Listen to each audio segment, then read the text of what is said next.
Ladies and gentlemen, babies and elephant, we are back right now today, ladies and gentlemen. It's been a while, but life wouldn't be complete without another season of Ruthless Esports Invitational Showdown, and we are already at Season 7, last day of the semi-finals before we decide who will be the top 16 into the grand finals. My name is Cloud, together with the amazing movie buff Red Queen. How you doing? I'm pretty good. I'm doing good. We missed you back here, superstar Sir Cloud. Hey, the cast of who is actually everywhere, right, guys? You know what? Everyone's been looking for you, so I'm excited to cast this last day of the semifinals with you, Sir Cloud. And we are not gonna dilly-dally today because 8 teams won't be joining us for the grand finals, ladies and gents. So I do wonder if teams from the third page will pop up today. Oh yeah, I see the points are kind of tight there.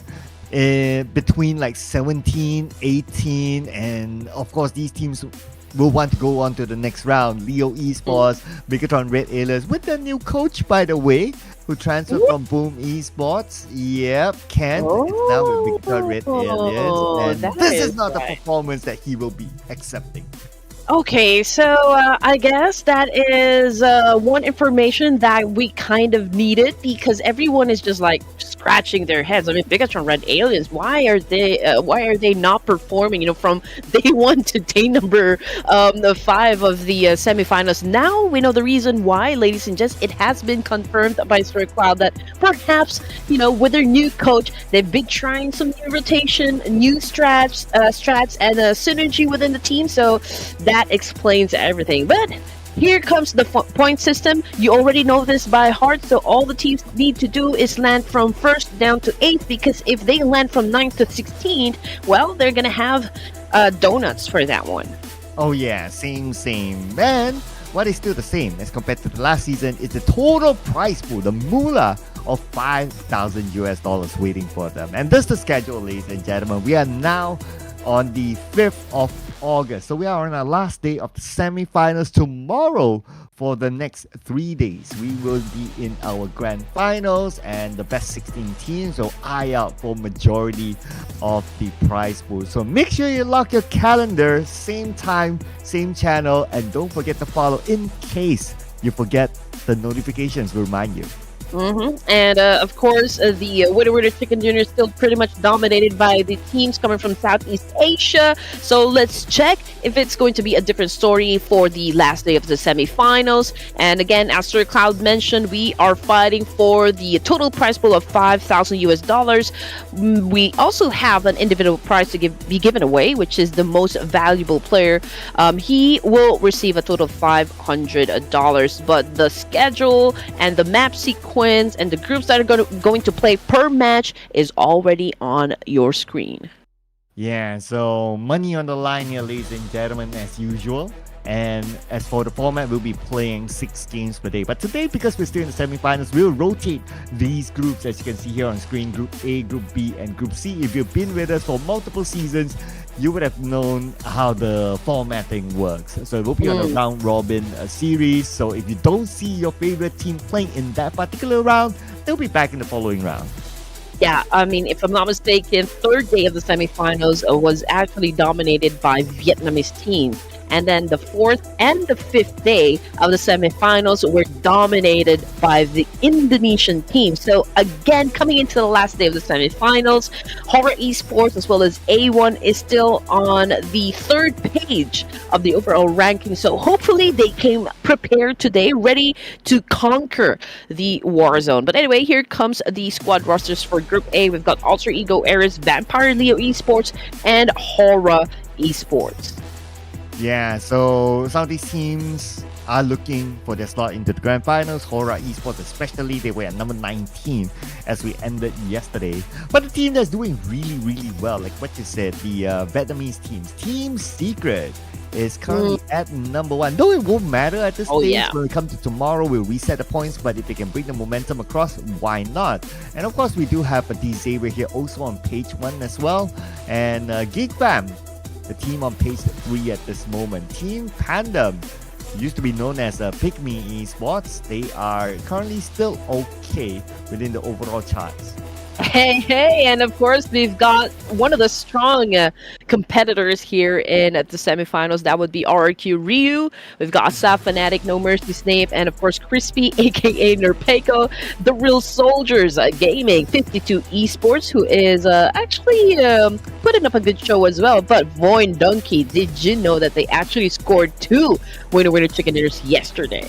Oh my goodness. Yesterday they scored 2. Man, Boy Donkeys would have booked their slot onto the next stage then with that sort of performance. But let's see if anyone else can come up with a surprise to push them down. As for AS, I8 Esports, no longer Agon I8, a little bit of a change to their name here. A1 Esports, Roy Esports, and Sem9. So among these teams, yes, I8 Esports and A1 Esports, these two teams will need to put up a performance today in order to book their ticket.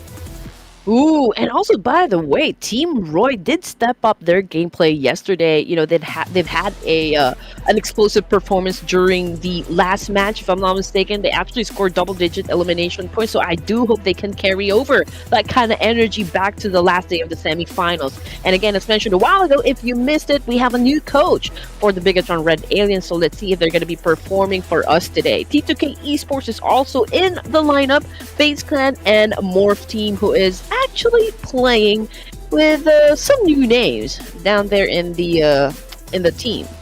And we do have Team Flasher from Vietnam, Tora, Tribe Aero Messi, as well as Team NKT, who is together with us in this tournament. And for Team Flash, as part of the Vietnamese contingent, and you did mention about their performance. So far, they are still okay. They are on page 2 and they're on their way onto the next stage, but they still could use a couple more points just to assure themselves of their ticket tomorrow, because you don't want to miss out for the chance to win part of the prize pool. The prize pool will only be effective in the grand final. Oh yeah, and you know what? This actually came as a surprise for me, Sir Cloud. Tribe Aero Macy, if you're gonna pay close attention to the list of names under that team, Jane actually is their newest member. So I just found out the other day. So I was like, but oh, Jane is under Tribe Aero Macy, and he's been doing great actually. Yeah, I mean the transfer window did shuffle some of the players around here as well, but nice to see Bane now with a new team, and he's doing so far so good. But overall, as a team, they need a lot more points, because last we saw them, they are number 23 with only 39 points, so they need to put on a big show today in order for them to be in it again tomorrow. But you know, Jane gelling in well with the team, yep, that's a good sign for their next professional tournament. Well, whatever they need to do, they have to do it for today if they would want to be included in the top 16 to play for the grand finals. And as for the most valuable player, the one currently holding the crown right now would be Rosemary of Alter Ego Eras. And again, that is 35 solid points under this guy, and a total of 37.63% team contribution, 6,959 damage output. This guy, as I always say, is not even a stranger in getting, you know, a lot of MVP titles. I mean, this guy holds a lot of accolades under his name. Yeah, and following by Rosemary, who is honestly not a surprise, is going to be Onsens, and we do have Joker, who is one of the newer members of Team NKT. Yes.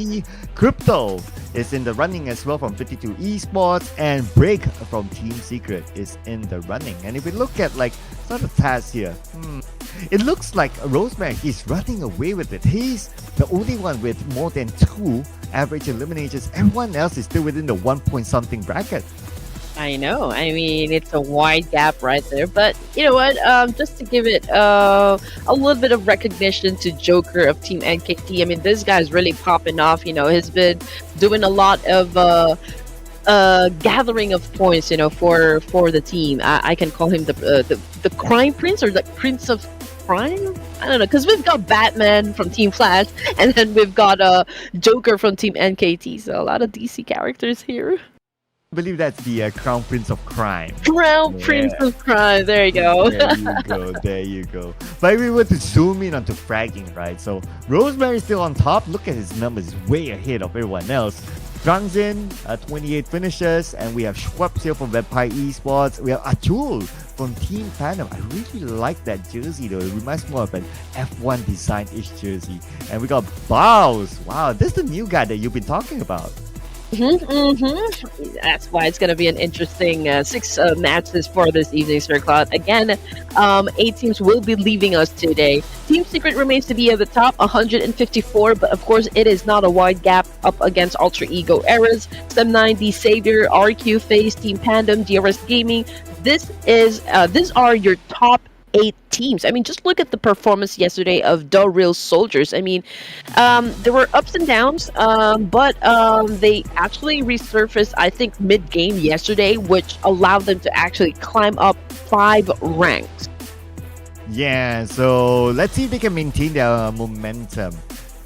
Because right now, some teams might be hot on their back. Though, it doesn't matter whether they finish number 1 or not. It matters as long as they stay within the top 16. And speaking of the top 16, keep your eye on some of the teams towards the end of page number 2. Teams like Roy Esports, teams like HORAA, teams like perhaps Team Flash, or maybe even Boy and Donkeys, because the competition will be hot today as teams on page 3 could still catch up to them.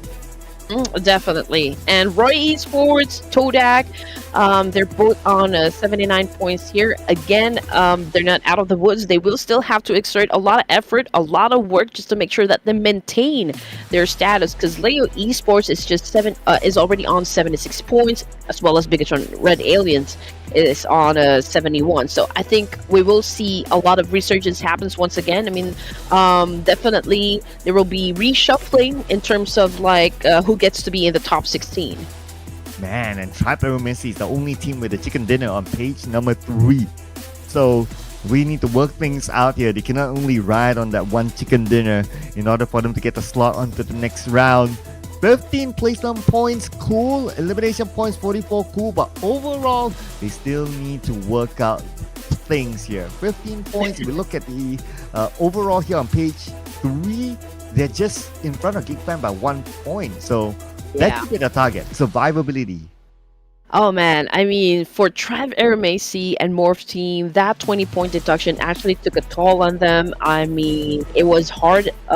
I mean, they were already struggling, and with that 20-point deduction, I think it makes it even harder, you know, for teams to actually climb up the rank. The only team that actually did a major comeback would be Team Flash. I mean, they were the first team to actually get penalized, you know, for playing names that weren't registered, you know, under the tournament. So hopefully they can do something about it. You know, if they still have a secret weapon that they would want to unleash, you know, for the set of matches today, hopefully they do that. Yeah, don't be naughty, ladies and gentlemen. Follow the rules, alright? And the rule of this tournament is that we're going to play only ERANGEL and Miramar at this stage of the tournament. And so far, here are our top ERANGEL performers, as a Team Secret is leading the chart here, followed by Alter Ego, where Rosemary is at. So he will want that MVP prize for himself. And we do have RRQ here as well, together with Leo Esports as our top 4 ERANGEL performers. Honestly, Sir Cloud, even if I'm looking at the numbers here, I'm not even sure if I should really base my decision on like how I cast my team prediction, because honestly, it's really unpredictable on who will get the winner chicken dinner. But then again, okay, I might consider the numbers, the digits that was set up by the teams here. But for the first match, it's going to be an ERANGEL. It's going to be from Group A versus Group B. So again, I'm already trying to look at the teams here, and I'm already deciding, okay, which team am I going to choose?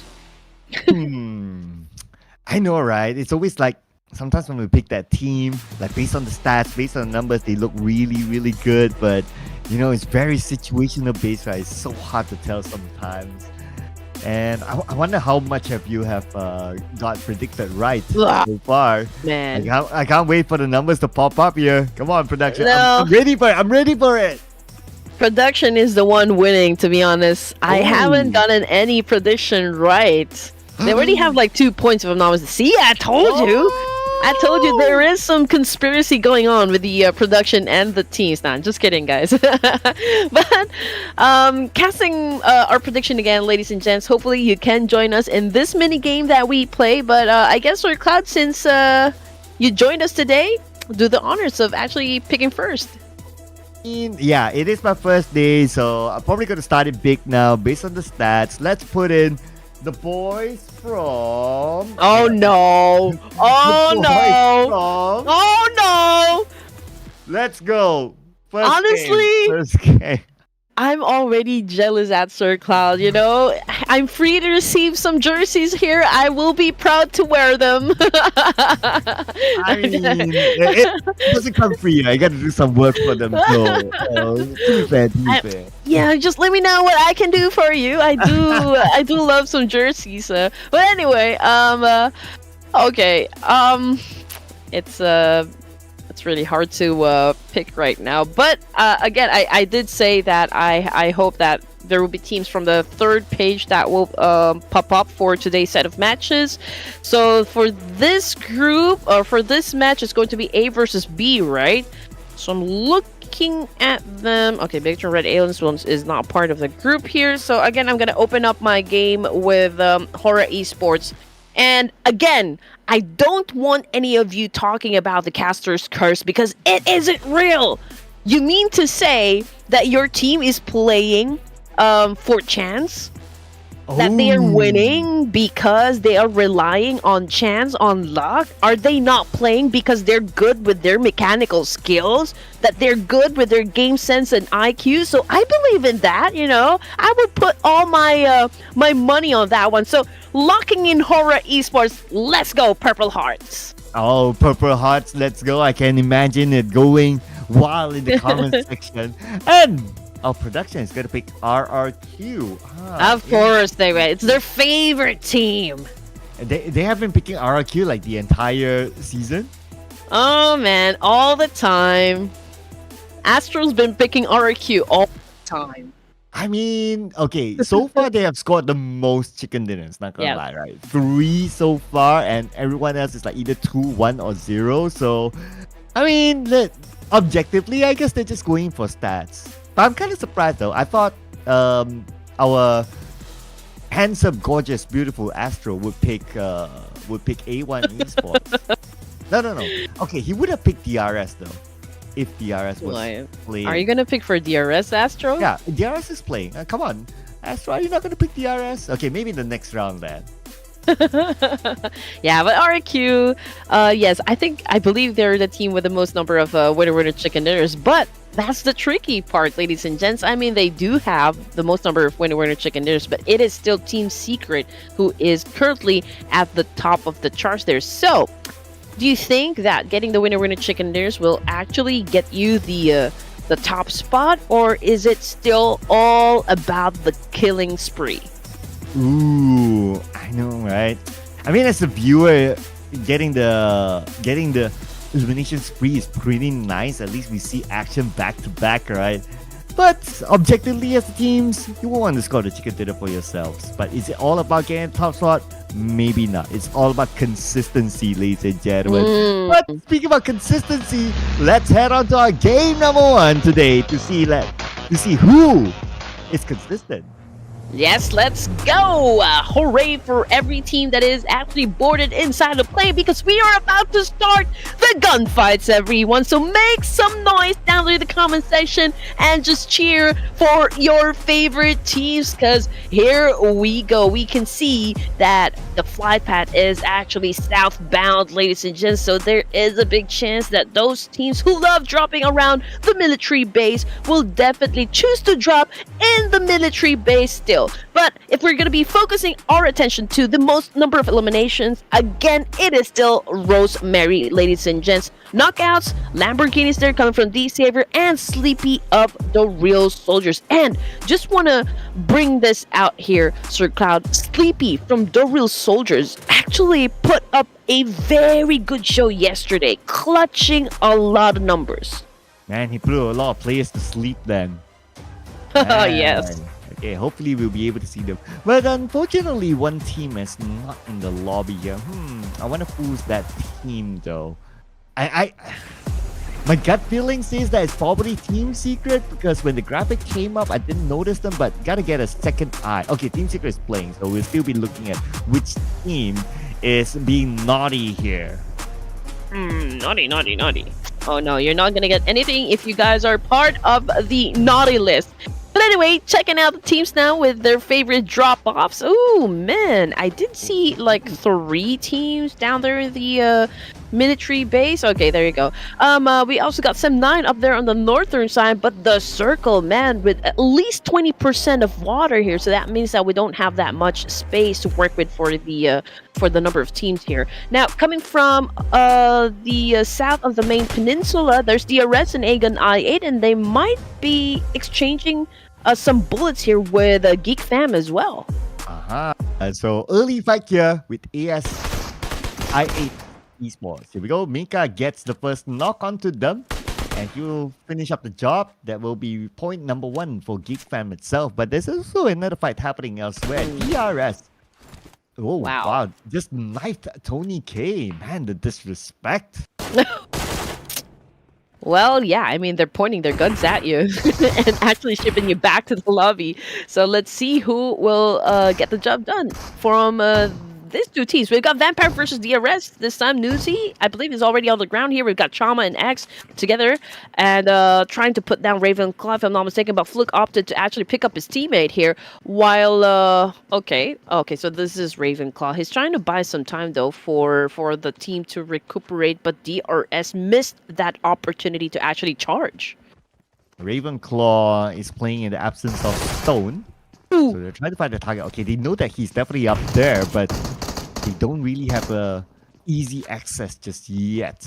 So his opponent is pretty low though, but I'm not sure if they know or if they had that information. Okay, Jump comes in and Muzi goes down immediately. Now only Ravenclaw left. Wow. Vampire Esports got eliminated, but then again, you know, they're still part of the top 16, so I think there is no worry for this side of Vampires. No, Geek fell! Ouch! Oh, that's gotta hurt. I mean, we did see that Sonics was cooking up his own nade. I'm not sure if it was his own nade that put him down on the knees, or was it from the opposition? But so far, it is not looking too good for the side of Geek Fam since they already have 1 casualty. But they were able to pick up their fallen teammate right there, and here comes Audrey with an attack using a DBS. Man, that is brutal shot there. Man, Audrey, the man of Geek Fam. Now only 1 last player left for ASI8 Esports, and if he's using a name that I could hardly read, unfortunately. What have you been calling him? Aegon I8? Like this player. This is Falak. Oh, Falak. Okay. Yeah. Yeah. I just saw his picture, to be honest. But anyway, exchanging nades. But it was Izane who got the Kobe shot done. Oh man, okay, that's a point for them. Now Geek Fam with just 1 casualty was able to set up 4 elimination points for the team down here in Ferry Pier. Well, I guess we won't be seeing the name Falak much more this round, so we'll be seeing him again in the rounds to come. Now coming back to the circle, it's a northern circle this time, and we got a good amount of teams up there. Sem9 would have a good time. I mean, they dropped in Severny, so no other teams around them. Interesting enough, they moved away from Severny. Normally, teams would want to stay inside of Severny with this kind of circle, but Sem9, they're doing something different this time. It's nice to kind of mix match your strats, right? I mean, you don't want to be too predictable inside the game. You don't want your teams or the opposition actually read you like a book, so might as well have those alterations ready. But in the meantime, checking out the teams here who are actually close in proximity. Sem9 is around shooting range, if I'm not mistaken. And again, Geek Fam. Okay, where is Geek Fam? They are still down here around Ferry Pier together with DRS. They're all together with Team Pandem as well. But in okay, so we've got some exchange going on from the kill feed. It's Audrey already on the ground. Same thing for Izane. Ooh, he was the man who came to backstab ASI8 Esports earlier on, but unfortunately now he's down. He's not out yet though. ladies and gentlemen. So fret not, he could be picked up. And even though if he will be safe, unfortunately, Geekfam will be playing the rest of the round with 2 players. But Izane, splat onto the ground. Now that is only Geekfam now with 1 player. Oh man, that's got to be tough on the side of Geek Fam. I mean, we are just at stage 1, Sir Cloud, and dealing with the rest of the teams here with even just 3 members is going to be tough for that guy to even get to the latter stages of the game. Yeah, I mean, I could understand as well, right? Because Circle is way up north, so teams would need to aggressively fight their way through. It's not like, okay, we can chill at wherever we drop, Circle's on top of us. Nah, you need to travel up north as well. It's not as bad as a mid to the base Circle, but still, this kind of Circle, you need to travel, and that means that you need to finish off whatever that you're dealing with in your first drop. I believe that D-Savior will probably have a late entry here. They could potentially, do a lot of gatekeeping situation, but in the meantime, Sem9 is having a bit of a card chase going on here up against Alter Ego Eras, and I do wonder if Sem9 is going for that reposition, but yeah, Boboho is currently on the ground here, so they will try to save their teammate perhaps, and they will go in for a fight. Oh, here we go. Speaking about fights now, Yuhai managed to get a knockdown onto Mineral from Boeing, one of the latest transfers. Yuhai now rushes in, tries to get the next target, Potato, who used to play with Alter Ego, now playing with Boeing at Donkeys. And he's pretty low right now. Yuhai do need to find a good angle to try to get down, but Potato fires back. Wow. What a beautiful long range. And look at the setup by Voin Donkeys on the minimap. Yeah, I told you, it's a different version of Voin Donkey here. They are really being aggressive. Yesterday, they got 2 winner chicken dinner, so perhaps they are bringing in that same tenacity, that same power back into the table. And they're showing it through their strategy. I really like how they organized themselves to take out Sem9. When Sem9, they got the first few knocks against Voin Donkeys, but the counter from how they move, how they position themselves, top notch. But yeah, it's not a good thing, though, for the side of Alter Ego Rares, because Hands for You just got eliminated. And coming off the kill feed here, it's Leo Esports that's been getting a lot of damage from Alter Ego Rares as well. One of them is currently knocked down, so I guess it's Rosemary once again that's been making some rounds and trying to find some opening knocks and teams to actually punish. Oh man, Sem9 would have wished they stayed in Saverny. Look at the circle, Red Queen. Saverny is still there. So there's a chance that the circle might go to Saverny later on. And that's where we'll see the town of Saverny to be really, really crowded. But I'm also looking at some of the players that is still spending time in the blue. So Sonics from Geekfam is still in the area of Ferry Pier. Down south, we do have a couple of DRS players as well making their way through. But they're moving at least. But for Sonics, he's not really moving that much. So he might still be aware, or at least overly aware of his surroundings in case other teams are still around. Exactly. And again, it wasn't a good game for the side of Sem9 and Agan I8 as well as Vampire Esports because they didn't even see Stage 2. I mean, they were the first team to actually get out of the game, which brings us down to just 12 teams remaining. But in the other side of town, we've got Team Panda once again going up against Leo. This time, Leo with 2 elimination points, but Huzaifa is already out of the equation here. Not quite sure, though, if they're going to continue on with the fight, but we've got Maxius on the screen here, who has his M416 pointed to Rosemary of Alter Ego Ares, but I guess D-Savior would love to join in the fight as well, but this is not a good crash for the side of Vampires. Maxers with a DBS is actually lethal, and there might be another one joining into the mix as well. Wow, you can always count on Mr. Handsome Lamborghini to come up with a finishing blow and to save his teammates, but he lost a couple of players to Alter Ego as well. I mean, there's like more than one team in this area, so he has to recover quickly. And speaking about quickly, Billboard now will need to quickly position himself against Alter Ego. Juke goes down, and he is already out of the game, courtesy of Team Secret here, coming off the kill feed. And again, Alter Ego Eras remains to have this conflict with another team, but they have been losing some members. Rosemary out of the equation here, the MVP currently for day number 5. Lamborghini has fired his last shot, guys, because he is not part of the game as well. Alva now having some cat and mouse chase from inside this compound, and it looks like Billbot is doing an amazing job so far trying to defend the team. They were able to set up like 7 elimination points, so I guess that's already a decent number. But can he survive this one up against Alva? I guess not. Wow. Alva 7 holding his ground well. Beautifully done, and he has a time to reset. Not sure if he has a vehicle in the compound, or he should have, but anyway, he's not too far from the circle, so that's fine. But speaking about the circle, we can see the circle shift real soon, ladies and gentlemen. And will RRQ get it? Yep, right smack in the middle of the circle. There you go. All right. It's funny though. I'm not sure if I'm getting the right feed here, but it seems like Sonics from Geek Fam is still way out of the blue zone.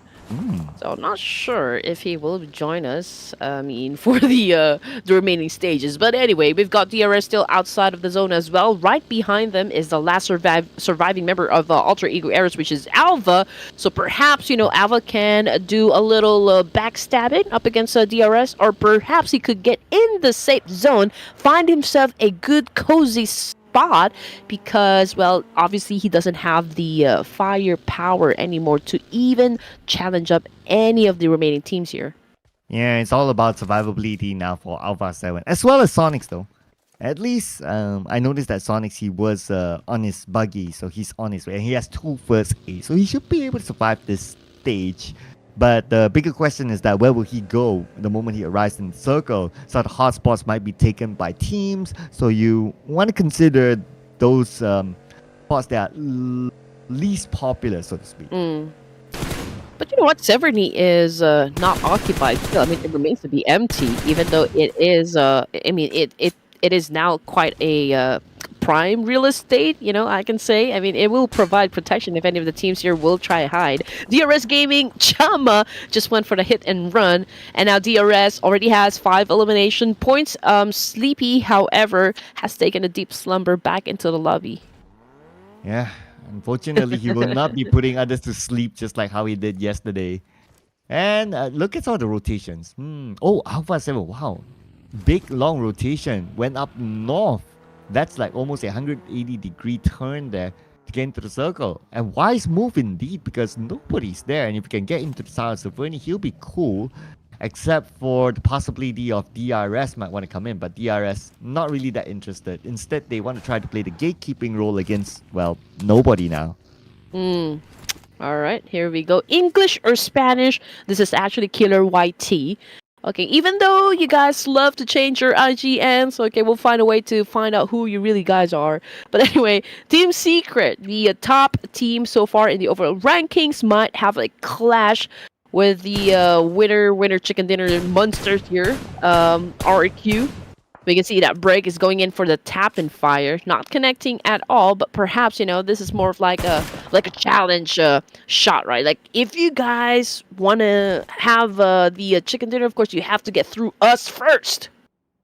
And they have to get through the next zone as well. Let's see how far we're shipped away from Sonics, because he's still spending time in the blue. And circle-wise, okay, not too far for Sonics, but RRQ, they still got it together with Team Secret in the middle of the circle. Mineral is there as well. Now, it's going to be interesting for Sonics, though, because he might possibly clash with either Roy or 52 Esports. Team Secret, however, they are already in the middle, right? So 52 now is trying to be all over the place here.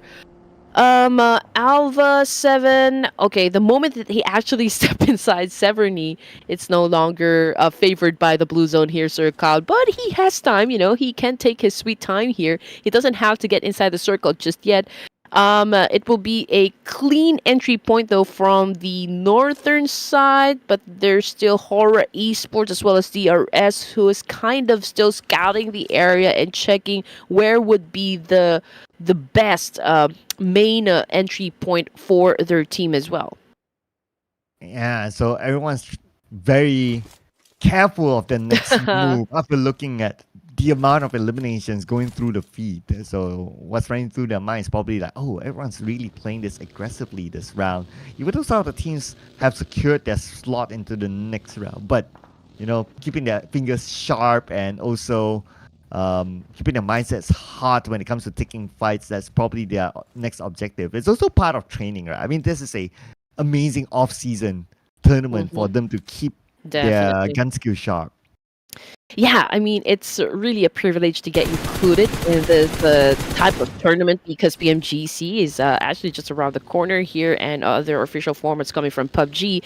And if you get into this kind of platform, this kind of avenue wherein you get to play with the other superstars from all regions, then that's a big opportunity for you to keep your guns warm, right? But Alter, what just happened, wait, Alva? What did you do there? Is it like what happened, sir? Maybe you can tell me what happened.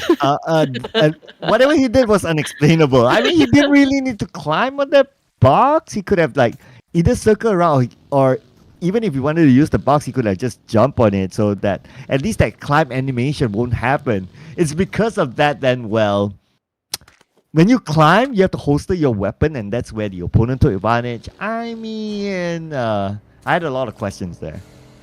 Me too. I mean, we really don't understand what happened. But Sonics, okay. We saw him just a while ago having a late entry here, but he seems to be doing just fine, unfortunately. That was a good follow-through coming from Voltrix. I mean, we're talking about like 4 players, right? Trying to charge up against you. So, I mean, it can be, it's actually overwhelming, and that is actually an obvious result. But anyway, 52 Esports now has a 1 elimination point, although they also have a casualty here, so they're operating on just 3 members. We are already at stage 4, ladies and gents, and we're down to just 7 teams remaining. Team Secret remains to be at the top with 1 elimination point. Not sure if they were the ones having quite an exchange with Team Roy here, but yeah, looking at the situation, they were able to put up 3 there on the board, and I guess this fight with DRS already needs to happen. And production's having a smirk on their face now. The fact that RRQ has the circle with the full squad, by the way. Even though Team Secret, they have the circle, but they don't have a full team. So adding on the numbers, obviously RRQ has the advantage. But I'm looking at probably the next clash point here. DRS on the left and Roy just right below them. Potentially, they might be the next clash point. Definitely. And I think they were able to score the prediction coming from RRQ, if I'm not mistaken. So that's why it's their favorite team right now. But I do understand. Okay, we do have our favorite teams, but okay, it's not really biased, but it's just more on like depending our answers or like our predictions on the stats that we see online. But anyway, back to DRS Gaming. It's a little bit of truce coming from the 7 teams. We don't hear any gunshots happening for now, so it's quite vanilla. But RQ, they are holding a compound here. I can say that this is such a power position, don't you think, Sir Cloud? Oh yeah, absolutely. I mean, with a full squad, having that compound with the circle, they can take care of different angles. I mean, it's a perfect position for them as of now, that is. And I don't see any other team who's able to really challenge them. Even if we say, oh, Asa, he's in the off position, he's on the outside, well, he would have the space to come join his team again. Mm-hmm. All right, here we go. RQ, Asa on the screen here, doing a spray up against that team who is actually way on to the top of the hill there.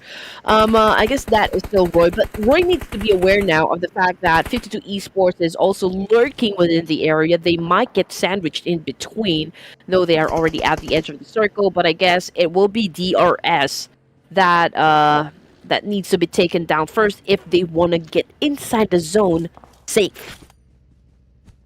Yeah, that's going to be the case right now.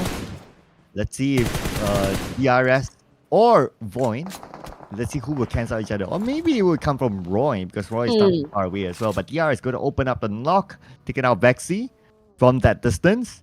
And DRS X, keeping an eye on to his other team, is just to make sure their backs are clear. Now on the other side, Team Secret, well, we're only 2 players. They'll be playing the defensive role and praying for the circle to still favor them next.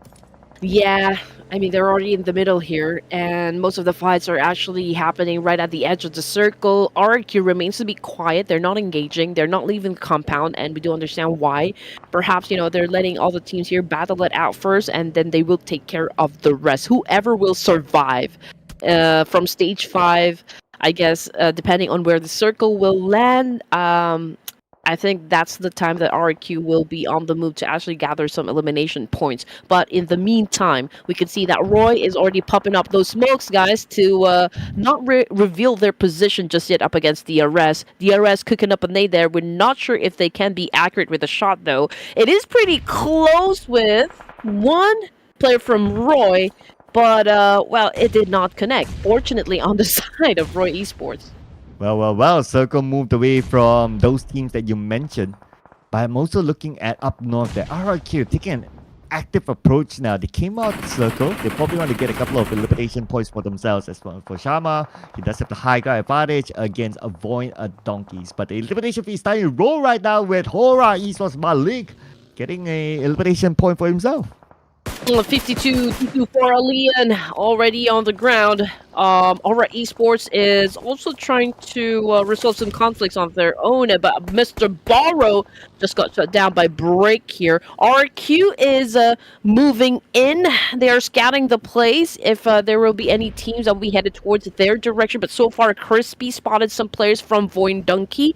They are the closest team that could have an engagement up against RQ, but Asa continues to do his rounds, not getting any information at all, or not getting any confirmation about the teams that would try to go near them. But Team Secret right now gets attacked by Roy, and Max is left alone with this situation. Now it's only to Max to put up a maximum performance, but it is sent to the side and forcing it to take the support. What a shot by Max! Let me speak of a short-lived celebration there. Thanks to Fnatic from the side. Maximum effort, though, coming from Maxius. Now we're down to our 4 teams. I do wonder what happened to our ominous... Okay, there you go. All right. Boy Donkey with 7 elimination points. They just got eliminated, and it's total domination on the side of this Indonesian team, which is RQ. Team Secret, however, despite being already in the middle, also got eliminated, but they did go out with 6 elimination points, if I'm not mistaken. So let's see what's going to happen, because RQ continues to have a sanctuary here. They still have a compound, and they're doing a massive spray up against DRS. It's just so great, and great reflex shown by X, the way that he countered attack Crispy here. But yeah, fortunately for RQ, they're perfect with the response time here. I mean, their position right now is going to be hard to break. HORAA Esports and 52 Esports now need to kind of work together. But 52 Esports, since they only have 1 player left, I don't think he's going to do much. He's going to stay out of everything right now. So it's up between HORAA Esports and also RRQ to see who might cancel each other. As Sky knocked down, and Sky eliminated by Voltrox. Ooh, nice long-range steal. Oh, yeah, definitely. And you know what? They're not going to pay him any attention still, because RQ is already zeroing in on Malik here. Unfortunately for Sky, though, man, he won't be contributing that much for HORAA Esports. Now, we do wonder what Malik is going to do in this situation. We can see that Fnatic's going off angle here. He'll probably take care of Voltrox from behind that rock. Okay, he's fleeing the scene now. But Crispy, as well as No Fear here, and Snape, okay, they're the ones having the exchange, but Snape took in great damage there coming from No Fear. Oh, but look at this. Malik spotted out Voltrox, so revenge is served, ladies and gentlemen. Now it's between RRQ and HORAA Esports. I mean, look at the current situation. It's 4v2 and both at the circle. Now, I guess, since we still have stage 8, right, it also depends where the circle will go, but RRQ is not going to wait for the circle. They will want to go in for the fight. Oh no, I mean, it's already overwhelming, right? RQ has the number advantage. Obviously, Malik Rello in HP is cooking up that nade, though, but Crispy here has a shotgun, and HORAA Esports was the team that went down, got buried 6 feet under. RQ again takes the win. And guess who took the win as well? It is Production! Taking the win! It's going to be their third point in our prediction best. And congratulations to RRQ. 4 chicken dinners man. as of now, and they have the most chicken dinners of them all. You know what? I told you there is some conspiracy going on with production and RQ. Honestly speaking, I bet this is already a replay. No, just kidding, guys. Just spicing things up for you. Again, another convincing win coming from Nerpeko's gang. I mean, from the get-go, they were very strong. You know, they're very consistent, even yesterday. So perhaps they are really in it to win it. I mean, just looking at the stats here, we've got 2 points each coming from Snape, Crispy, and Asaf. Fnatic with 1. But, you know, all in all, it was a good team effort. Only goes to show that whatever that they're doing right now, their formula is actually top-notch. Yeah, 7 eliminations with a chicken dinner. I mean, that's not the most eliminations in the world, but then again, you can't complain with a chicken dinner. And great work, the fact that they got Fnatic in their lineup, which is the latest addition to the roster, who used to play with Alter Ego before this. So that's one of the newest members here. And of course, Crispy is Nerpeko, in case you guys don't know out there. I mean, his picture is up there. But I noticed what Nerpeko likes to do is that in every off-season tournament, he changes a new name. Yeah, which makes it hard for us. But anyway, it's okay. Crispy is... I don't know where you got that from, but perhaps maybe he loves to throw in some Molly there and toast his opponent. But anyway, teams to watch, ladies and gents, after having our first match in ERANGEL. Team RQ, of course, obviously, because they got the winner chicken dinner. We also got HORAA Esports landing at second place, so that is, of course, justifiable. We've got the Real Soldiers, and of course, the top team that we have so far in the overall rankings coming from Vietnam, Team Secret. Yeah, and Team Secret is still one of the teams to watch though, and for the most part they've been playing this round very, very safe. The full squad time, the least of them all. If only they had like a complete squad towards the end, then it would be an interesting fight between them and also RRQ. But looking at the head-to-head right now, so RRQ is being compared with HORAA Esports. When it comes to damage output, not that far though, only about 300 difference. But when it comes to the eliminations where it matters, RRQ has 7 eliminations as compared to HORAA Esports with 3. So we're just comparing like the number 1 and number 2 team. But overall, RRQ is definitely superior this round. Yes, they've been obviously too busy, you know, dealing with a lot of players from inside the game. Good effort still coming from HORAA Esports. I mean, they haven't been really picking up such good games, you know, from the previous days, but hopefully that can be different for today. But for the MVP of this match, it's Noaz coming from Team Roy, 2 elimination points, 631 damage output, and half of the team contribution. You know what? When are you going to do this sort of red fiery hair? I think it will suit you. I did try to go to the salon and actually make them turn my hair red, but unfortunately they don't want to do it because they will have to bleach my hair, and they said it will damage my strands. So just sticking to the safe colors here, ladies and gents. I mean, there's wigs though. I could probably do that. Oh yeah, maybe if you would stand by one of that. I mean, it would suit your branding, you know. Oh, thank you. What with the other players' branding? So our top performers here, Billbot is in the lineup together with Maxius as well as Potato. But when it comes to the stats, all the pretty similar. Eliminations, everyone got 3 apiece. But the tiebreaker here is a Billboard with 700-ish damage output, that is. Okay, but besides RRQ, wow, HORAA Esports and DRS. Okay, HORAA Esports, DRS, Team Secret, and Void Doggies, all of them locked in with 9 points. Yeah, tied up. Okay, again, it's a tight competition, everyone, and it seems like, you know, teams here are finally showing up, I guess, for the final day of the semifinals. You would want to secure a slot to get to the championship round of this tournament. Again, it's a great privilege. It's a great chance for you guys to not just, you know, like have an exchange of gunfights, but also gather information that how good your opponents will be, as the official formats coming from PUBG is already around the corner. Now, 143 throwables used inside the game, Sir Cloud.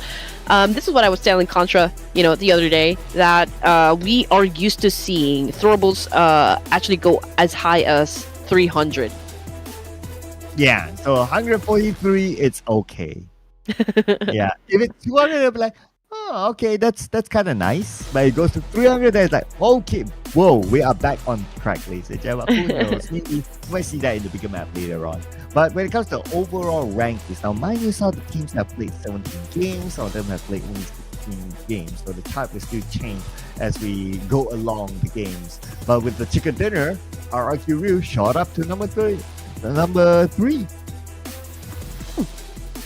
All right, but everyone here that we can see on the screen has have already crossed that 100-point mark, and as you can see for the side of this Indonesian team RQ, they've already managed to put up four with the chicken dinner. So I do wonder if they're still gunning for more. On the second page, we've got 52 Esports moved up one rank here. Voin Donkey with that massive performance still, even though they did not get a chicken dinner for the first match, but man, they are a rising team, at least for the semifinals. Vampire Esports with that early elimination, they are now moving down on the overall rankings, but it is still like good, for the side of Vampire Esports. Again, they're still included in the top 16, and so they still have that wiggle room, I guess, to kind of have a chill set of games. Yeah, I mean, they still have that good amount of games for them to be able to break into at least the top 16. So fret not, ladies and gentlemen. I know a lot of fans out there are rooting for their favorite team, especially they don't want to see them in page number 3, whichever team it is. Then do continue your support. Put in all kinds of hearts there. Whether it's purple hearts, the blue hearts, I see all of them. All different colors in the chat because they need your support, ladies and gentlemen. It's only round number 1. Warm up round for somebody. Expect more to come. Yeah, we still have a long way to go, ladies and gents. So might as well just be positive down there in the comment section because your favorite teams will definitely need it. But anyway, more PUBG talk, guys. Don't go away. We'll be back after a short break.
And the battle continues on, ladies and gents. Again, this is the last day of the semifinals. You guys are watching the Ruthless Invitational Showdown Season 7 with me, Red Queen, and of course, the superstar, Sir Cloud.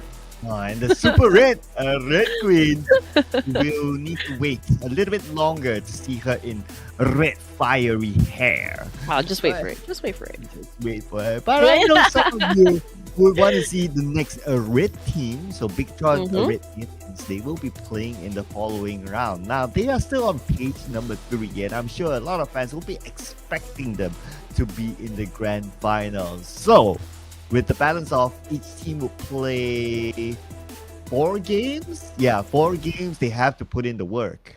Definitely. But I guess, for the side of HORAA Esports, even though they did not get the winner chicken dinner, they actually placed in at second.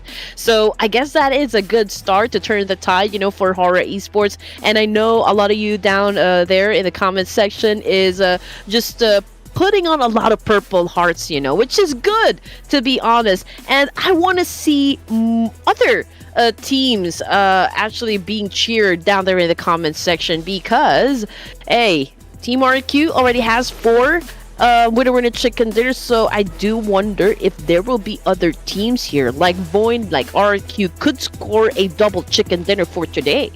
Oh man, and production scored another one. They're the happiest of the bunch right now. And we haven't scored one. You have been on the show for a few more days than me, and yeah, I guess this season we don't want to go out 0, right? We got to score something. Definitely. We got to band together against production now. I don't know what the secret is right now, but it's working so well for the side of the production team. We are having an alteration, of course, of Miramar and ERANGEL. So hopefully in the next tournaments, we do see a Sandhawk and probably a Vikendi. Who here misses Vikendi? Oh man, absolutely me. Absolutely me. It's been a while. There have been a lot of talks that I know Vikendi would be coming back into the official tournaments, but yeah, I guess till now we haven't seen it yet, so we need to wait a bit more longer. But what we don't need to wait is the performance from these teams here. Top Miramar performance, we got 7-9 here leading the chart here in terms of the top performance. But they will not be playing in this round. They will be taking a break, in fact, a longer break, because they were the first, if not the first few teams to be eliminated the last round.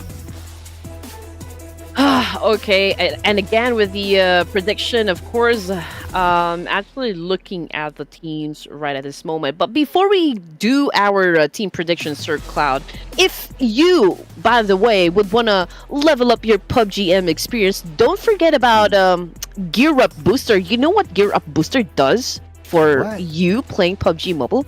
It actually reduces ping and actually stables your signal connection, so it's perfect for mobile, it's perfect for PC and console, so might as well, of course, download a GearUP Booster right now. Yeah, we're gonna boost our show right now by coming up with our next prediction, and production is really happy to update their own score. Okay, this time I did the first one previously, so maybe this time let's do these first. Okay, this is already unfair because production is winning up against the two of us, Sir Cloud. So let me luck in. Oh my goodness. You know what? I'm putting this much fate to Bigatron Red Aliens.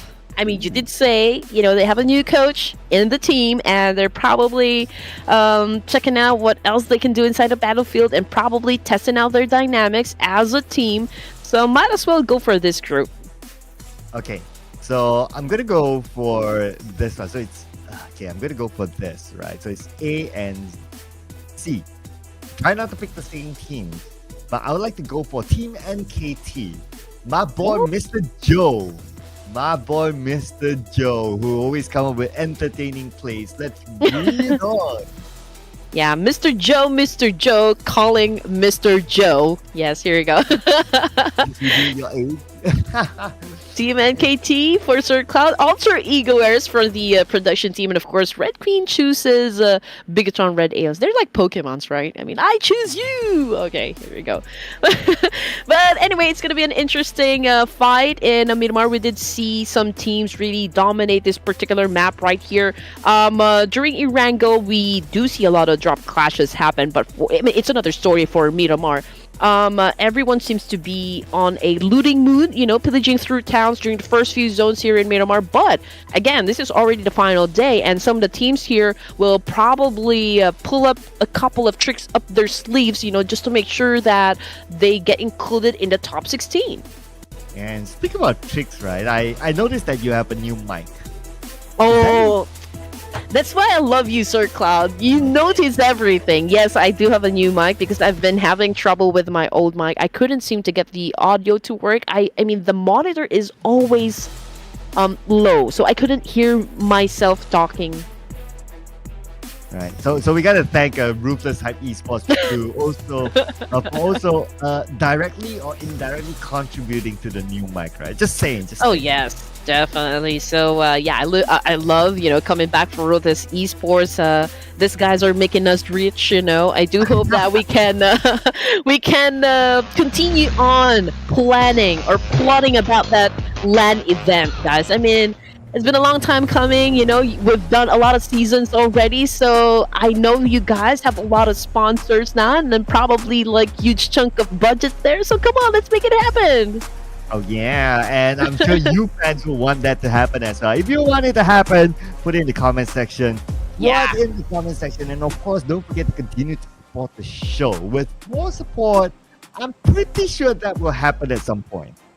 Oh man, I mean, just imagine, right, Sir Cloud? We can even go to Nepal. You can have the LAN event in Nepal, and we'll probably visit you guys, and you can make us, you know, like taste your favorite dishes, your favorite food, and just take us anywhere you like. Oh man, I mean, a girl can dream. And if that's that one player from Nepal that you can meet, who would it be? Oh my gosh. Oh my Oh gosh. man. Okay, from Nepal. I don't know. I don't want to say. I'm keeping my mouth shut, Sir Cloud. Oh man, Keeping I my mouth wonder shut. who that is. Who that is? It's a secret. It's a secret. Okay, I'll put it on. I'll meet anyone from HORAA. Oh yeah. Oh, Yeah. I mean, just let us try the food. You know, I think Sir Cloud is a foodie as well, so we do love to explore like new tastes. And I love spicy food, and I believe Sir Cloud loves spicy food, so we'd love to try them out. Oh yeah, and in Nepal, especially where it's spicy and potentially even cold at the same time. I Oh mean, we man, don't get yes. a lot of cold weather where we're staying, so wouldn't mind having that, you know, natural air condition on all the time. But the team don't want to fight all the time though, except for if you're a team Pandem. Now that you've scored the first few points out of Toda. Yeah, that's not the way, of course, you would want to start your game. I do wonder if where the rest of Todak is. So I guess for Team Pandem, that is such an easy win on their side. It's an easy point. But okay, in another part of town, we've got Ravenclaw taking in some damage from Kansa here with that amazing nade. But it wasn't enough to actually put him down just yet. He doesn't have any weapons with him, so I guess that was just like a warning shot, like, beware, we're actually here and we're about to clap back if you guys decide to actually start a fight. Ooh, Kansa, one of the newer members of T2K, it seems. Nice to see him. And also this sort of roster change gives us a bit of a refresh here. But one of the members of T2K down, and he is on top of this building. So for him to be saved, his other teammates will need to climb up, and they're not in particular in a clear just yet. But you know what? I actually received a message yesterday, Sir Cloud, so I just want to bring it up because HORAA Esports, I believe, I mean, they switched from playing iOS to Android, so I guess there's some adjusting going on phase for HORAA Esports. Let's see. okay. I mean, they're trying their best to actually score some points here. But hey, T2K, man, it's not looking too good on their side, considering the fact that Turu Love is already out of the game here, and we've got one more player bleeding out there in the open. Time is ticking for this player, to be honest. And there you go. I mean, his life just got ended by Vampire. Man, down to the 2 players. But just to follow up on your last point, I think that's a very good information there that you just shared. Because if we look at like all, or if not most of the official tournaments right now, they have sponsored phones as part of their tournament, right? So players have to use that phone, and all, if not majority of those tournaments are sponsored by Android type phones. So I guess it's more of them getting used to the Android phone usage. I know. Yeah, in this sort of trainings as part of their preparation. And it's hard, honestly speaking. I've been an iOS user ever since, and every time I try to switch to Android phone, I mean, it turns my world upside down, to be honest. And I guess it's the same thing for the side of Leo Esports, because they are going up against Bigatron Red Aliens, and they were able to put up 1 elimination point. Just not sure if that was also, from Leo Esports. If this is correct, Genfus already scored 2, right? So perhaps Leo Esports are losing or just lost 2 of their members. Oh, did anyone notice that Bigatron Red Aliens actually has a new jersey? What? Why are you telling me this, Sir Cloud? I'm telling whoever who's listening here, we could use one of those. Just saying, it's new. I'm sure there's some extra stock at the warehouse. Just saying. I don't have anyone sending me jerseys, so poor Red Queen Gaming. No, just kidding, guys. But of course, if you're feeling generous, you could always slide into my DMs and ask for my address. Hey, no, just kidding, guys. I'm pretty sure she wants it, so Yeah, I want it. Yeah, there you go. Shameless plug. Oh my gosh! But anyway, Vampire. Okay, it's a little bit of a standoff here. Nobody from each of the teams here would want to go outside, but that is such a good eye coming from Rolls. Good shot and good anticipation, I guess. I mean, he's been staying there for quite some time now. Yeah, he's been waiting for the right moment, and at least he scored that one. Patience is virtue, ladies and gentlemen. But they're still locked in with Vampire Esports, though. And the other member of Vampire Esports, okay, Fluke is on the side. Now, I wonder where is Newsy, though. He's nowhere on the minimap. And also, Fluke, is he like a new player for Vampire Esports? Oh, Batman! Okay, the Cape Crusader is in big trouble, but it's a good thing Newsy got shut down by his dynamic duo, Bows. I mean, he was alone against the entire Team Flash, and he pulled that trigger. You wonder what the comms are like knowing that. But to answer your question about Fluke, he's one of the original members of Vampire Esports. Ooh. And the last transfer they had for Vampire Esports was bringing in Tony K and Newsy. That is how long they have not changed their roster. Wow. So did he come back to Vampire Esports?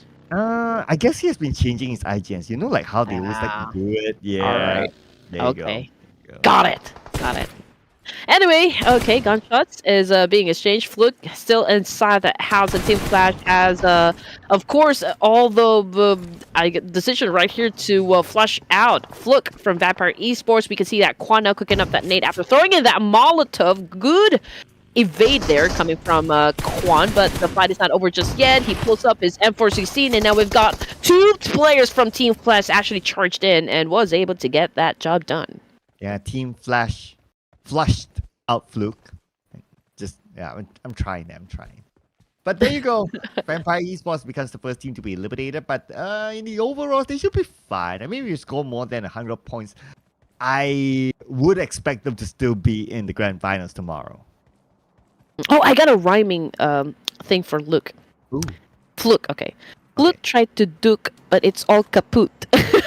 Oh, Hey, okay. bars. No, just kidding, guys. You know, we're trying to keep things entertaining for you because there's no action happening in Miramar just yet. I mean, we are at stage 1, but yeah, I mean, it's a little slow, you know, for this map. I mean, for this round. Yeah, I mean it's a bigger map, right? So to be fair, a lot Mm-hmm. more space for the teams to play with, and with this kind of circle where majority of the teams are already in it, I would expect us to have a lot more downtime this time. But I want to see like what happens to Tribe Messi, who's coming up north, because right in front of them Mm. is going to be HORAA Esports. So it's going to be pretty interesting up there. Yeah. I mean, it's pretty crowded up north, so I don't know where HORAA Esports will be staying at, or like if Tribe Aeromacy will decide to actually challenge them up if we're getting into the safe zone here, Sir Cloud. So perhaps that could be the case.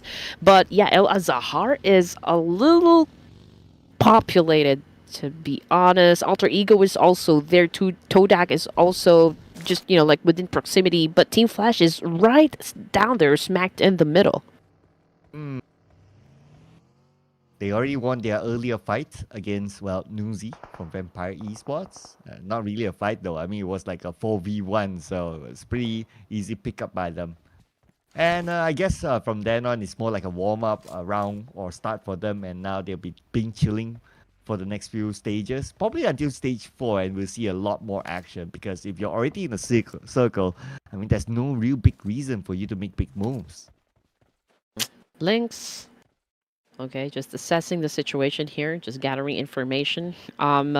He's not doing any open fire just yet. Oh, but it's a different thing though, coming from Team Flash. Vows now already on the ground. T2K Rose coming off the kill fit is also knocked down and already out of the game. T2K with only 2 elimination points.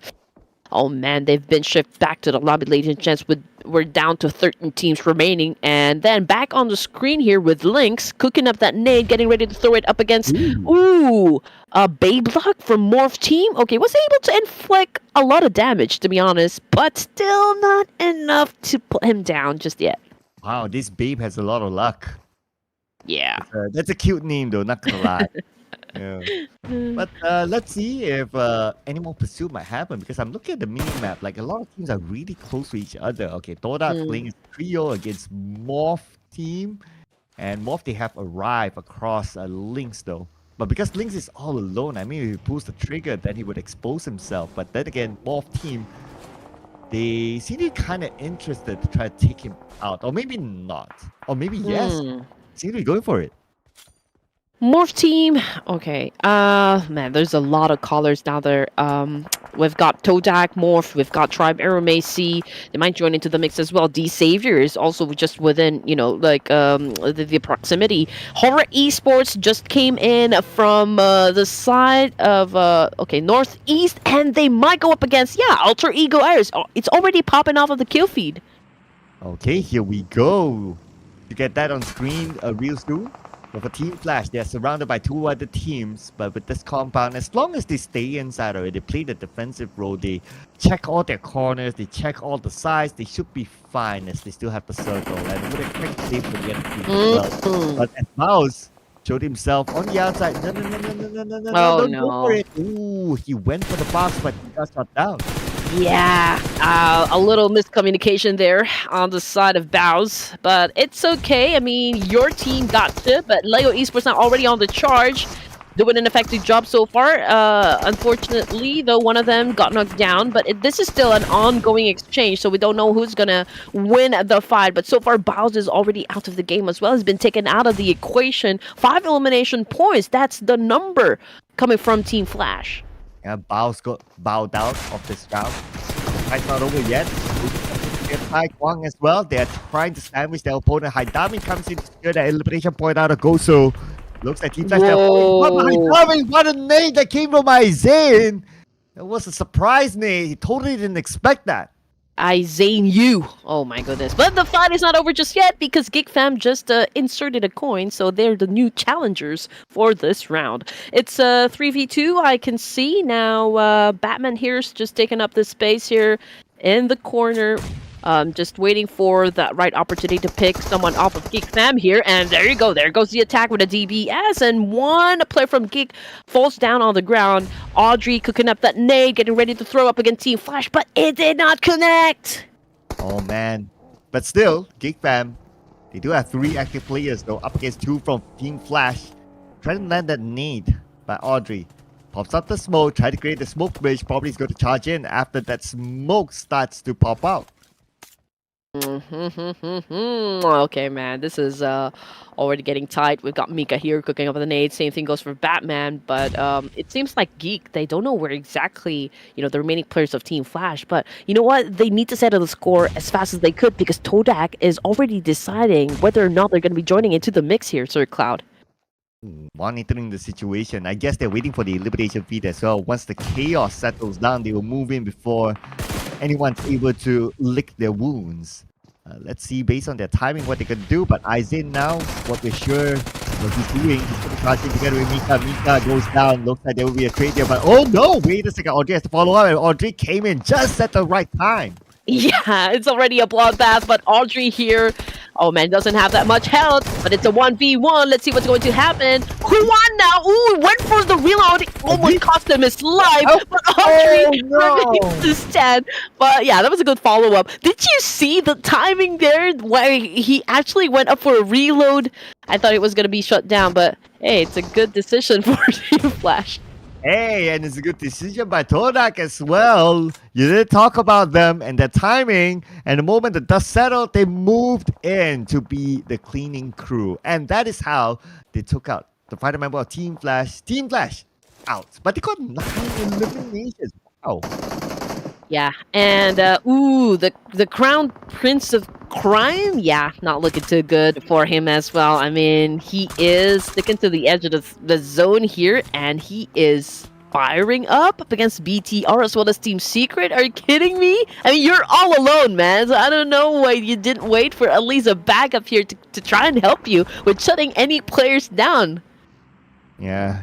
I noticed that a lot of these players in this round, they're just going at it. Even though they're like alone, they'll be like, yeah, it's fine. I want to put my name up on my resume, and tell my coach that I deserve a spot in the lineup just for it to not happen.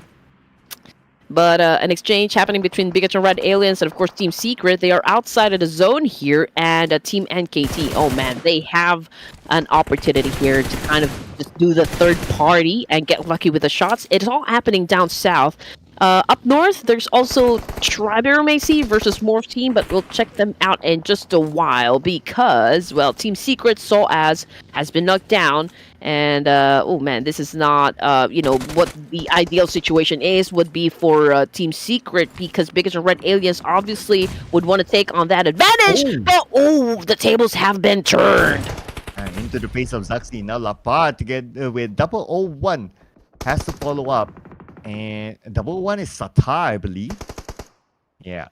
But anyway, Lapa is now right next to Zaxi. Zaxi's leaping out. Blake wants to follow up, wants to make sure that point goes to Team Secret, but not able to land the shot. Instead, he received a nade to the face.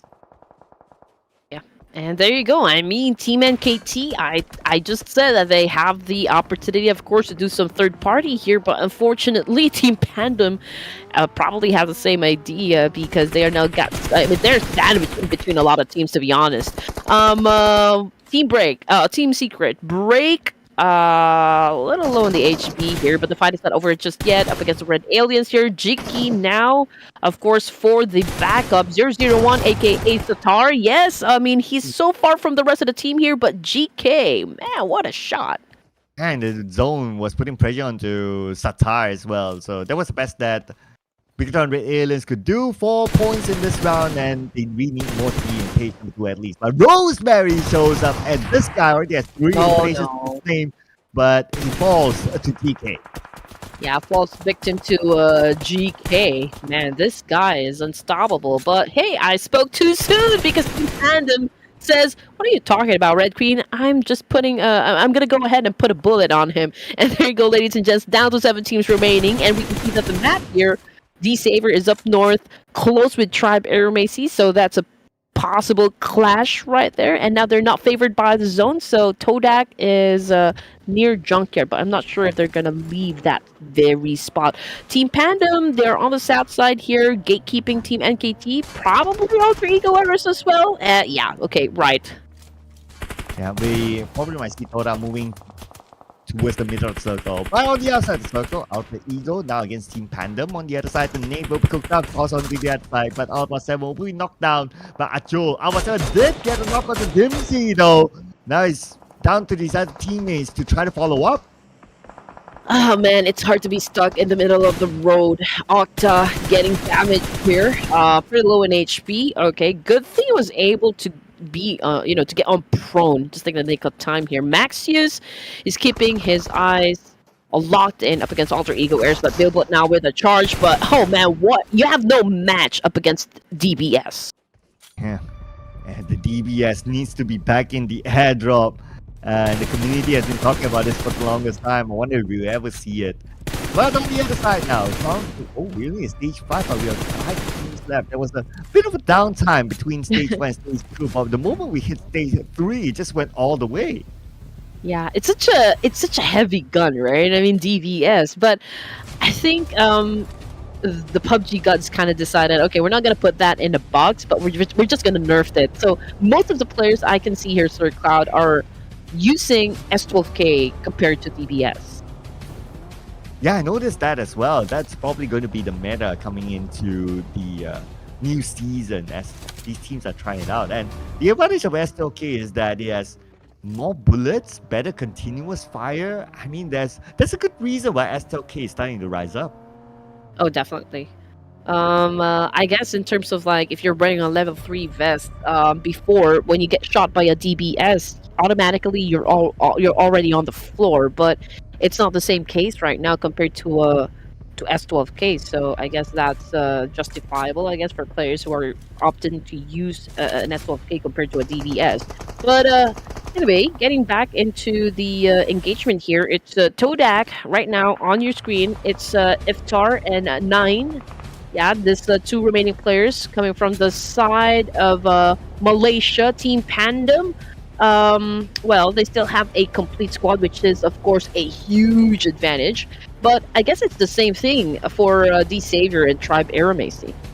Yeah, still 3 teams with a full squad, so they have the best chance of getting the chicken dinner. Though, anything can still happen here. Okay, unless Morph and also Tora can come out with a surprise. But I guess the next big fight might happen between D Xavier and Triparomacy. But D Xavier, they're still gathering information though. They don't know where exactly the players of Triparomacy are at.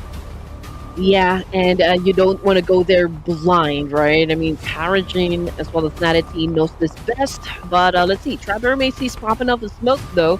I think they are prepared to go up against D Xavier. And we can see that Paragene is just like waiting for an opening knock. And there you go. Incas was able to establish that one. Paragene is on the ground. But oh man, what a clapback from D Xavier. Paragene is also bleeding out there. Yeah, he needs to be saved. Should be able to. Looking at his teammates, okay, they're going towards him. A smoke will be popped up by Lamborghini, but they do not have the circle now. They have about 20 more seconds to move away. They're locked in with Triparomacy. Though they have the advantage though against Triparomacy since they have this high ground, but they at the same time they sent 1 player down south, and that's Levi's, to scout for another entry point. Okay, I mean, if we're going to be looking at the situation, to be honest, there's plenty of space. Nobody is actually taking control of Junkyard just yet, perhaps because of its terrain. I mean, it's a little bit on the low ground, so you don't want to get caught up in between there. D Savior is backing up Levi's, I guess, going up against Team Pandem. Obviously, they are on a 2-2 split here. Not really a 2-2 split, but because Actual is the one really far away from the rest of the team here, as well as Billbot. So I guess the duo would be Deemzy and Maxius. Oh, okay. And Team Panda, they need to be prepared for D Xavier now. They're playing the gatekeeping role against the 4v4. Wow. They're going to get the first knockdown to Paragene, looking for another one. It's going to be Maxius. Locked out the moment. Nadati arrived just right in front of him, but Levi's former part tries to get an elimination point against Maxius. Maxius is still crawling towards his teammate. The point is still not secured yet as Dimsy fires back. And Achul obviously came rushing in, but is it going to be too late for the rest of the team here? Nice shot! And nice spot coming from Achul, putting down Lamborghini. They now have a total of 10 elimination points with Dimsy bagging most of it. Now that the Savior is already out of the equation, will Team Pandem actually sustain this kind of level of gameplay and actually win the chicken dinner? Because Tribe Aeromace is still there to stop them, as well as Morph and Kodak. When Tribe Aeromace managed to get into the circle, so pretty nice that they'll be parking themselves on the right side of the circle, away from the action. So they're happy to hold on to this while praying that circle favors them next. At least Tribe Aeromace, they're still playing the active role of looking around, gathering information, just to have an idea of where everyone else is at. Information gameplay. Okay, everyone is really quiet here. Of course, they still would want to keep that element of surprise just so they can actually get their opponents off guard. But Iftar now, okay, just cooked up a nade there because it's a full squad of Tribe Aeromace headed towards the same direction, while Iftar dealing with Tribe Aeromace, he's doing a little bit of spray as well up against Team Pandem, if I'm not mistaken. Yeah, so a bit of a fire there towards Team Pandem, just to signal to them that, okay, we're here, so don't come anywhere close. But the circle might force them to move. Let's see. 0 seconds, and circle goes slightly down. It favors Toda as well as Team Pandem. Man, look at this position by Team Pandem together with the circle. Yeah, okay, so there's a huge advantage on the side of Todak, considering that they are holding up a compound here, while Tribe Aeromace, there's that pressure because they're outside of the zone. But then again, number advantage still goes to Tribe Aeromace here. They could easily knock out, Todak out of the process here, but they opted to challenge the boys of Team Pandem, I guess, before getting inside. So perhaps that makes more sense. I mean, to just take over the south side here of the circle before going up against Todak as well as Morph team. So let's see if Team Pandem can be successful in eliminating Tribe Aeromace. Well, here we go. Action's happening right now, and the face of Billboard will be blown up by the nade of the other side. Tribe Aeromace has the high guard advantage. Achul still on the lower ground, 80% of health left. Tries to circle around to try to find the next target, but the terrain is just not helping him. Finally, Incas finds the position of Achul, and he will be knocked down. Now it's only Dimsy on the other side with an off angle. He's not going to be able to get into action. He now has to play for survivability. Man, okay, so I guess that's the advantage coming from Tribe Aeromace here. They could just seal up and get the job done. Achul already out, so it's just Dimsy, everyone, the lone survivor for the side of Team Pandem. Now, it continues to have the exchange. Inca's low in HP, though, but there is still a lot of time for him to go for the heal here. Yeah, he can reset, so they should be back up as a full squad. Shouldn't be a problem for them. But Dimsy has something to say about that. Okay, 1 shot, 2 shots. These two different members of Tribe Aeromace, they share the damage coming up from Dimsy. Though Dimsy not able to knock down anyone for Tribe Aeromace. As for Morph, they're still being chilling inside the building. Not like they really need to move. Yeah. Obviously, Tribe Aeromace is trying to control the circle here. They're dictating the tempo of the pace here. We can see that Team Pandem Dimsy, okay, he's cooking up the nade though, but will it be smart to actually reveal his location, to compromise where he is currently? I mean, Tribe Aeromace can easily just go on a 2-2 split here to take care of business up against Team Pandem, and there he goes. Suyug spotted him out. He's doing a massive spray here. Still could not connect. Well, of course, it's just a matter of time before Dimsy needs to eventually leave that spot. Yeah, if not, the blue will take him out. And Tribe Aeromace does not want him to deny away the point. And they move in, they rush in, Inca secures that point. And Team Pandem is out at number 4, but they got 10 elimination points. Pretty decent, I must say. We can get a double-digit elimination in a round. So it's still okay, still not too bad for them. Hey, I mean, Todak as well as Morph team, they've not even engaged just yet. I mean, yeah, sure, they were throwing up some mollies here and some nades, but they're not leaving the comfort of the warehouses here. So I guess Tribe Air Macy will definitely go in for a bench here. Will definitely try to flush them out. So if Tribe Air Macy plays this one right, I think they have really the biggest opportunity to score the winner of the chicken dinner here, because Todak as well as Morph Team, they don't have anywhere else to go. Not unless the circle favors them. I mean, it's stage 9, so definitely the map will close up. Yeah, so Circle will not favor anyone, but at least based on their current position, okay, they will definitely feel the blue before Morph. So slight advantage towards Morph, that is. But I would say the bigger advantage is towards Tribe Air Macy. Full squad, high ground, well spread out. It's hard for them to drop the ball. Yes. So let's see what's going to happen, ladies and gents, because no one wants to do anything reckless in this situation. Obviously, stage 9 is where everything will end. But yeah, I think, the remaining teams would want to take their sweet time here. I mean, we can see that there's nades, like being thrown up against each other here. Yule is trying to go, for the sneaky attack here. Airdrop just got looted by Zio. And Jaws... Oh, okay, so I'm not sure how you are surviving the desert. Okay, but Tuyu got a little impatient there. But it wasn't Todak that actually scored the point. It was Meow Meow. Yeah, there you go. Meow Meow, Mr. Cat scores that for Tribe Air Macy, and now they're starting to move in. Look at this. HORAA is going to lead the charge together with Incus, while Meow Meow together with Suya is going to take that high ground. And Todak being pinned down. Jaws in between these two teams. Now he fires onto Todak as well. 9 goes down. So let's see who will be able to secure that elimination point. Jaws spots out Incus coming in, but he's not able to land the shot. Oh man, 4v1. My goodness. We're not even about the gunfights here. It's a 1v4.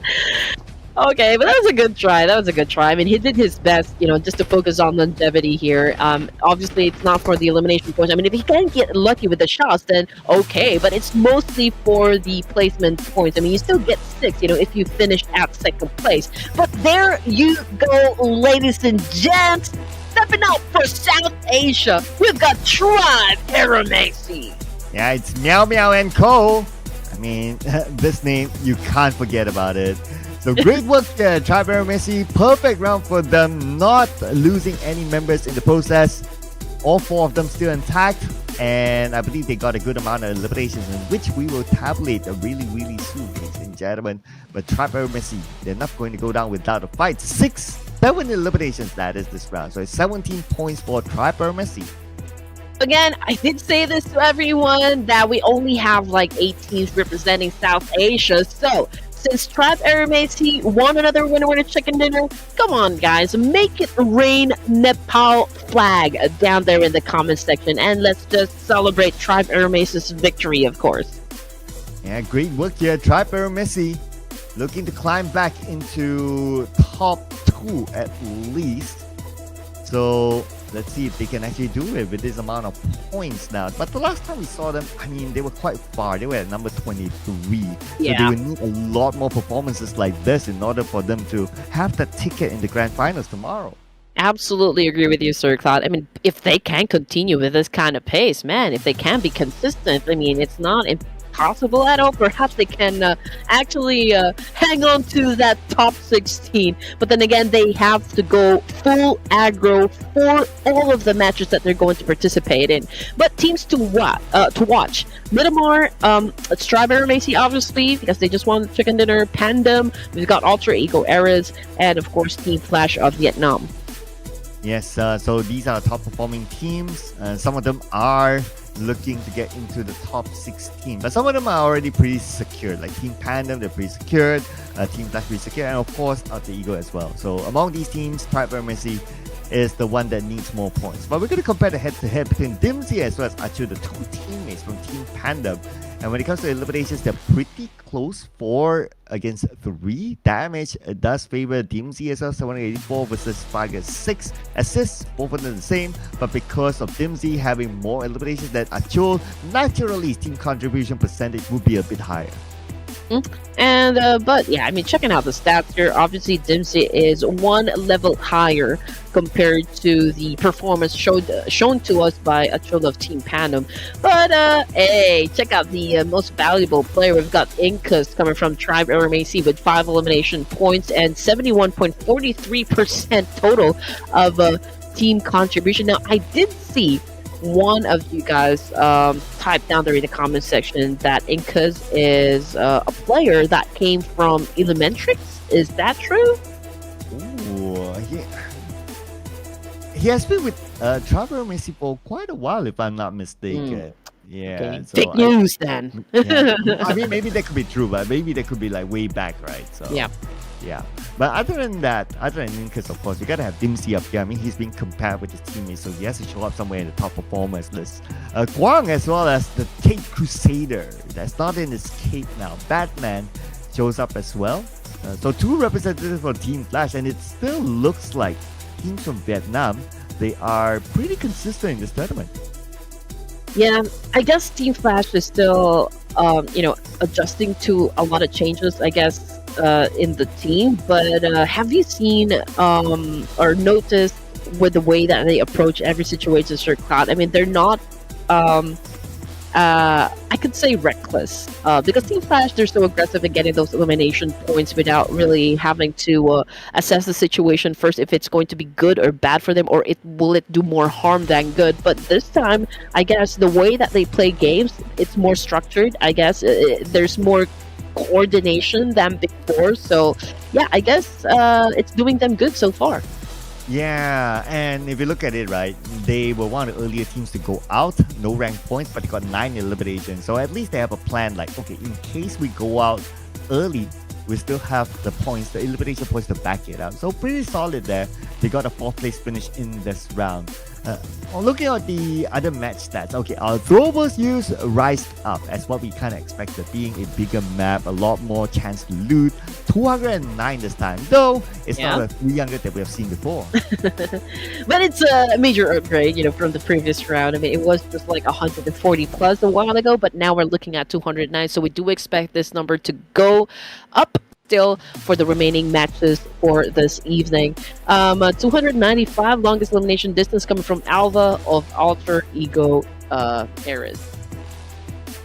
Yeah, here are the numbers here, and this is where it all matters. Only a slight change on page 1. So Team Pandem goes up, 127 points versus 122 points of these Xavier, so that's a 5th and 6th place. Though it doesn't really matter because, yeah, I'm pretty sure teams on page 1, they are secured onto the next round. So it's a matter of bragging rights. But the interesting part is that DRS, the only team without a chicken dinner, yet they are in page 1. So this is also an indicator of what might come in the grand finals later on for them. But on page 2, we got a couple of movers here. And Roy Esports, unfortunately, is hanging on for dear life on the 16th place with 84 points. Again, if these guys would want to maintain their position, they still have to really do good, in the remaining matches to come. Again, this is the last day of the semifinals. Final chance for them to actually break their limits. But let's take a closer look on those teams who are part of the 3rd page. So we've got Leo Esports with 79 here. We've got Bigatron Red Aliens, HORAA, GeekFam, Agan IA, Tribe Error, Macy, A1, and Morph Team. Now, I can say that, out of this teams, all the teams here, we've seen quite an improvement coming from the side of HORAA and as well as Tribe Error, Macy. I mean, it's a huge 20-point deduction, but at least they're trying so hard to actually get through all the matches here with a double-digit win. Yeah, so double-digit is the points that some of these teams would need, especially teams on page number 3, ladies and gentlemen. They still have a couple of games more to go, so games are flying by. They need to really work for it if they want to be in the grand finals, because that is where the money will be in. But we're only down by 2 games here. We still have 4 more games for the broadcast to go, so do not go anywhere, ladies and gentlemen. We'll see you guys back in ERANGEL after this.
4 more games to go for our broadcast, but not as many games for the teams. This is the Ruthless Esports Invitational Showdown Season 7. Man, we're already at 7 seasons now, Red Queen. Can you believe it? Yeah, and we still don't have any LAN event. Can you believe it? If you guys want it, put it in the comment section. Just saying. Yeah, we'll go to Nepal. But hey, Sir Cloud, what do you think is going to happen for the semifinals? Do you think that there's still a chance for those at the bottom of the page to actually climb up the ranks? I would expect Bigatron Red Aliens to pull off a last minute. They always do that, you can't think about it. And then in the grand finals, they just show up. Yeah, I mean, that's what I told Contra, to be honest. I mean, I always say, like, Bigatron Red Aliens, okay, they're not really so aggressive right now, but when it comes to, like, perhaps, like, the last 3 games, they would definitely show up and kind of just, like, do that in the last minute. But we don't know. Yeah, it's like they are saving their energy somehow, and it's like, oh, when it matters, okay, we'll come up. If not, we'll be like, okay, we'll chill. But there's only, like, what? A few more games left for them, an average of perhaps 3 games per team. But they're not too far away, honestly, and they can still definitely do that. But we're going to roll our groups here, ladies and gentlemen. But before that, just a bit of a recap.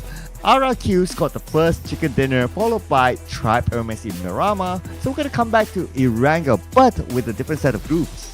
Yeah, it's going to be B versus C this time. So there's RQ, the Arrest, Esports, Moin Donkey, again I8, A1, Roy, and Sam9. And for Group C, we've got Bigatron, T2K, FaZe, Morph, Team Flash, Todak, Tribe Aramasi, and Team NKT.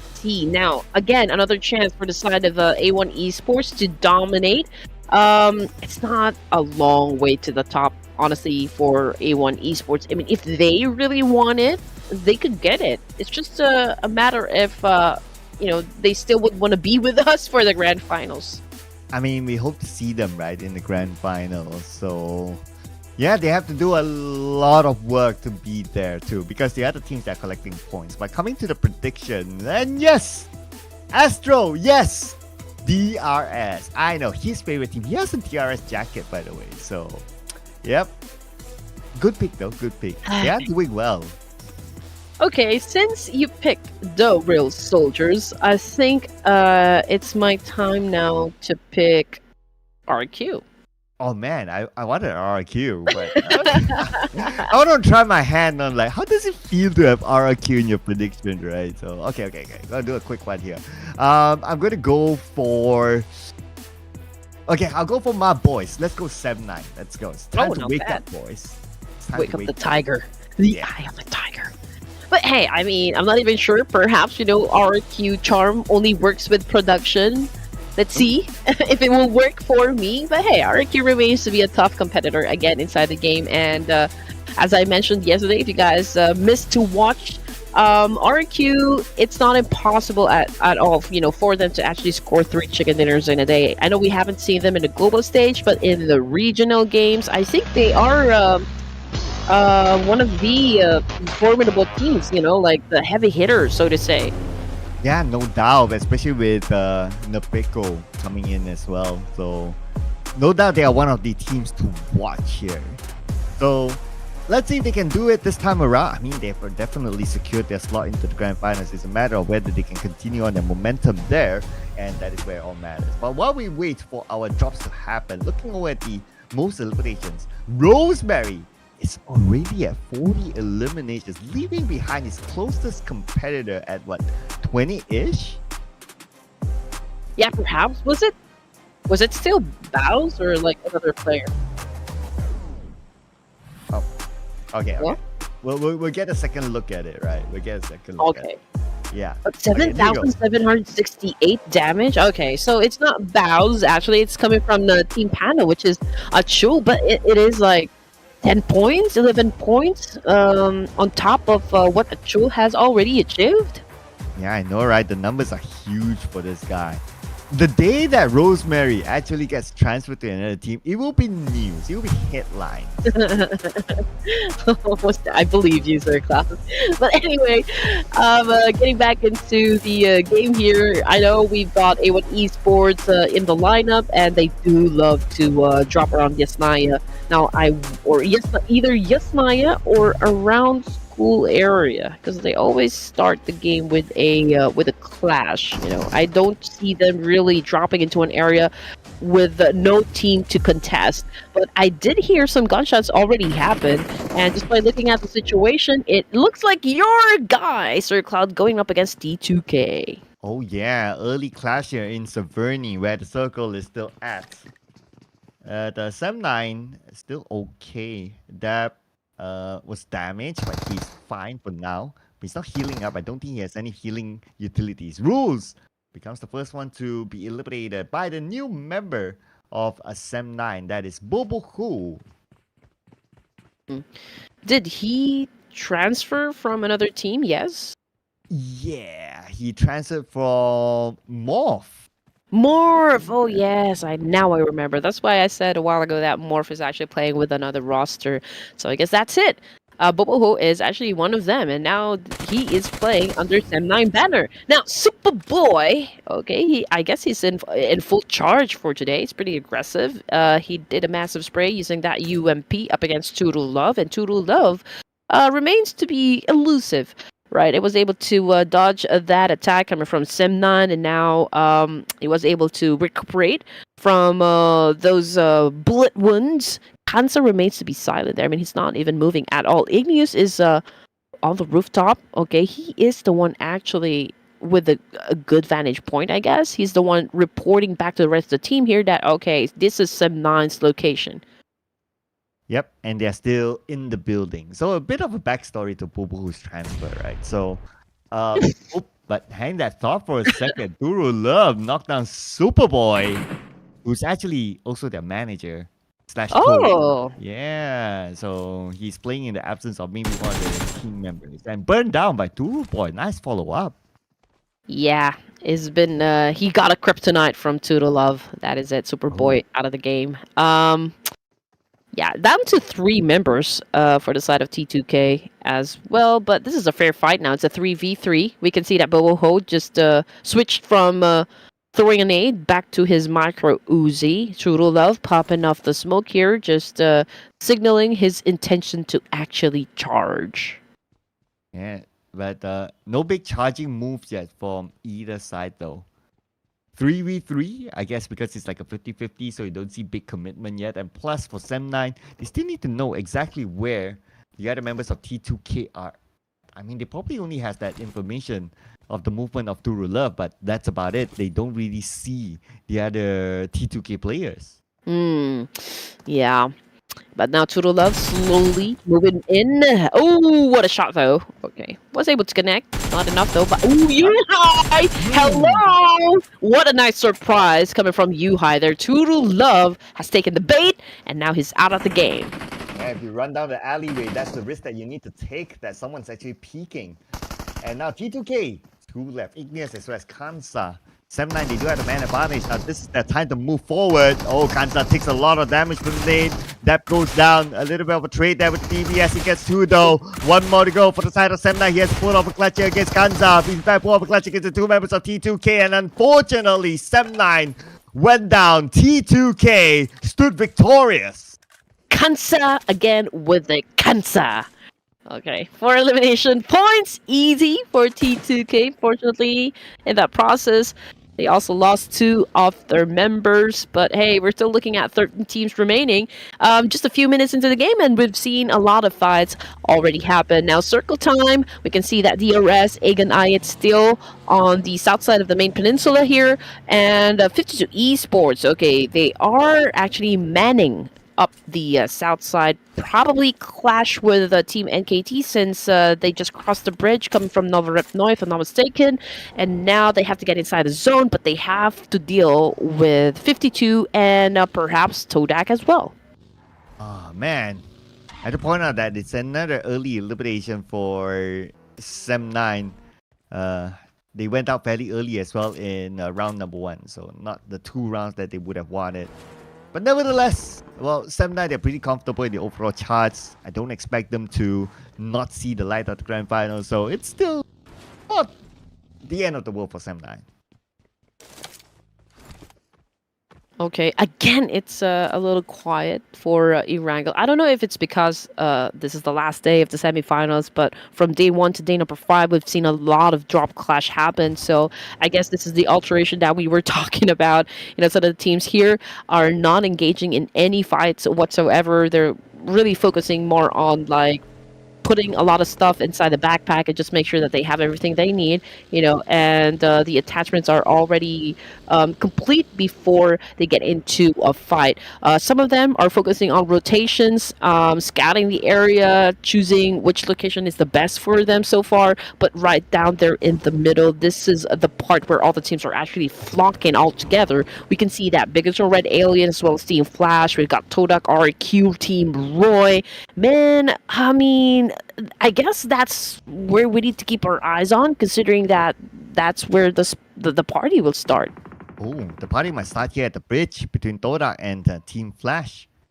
And if they're keeping an eye on Batman on the other side, though, he does have one frag grenade that he can try to use to flush his opponent now, but still keeping it to himself. So both sides kind of have a unspoken truce to not really fire on each other. Okay, Batman is taking his time with his red sports car. Is that a Ferrari? I'm not sure if that's a Ferrari, but anyway, Lynx driving his buggy pretty close with Team NKT. Wow, this guy, Nerves of Steel, man. I mean, I don't know where the rest of Todak is, but he is keeping them at bay. But unfortunately for Nyan, though, he got spotted by Team Flash on the other side of town. I guess this is a 3-way battle. Well, here we go. Another team has joined the fray. Lynx on his way to try to save 9, but let's see if we'll be able to make it in time, though. Alian gets knocked down by Fnatic from RRQ. 52 Esports now in trouble as RRQ taking the active approach of sending their players towards them. Oh man, here we go. Crypto obviously is hiding through the smokes here. He's actually trying to bit up by RQ here, but Crypto is answering back with his nades, but he's been taking damage. Oh no, you need to hide behind those rocks.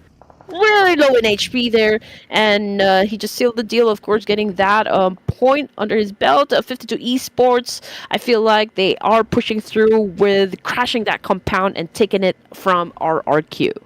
Yeah, nice defense as a start, and now their follow-up might be just like what you said. Crash into RQ's compound, get this compound for themselves. It would be a great position to be in. Oh yeah, definitely. And there you go, T24 just went in for that spray, not connecting, however. RQ remains to hide behind those concrete. They're not peeking at all. They're being very careful. Perhaps, you know, they're saying that you might want to open fire all you want, but you guys are not going to flush us out here of this compound. Oh man. Okay, so 52 Esports decides to not engage with RQ any further. So RQ will still hold on to the compound for now. I was kind of expecting for them to do that, but that's okay. I guess they have other bigger plans in mind. But for DRS, they have plans that morph, and that is the nice aggressive rushing onto you. Yeah, I mean, I guess he wasn't able to even do a counter there. Babe Luck is running out of luck, perhaps? I don't know. I mean, he's desperate trying to crawl back to some sort of cover there, but the rest of the team is actually far away from him, so that pickup will definitely be a little bit of a mission impossible. 2 of them actually already on the ground, so I guess this could be a win charge to DRS. Yeah, and the zone took out Yul, so a point denied there from the hands of DRS. Nevertheless, now DRS, their turn to travel. As for Morph team, looks like they're quite spread out though. Hopefully they have a plan on how to survive this stage. As for the elimination feed, Gosu knocks out Vexy from Void a Donkeys. But we do have them on screen right now, and Gosu with a 1 knock is trying to find another advantage before rushing in. Oh man, it is on like Donkey Kong Team Flash now, making it rain nades, trying to flush out all the members of Void Donkey here. They're taking a lot of damage. Not quite sure what the plan is going to be though, because they don't have anywhere else to go. They are pretty surrounded by Team Flash. Even though if like Team Flash, we can only see 2 players here, but again, they are all in one spot, which makes them very vulnerable for any attack. Oh, circle time. What?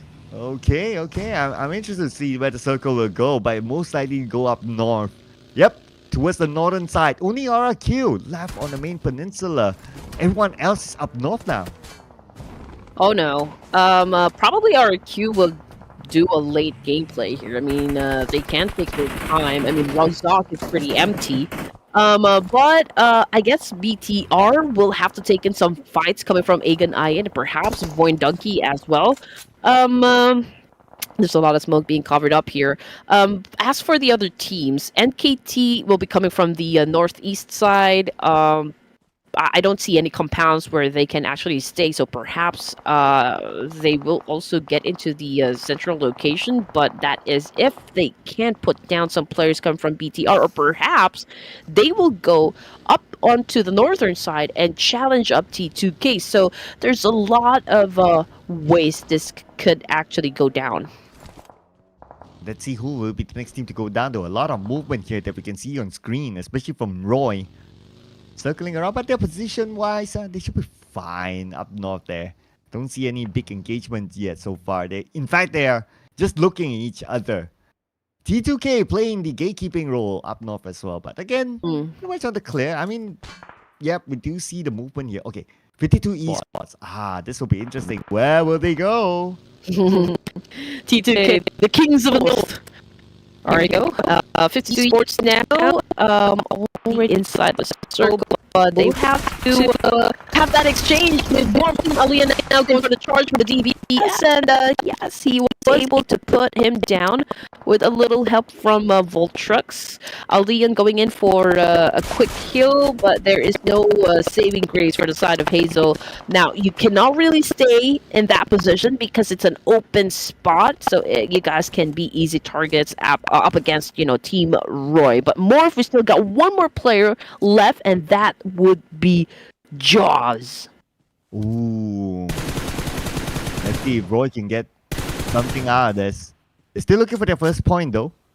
Nice high ground advantage. I really like the position of Roy, not gonna lie.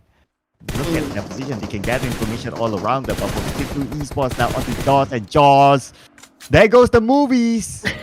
I'm trying to remember the sound, for Jaws. There you go. Yeah, something like that. Yeah, probably bad at doing it, but if you know, you know. I love the reference. You always get the reference, but yeah. Alien already on the ground here, coming from 52 Esports. I guess there's a lot of teams here going in for a reposition. Obviously, we got DRS. They're on a 3-1 split here. Sleepy is all alone, probably just monitoring the situation because there's a lot of teams down there. Sleepy already inside the circle, so I guess DRS is quite safe. Whether or not they push through with going up against the Tribe Aeromacy here, I guess there's Sleepy that could potentially just continue on from there if in case DRS gets eliminated. But Roy Esports, okay, they are already inside. And they're pretty close now with Bigatron Red Aliens, so I do wonder if they're going to go in for the attack. And with that small piece of circle in Razor, RRQ could still take their time. So we might not see them in action anytime soon. But we'll see all these teams on screen here in action. Okay, Team Flash. Very, very close to another team though, just right beside them. And Team Flash, the active approach against Void Donkeys, but they have to be aware of their surroundings as well because all the other teams are close by. I mean, we already have like a sort of small circle here, so it is really gonna get crowded. I mean, we still have a little bit of a river there, so there's that segregation. It's either you go from like the big part or the small part. But anyway, Void Donkey again. This is not a very good spot. It is vulnerable. But you know what, Vexy, he's trying to make something for the team here. He just went in for the spray. Oh, and shuts down 2 players from Team Flash. Oh, nice move there by Vexy. I mean, he managed like 2 players at the same time. Wow, of course he got a bit of help from his other teammates, but still, he led the charge. That was a good move there by Vexy. Oh, definitely. Agree with you. It was an essential shutdown, an essential attack coming from Void. Unfortunately, Joker puts a stop on that one.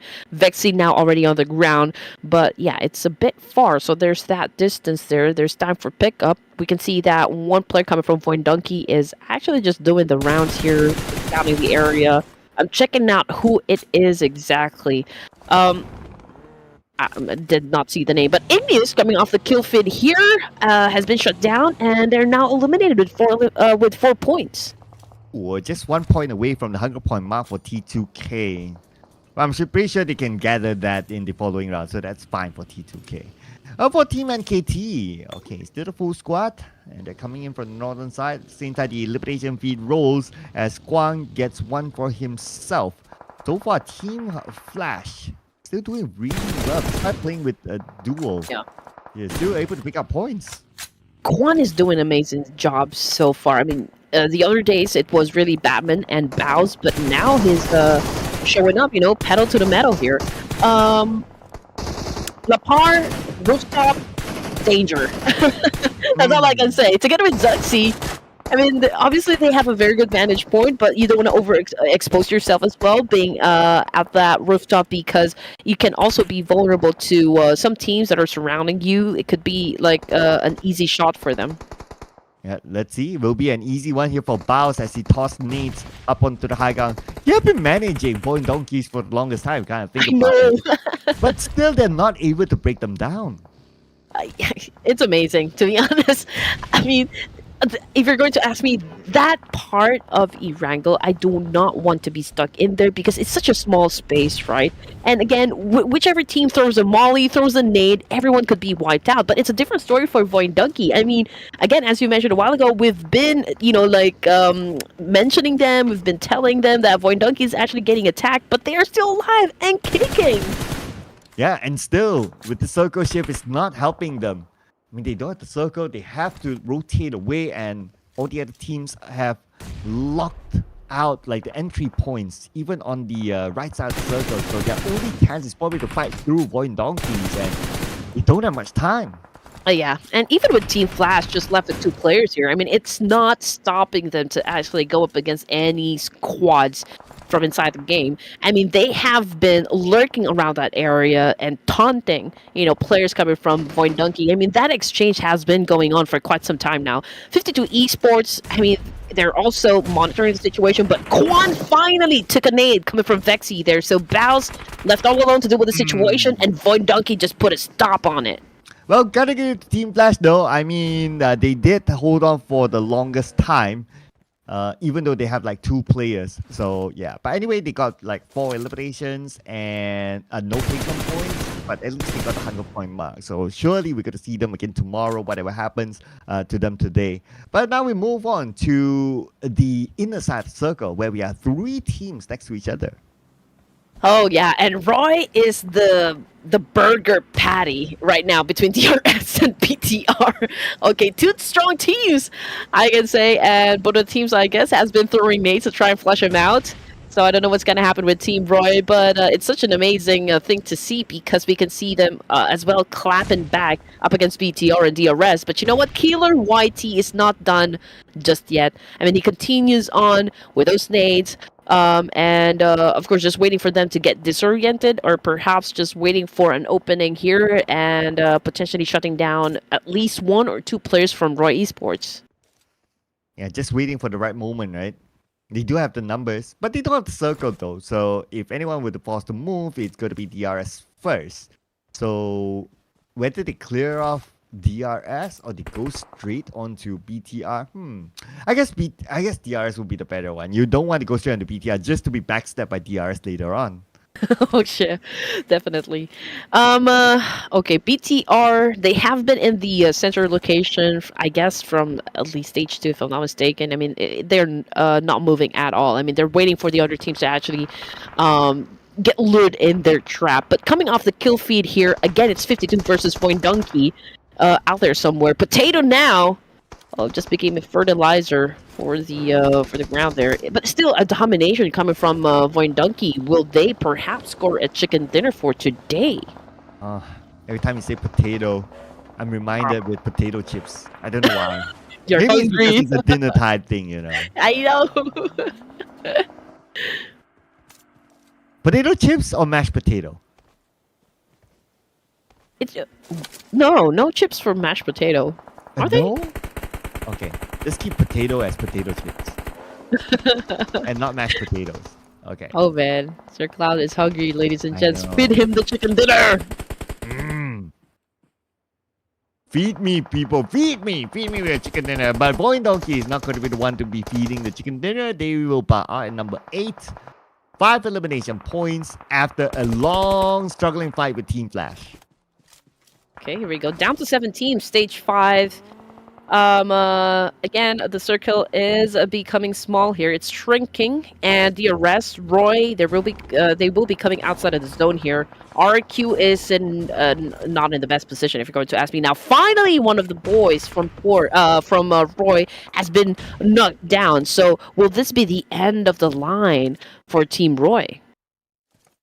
It could be, though. I mean, they're locked in with BTR and DRS on the other side. DRS without the circle, they'll be forced to move, and that's where Roy will need to defend their ground. And it doesn't help the fact that Satar is raining nades down to them, putting a lot of pressure onto Roy, while DRS is waiting for the dust to settle before they come in.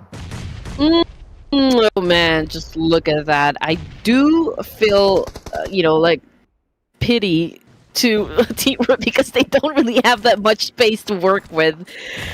There's also a lot of smoke, so I wonder if they can see through it and know exactly where to point their guns. But DRS, I mean, they are slowly creeping in, sneaking an attack here, but Sleepy is not careful because he got spotted by Pikachu Red Aliens.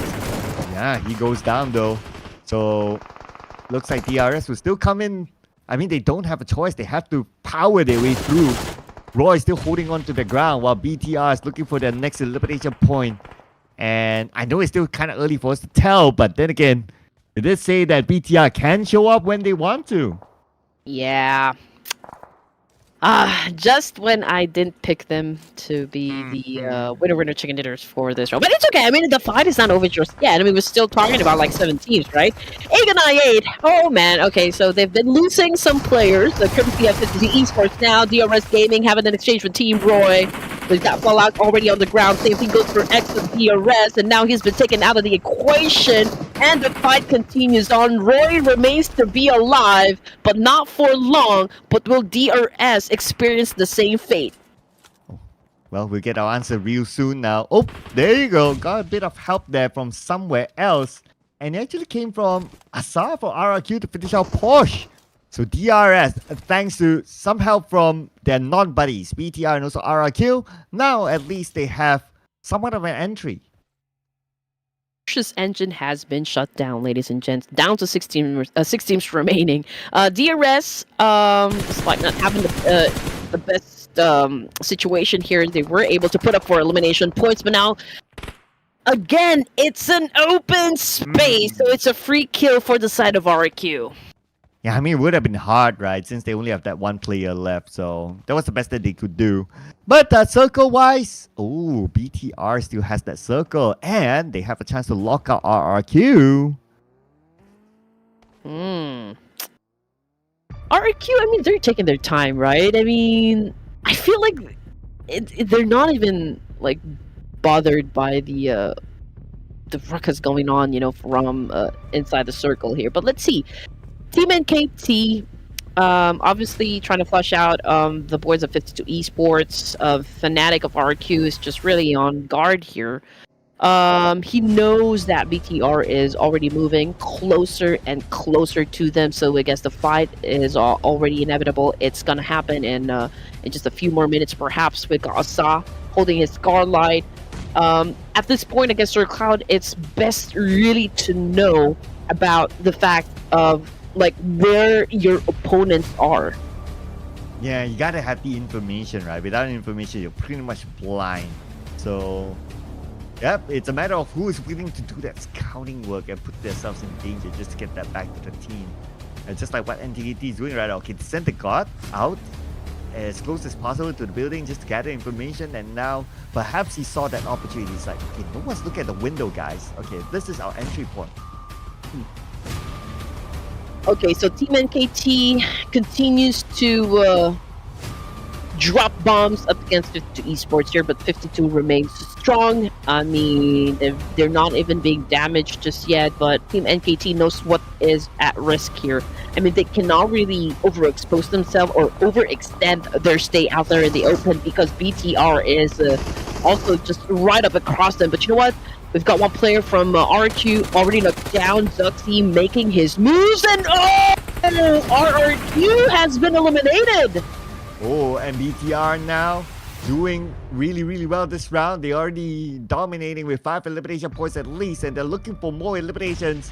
ASI8 Esports on the other side. RRQ, 2 points of elimination. Now BTR, how many more they can collect? Oh, okay, NKT is the other team with the full score, but they've been pretty quiet now. We do have them on screen on the 52 Esports.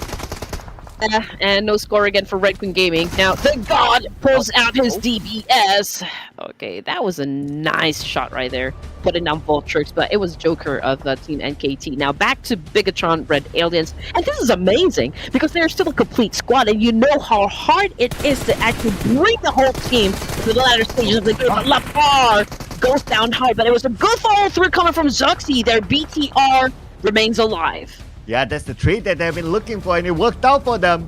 Now, it's between BTR and NKT. NKT, they have the circle. BTR, they have the high ground with that circle. And the circle will shrink in about 5 more seconds. BTR has to make a move. And at this point, BTR, they managed to reset themselves. But NKT, oh, they lost 1 player somehow. Oh, here we go. This is a fair fight, Sir Cloud. I mean, like, it's a 4v4, right?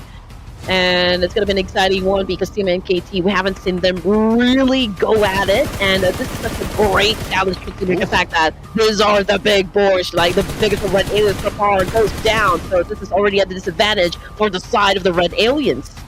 Wow, look at this. Okay, still 50-55 between the two of them. Let's see if any of the nades can actually land on the members of BTR. Lapa sends another nade onto NKT, but will not connect. But Lapa went down to Joker. Okay, so that is 4v3 now. Advantage to NKT. Zuxi, man, caught a nade to the face. 001 aka Satar also has taken some damage, so this could be a big win on the side of Team NKT. BTR really is bleeding out there in the open, and Team NKT will not let go of this opportunity to shut down the big boys and get the winner chicken dinner. Amazing, solid 10 elimination points. What a rampage coming from Team NKT. When I voted for them, they did not get the chicken dinner. When I did not, they got the chicken dinner. Come on, guys, stop playing with my heart. But anyway, for BTR, the team that was on page 3, second place finish ain't too bad. I think this is their first window. Oh, it's their first chicken dinner? I believe this is their first winner chicken dinner. If I'm not, let's just check with the production later on. But yeah, amazing performance, right? I mean, it's a total of 11 elimination points. So plus 10, that would be 21 solid points for this ERANGEL match. Oh yeah, and just glancing over my cheat sheet, and yes, it is actually their first chicken dinner in the semifinals. Wow, okay, took them a while, but with this chicken dinner, they're definitely on to the grand finals. They will have scored more than 100 points. So as long as you score more than 100 points, you're definitely through for sure. Well, I guess, you know, it's fun to see that most of the teams here are already stepping up, you know, showing up for the final day of the semifinals. Of course, it's a great opportunity to be included to the top 16 so that they can secure a spot in the championship round. But of course, we'll give recognition to Bigatron Red Aliens as well, again I8, 52 Esports, as this is a 4 teams that were able to kind of stay for as long as they could, you know, during the latter stages of the game. Yeah, but got to give it to the rise of BTR as well. Yes. I mean, we did talk about them being able to show up when it matters, and so far so good for BTR. I mean, not gonna jinx it. I'm sure the fans of BTR will want them to be consistent rather than playing with their hearts. Like, oh, okay, at one time they're consistent, and another time they're not. So yeah, but we're gonna compare the top two teams here from the round.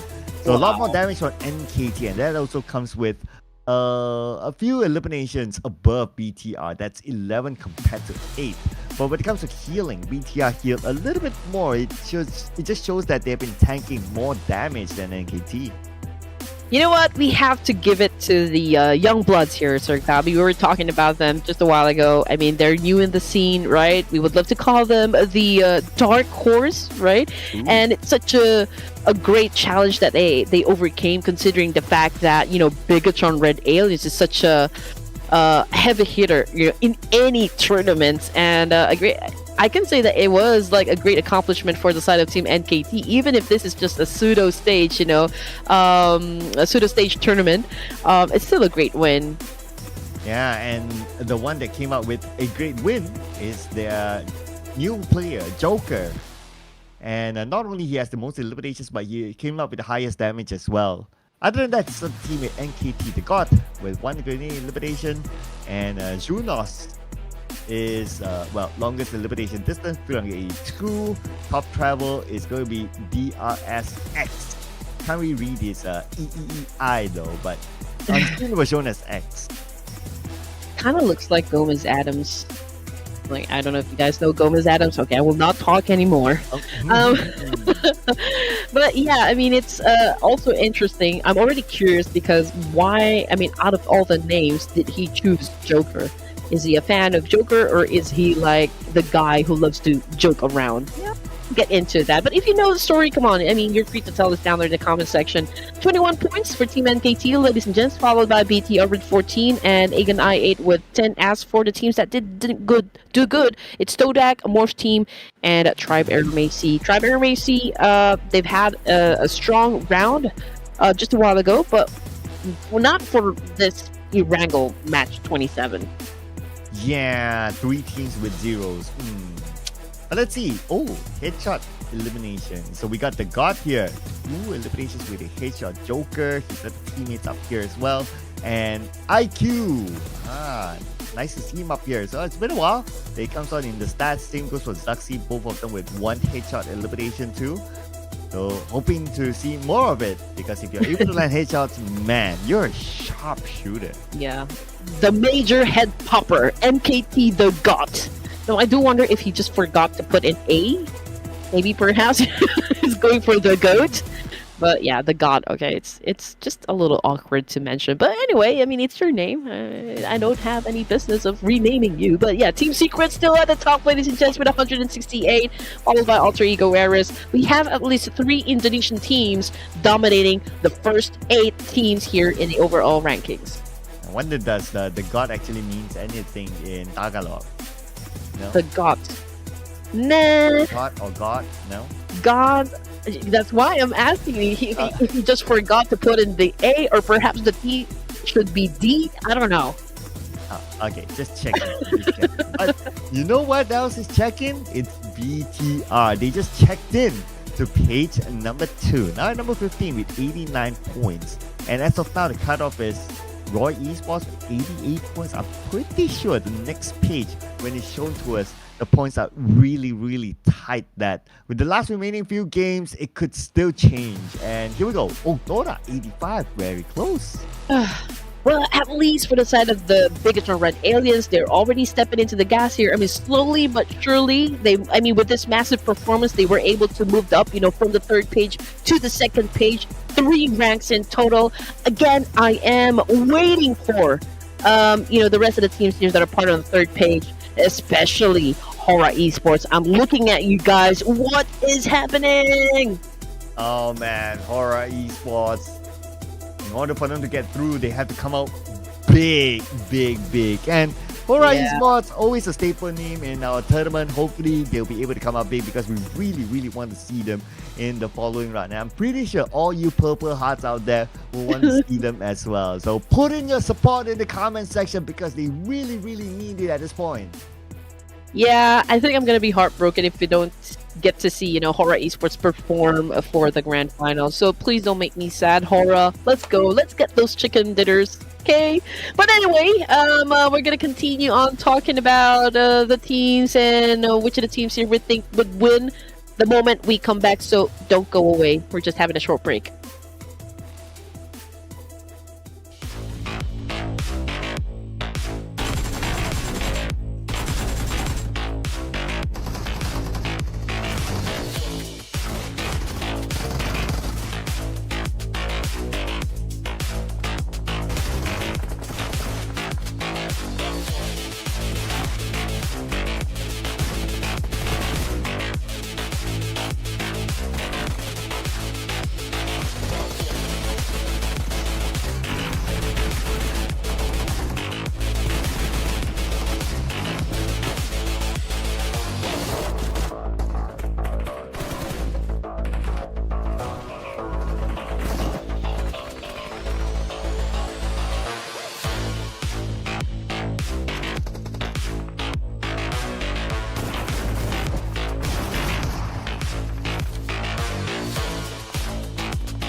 Joker? Wow, you got to prepare. I like it. I like it. Hey, look. This is Joker, guys. Anyway. I do like Joker though, not gonna lie. Oh yeah, definitely. I mean, I guess he is. Yeah, I like him as the what do you call this? The nemesis of arch nemesis of Batman. Yeah, and I like him in the Dark Knight version. Oh. Yeah. Oh, Folia Do is actually coming up. I'm sorry to break it down for you guys, but I'm not really a fan. I like Joaquin Phoenix, but I'm not a fan of his version of the Joker. No. Yeah, I mean it's too brutal. But it's close to reality. You know, it's not even comics anymore. I mean, it's like really watching what is going on in the world. Man, I love Joaquin Phoenix. Don't get me wrong. You like it? I love it. All I'll right. put him beside Dark Knight's Joker. I love it. I love the I like realism Jack of it. Nicholson as the Joker. Yeah, I mean that's like the classic evergreen, right? Yeah. Yes. But you know what else is a classic? It is our games here. All different countries so far. Hoping to make like, you know, every region has their own flag up there. That would be pretty nice. Yeah. And last time, again, it was dominated by Vietnam, and then we've got 2 days for Indonesia. But right now we have like a variety of flags that we can see on the screen. But I love the fact that, you know, every time we end the matches, there's always like at least one, you know, a team that represents South Asia. Again, we only got 8 teams here waving flags coming from South Asia. So again, if majority of you guys can actually get into the top 16, I already consider that a win. Yeah, true. Because it's all about getting to the top 16, right? And these teams will eye for the points to be in the top 16 in the following round. So we are going to come back to our prediction. Oh man, here we go again. Okay. I can go first. I would like to see like different flags up today. So we've got we've sealed the deal with 3 flags so far. So I want to put in Pakistan this time. I want to see ASIA Esports. Let's go. Okay, Falax team. Okay, not bad. Okay, since you're going for a South Asian team, A versus B, right? In Miramar. Oh man. Production, what are you going for? Well, you gotta let production go first. They went DRS the last time. They scored one with RRQ earlier today. So production, no pressure. I mean, they're 3 points away. I think I'm gonna go with Rolls. Ooh. D-Savior's not bad, yeah, but I'm gonna go with Rolls. Rolls, come on, show them your big guns. Right, the big guns or big? Has been working out. No, It's been working out a lot, you know. Rolls, okay. Oh no! I'm gonna go with Rolls is from T2K, right? So I'm going for DRS Gaming, the Real Soldiers, Killer YT. Yeah. Yeah, because T2K isn't playing this round. Yeah, they'll be back. I was thinking because Rolls actually came from DRS, right? So true. I know. Yeah, that's the thing about PUBG Mobile, right? It's like there's so many teams involved, like just keeping track on who's who, where's where, what's what. That's a chore by itself. But it's no problem for you, Sir Cloud. You've been in the industry for how many years now? And there is a reason why we call you the walking encyclopedia, because you know everything, man. Oh, man. Even that as well is like, I'm done sometimes. Like, there's another change. Oh, man. Can you guys not? Can you just like stick with the same roster for the entire year? And obviously that's not going to happen, but yeah. Can you just be like Vampire Esports and, they just don't change? At all? Can you please give that lecture to the teams here in my country? I heard there could be a change with Harame Booster. Harame, yeah. I saw a post by Federales, which surprised me. I know. I mean, that's really the problem with the Philippine teams. I love them to death, but yeah, there's I don't know why they always disband. I guess if there's a big tournament, that's the only time that they're going to be forming a group. But after that huge tournament, they're gone. Why Federales though? I mean, he's like the top fragger, Filipino performer, right? You name it, right? And he made that post before the tournament started, like before going to Riyadh. Like, any beans from you to spill? Nah, I don't really have that connection, like good connection with the local teams here in the Philippines. I don't really get to hang out with them that much, to be honest. You can spill the beans, sir. You've been hanging out with them for like a lot of times now. I mean, not Harame, bro. So I have absolutely no idea, but okay, hopefully we'll be able to get some insight sooner or later, because so far we have not seen any update with the movement of Federales this yet, so absolutely no idea. But what I do know is that who is going to take over the most elimination stats out of Rosemary? That could be a big challenge right there. I mean, we're talking about 40 points now, and you know how hard it is, but it's kind of lobby to get those elimination points. Even 1 point is hard enough to actually score. So I don't know if anyone can actually come close with how many points Rosemary was able to put up on the board. So let's see what's going to happen, right? Yeah, I mean, even the closest contender, Achua, is at 29. So I don't know, man. I mean, Rosemary, I mean, I wish I could see one thing. Like, what's the value of Rosemary if he were to be put on the transfer market? Like, how much would Alter Ego demand for him to be taken away? Wow, that is a big question right there. I think between the two of us, you're the most credible and qualified person to answer your own question. Okay, the boss of Alter Ego, whoever is in charge, the manager, whoever, what would it take to be put on the table to move Rosemary? Come on. Put it in the comment section, slide us in our DMs, because that's the question that we want to find out. But you know what else is happening? We already saw the first blood and we could see more. Oh man, Team Pandem and DRS, early engagement, everyone. Team Pandem already has 1 elimination point, but you know what? Sleepy did a very good avenging his teammate, and now I think this is already a fair fight. Both the teams are having trouble with getting some weapons here. We've seen just a while ago that some of them actually threw punches. Chama, very low in HP, and I don't think he has any first aid kits. Yeah, they're still pretty bare. I mean, just look at the weapons that they have, right? The Winchester on the other side. Oh, but Naredi, he's prepared with his UMP. So it looks like we ship over to D Xavier right now against a Team Secret. Parjin gets the first move. Okay, here we go. Oops, oops, oops, oops, oops, oops, oops. Okay, it's a good thing he was able to get behind that square thingy there. Team Secret is also within Los Leones. What a shot using that Winchester. Lamborghini goes down hard coming from Aegon I8.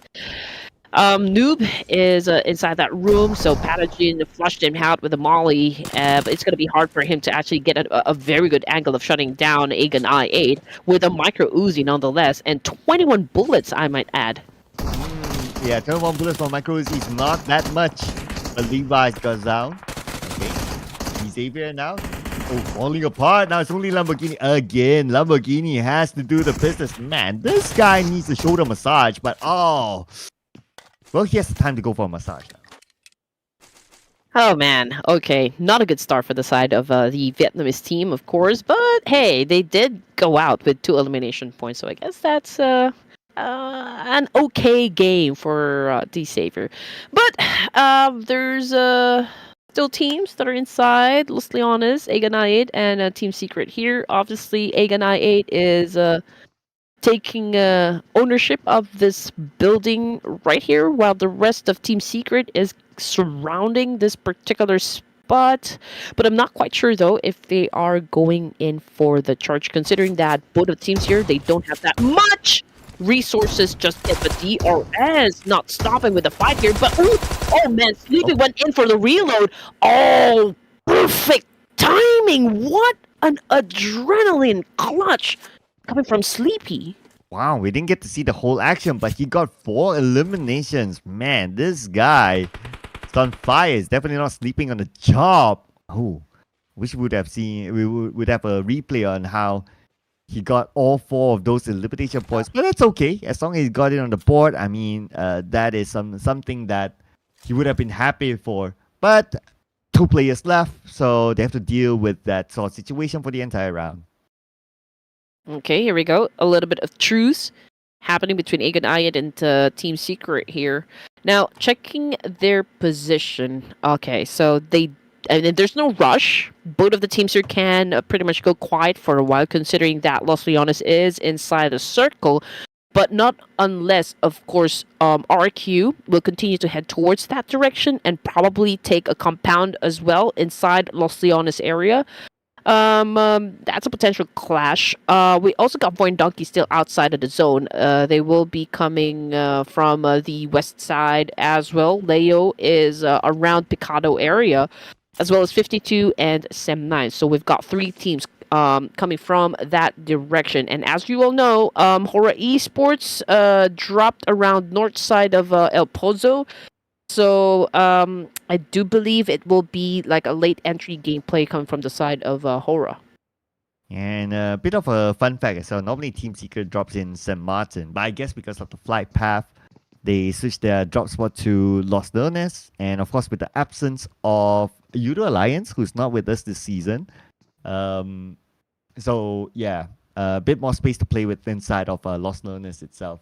But understandably for Euro Alliance, in case you missed them, they are probably just back from Riyadh, so they're taking their long, much-needed break before they move to Indonesia for the next season of PMSL. Ooh.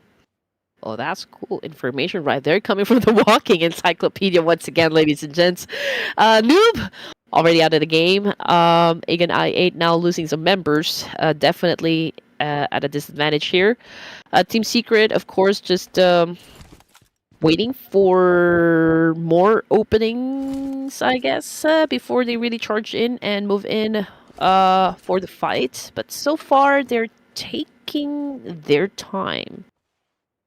Yeah, I guess with the circle, with this large city, naturally that's what happens. But Team Secret, they do have the man advantage though. And I'm pretty sure they won't mind finishing up the job quickly. AS Econ I8, AS I8 Esports, that is, they only have 2 players and they're quite split out. So if Team Secret can identify exactly which building, they rush in onto one building, they take off one, and they can focus on the other one next. But I guess they don't have the information. That's number one. Number two, the other 2 players are up north still looting, so they have time to spare.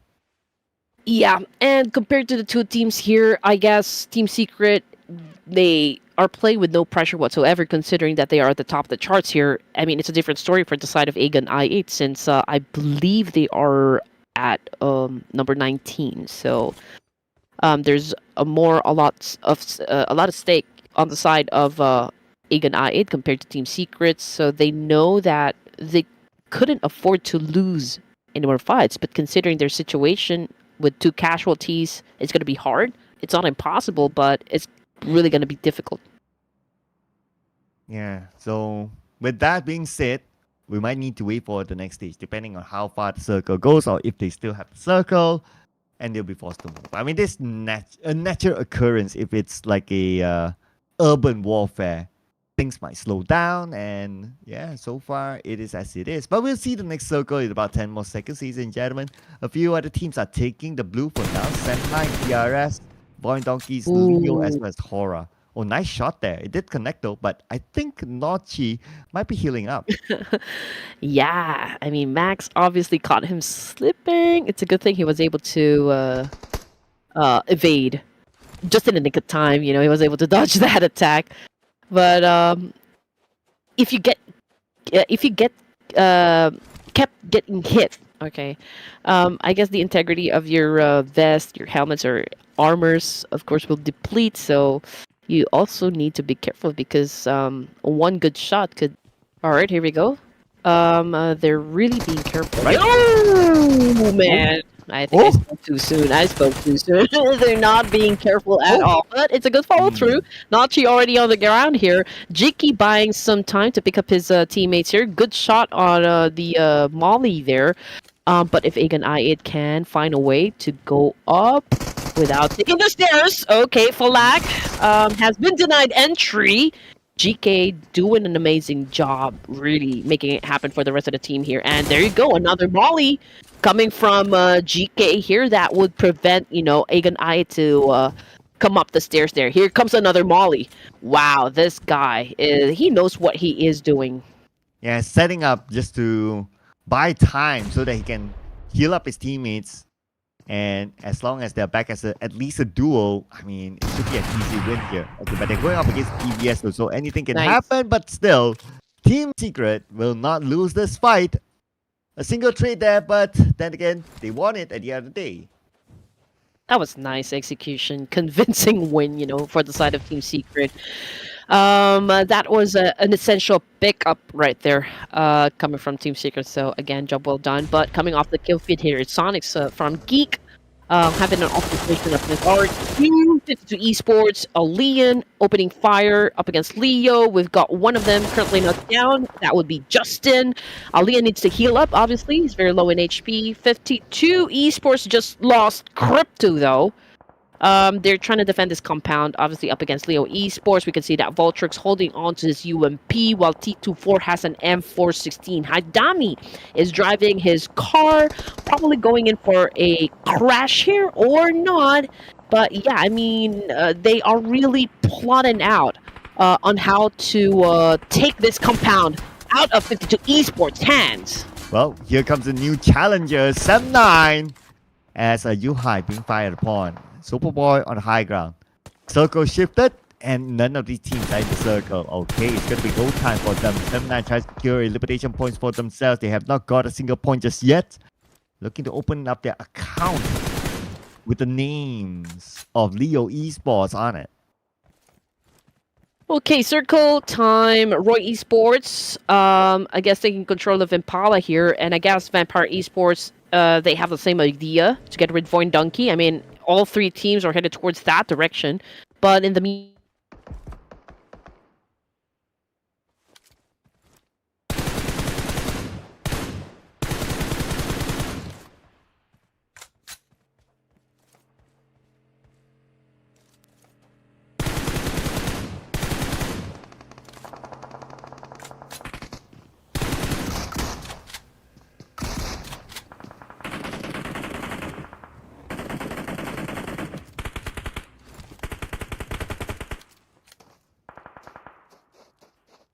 In depth, it's got Justin.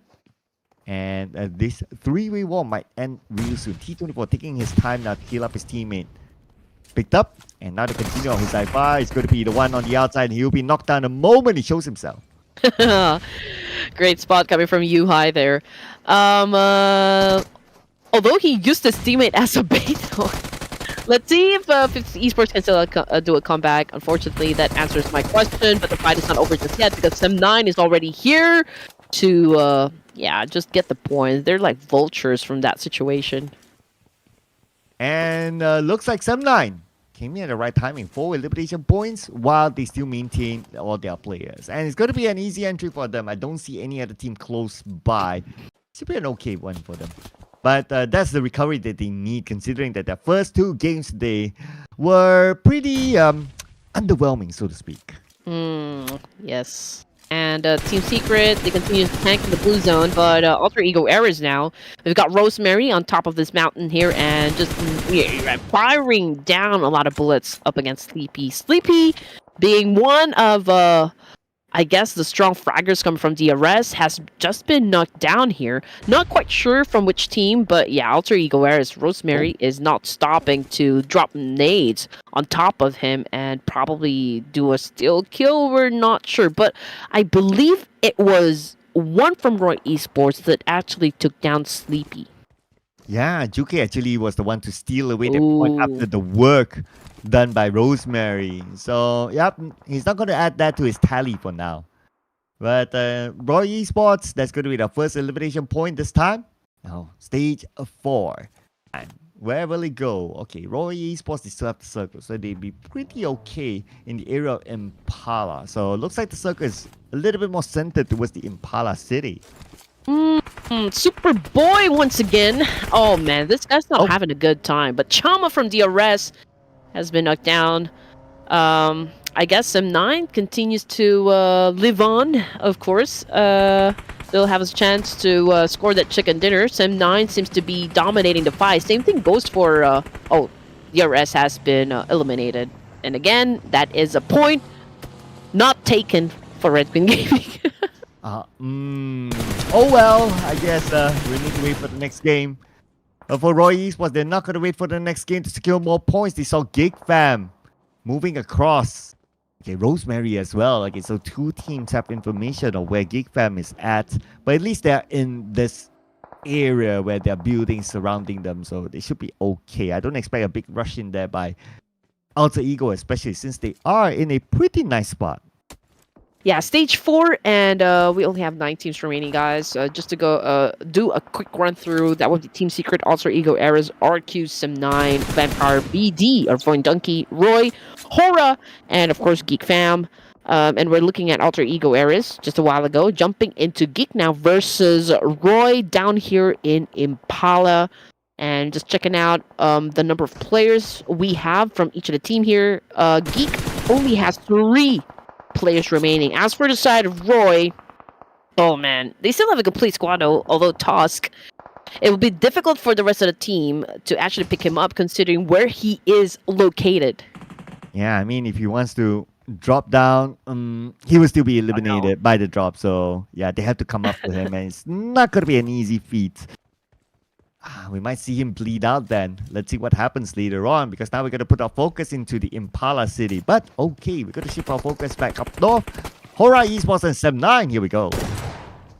Yeah, Mr. Boro on the ground sky! Again with a DPS. Oh, not DBS. It's S12K. I'm so sorry for that one. But unfortunately, he picked too long from that side and he got shut down. But let's see if Malik can still rescue his team here. Oh, yeah. I think they were able to do that. Sem9 just got eliminated. They exited the game with 6 elimination points. Well, a bit of an upgrade from the 2 first rounds today for Sem9, but still... yeah, not the performance that the fans would expect. But anyway, objectively, they are through to the next round. So yeah, I wouldn't be too worried about Sem9 for now. But let's see. HORAA Esports, they're a team that needs the points in. So they need to win more fights than just the Sem9 fight. All right, here we go. Things just keeps on getting better and better. Ray Esports to elimination points. Alter Ego Eras, they are still a squad, which makes them a very dangerous opponents, you know, from this match. Rosemary continued to hold on to this vantage point. I mean, we can all justify that fact because we still got 2 more teams in front of him. I mean, we got Geek there and Team Secret. So it's only right that he stays there. But yeah, I mean, Alter Ego Eras is pretty much surrounded by a lot of teams here. I mean, lots of opportunity to assume points. I have a hunch that this map is not updated because Sem9 is still in this map. But yeah, I guess hopefully we'll be able to see an updated map later on. But back onto the game. Alter Ego still with a very good position. I mean, Rosemary's position is great, but okay, spoke too soon. Now the fact that he's down up on that hill, his other teammates will need to be the one to climb up to save him. Yeah, and Vampire, I mean, they're not getting inside the circle just yet. Perhaps they've seen it from the kill feed that, okay, Rosemary's knocked out. Maybe this is the right opportunity for us to actually attack Alter Ego Eras while they are still recuperating and vulnerable from having Rosemary down. Yeah.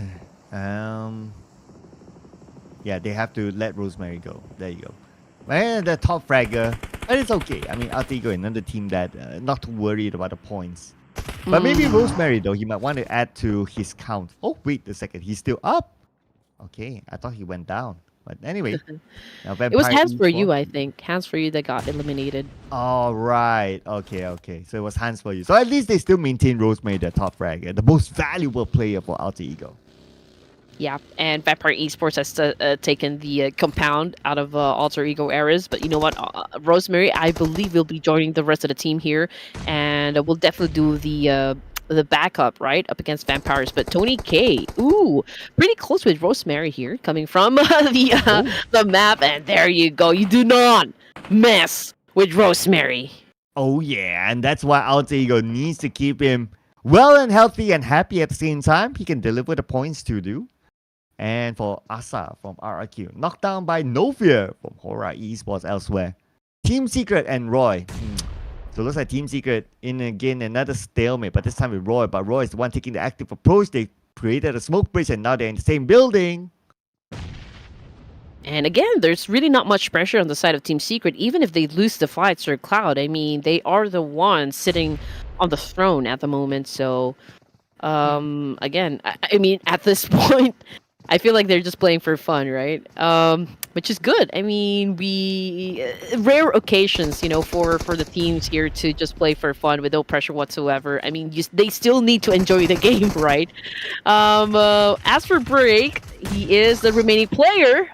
Just went for a nade there. Unfortunately, did not connect whatsoever. But here comes the charge. Oh man! But 3 players against Break. Oh, well. We know he's going down. Oh, Porsche needed down. This is time for Geek Fam to rise. I mean, they're also one of those teams who need points to be in page number 2 at least. They're trying to siege down Roy. It's not going to be that easy though. Roy have this fortress with them. And they kind of know where Geek Fam is going to come from. So all they need to do is take care of that one direction. But Geek Fam, they have infiltrated the building. Audrey will be knocked down by the nade from the other side. Izane still in the same building. And Roy trying to sniff out the other members of Geek Fam. Vampire Esports obviously run out of time. They're out of the game. Gig continues to fight on up against the remaining teams here. Up against Roy Esports. We've got Damn Rude on the screen. Izane needs to heal himself up.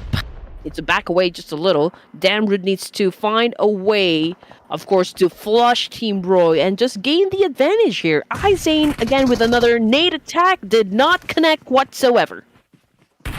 Man, Geek Fam, they're falling apart right now. And only Damn Rude left.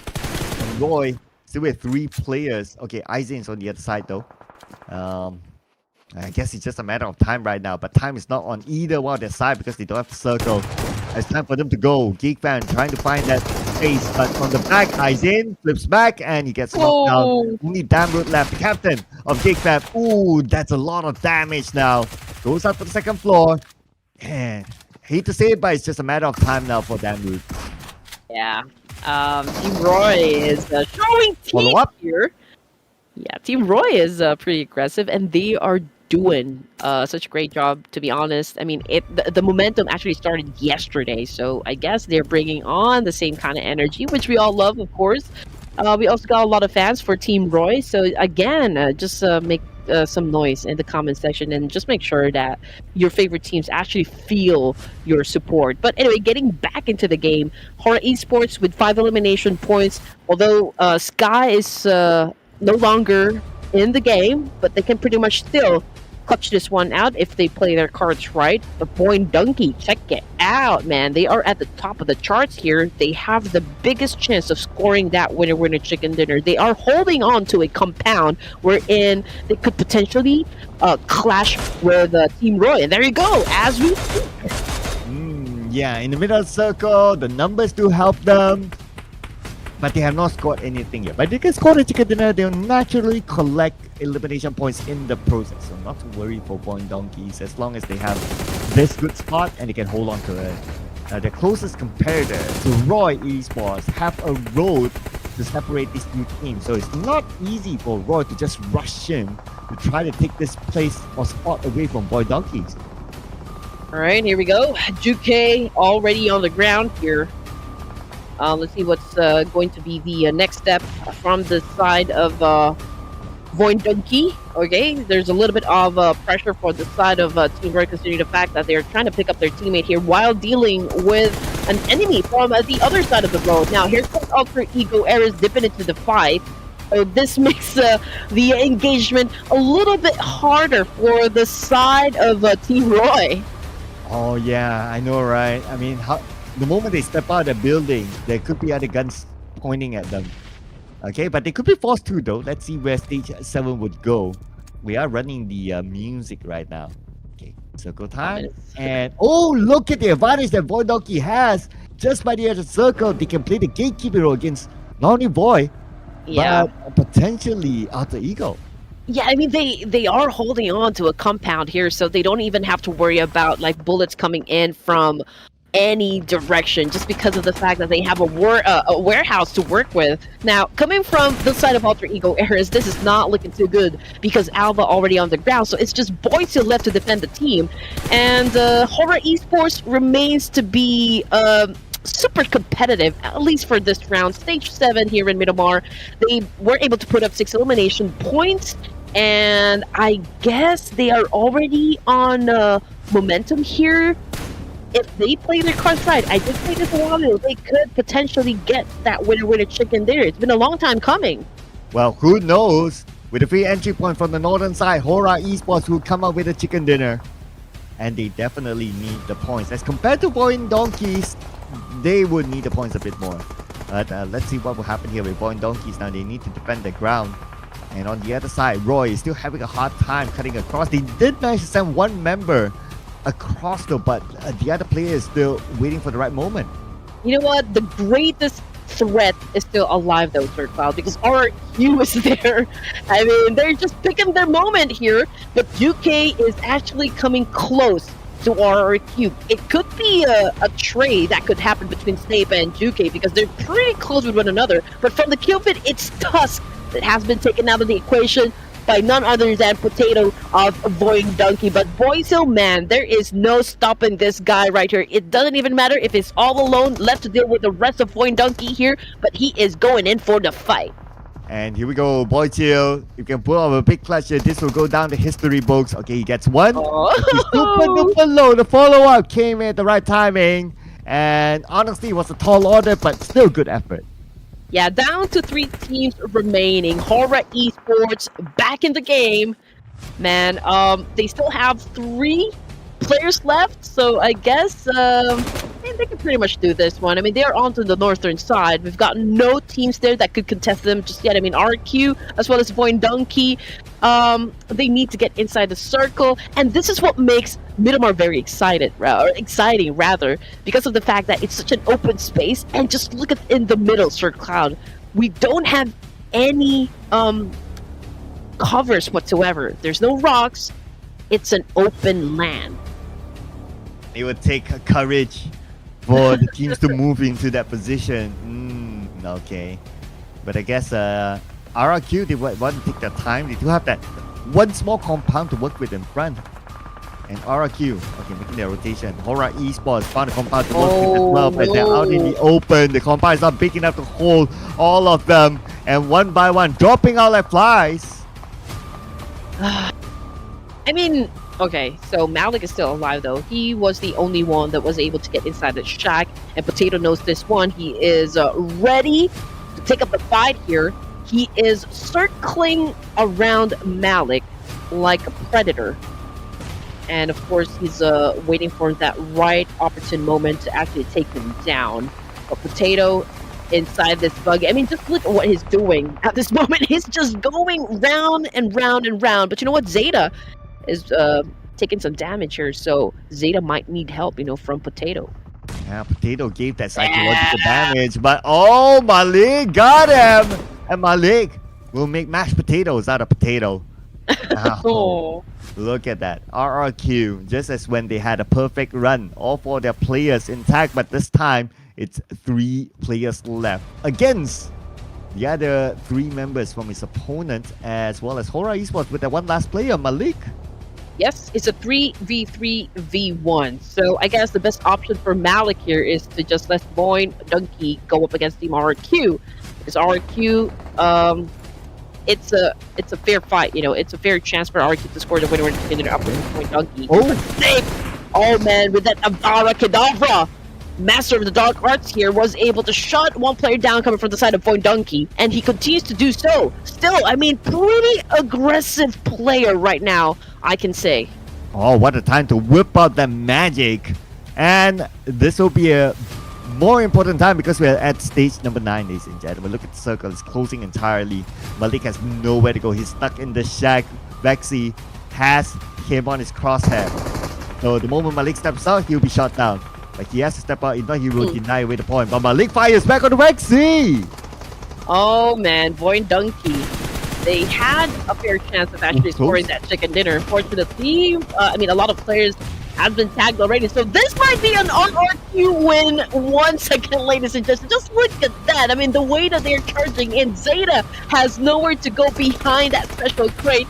And Zeta could go down at any second now. Oh, Kobe shot by RQ. And there you go. It came from No Mercy from RRQ. Donning their new jersey, by the way.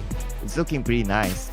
Just saying, if anyone's representing RRQ, don't forget us at Castle's Desk. But here we go. RRQ with another chicken dinner. There's already 5 chicken dinners by now? Yes. Guys, come on. Sir Pago, though. Where's Sir Pago? They did a song.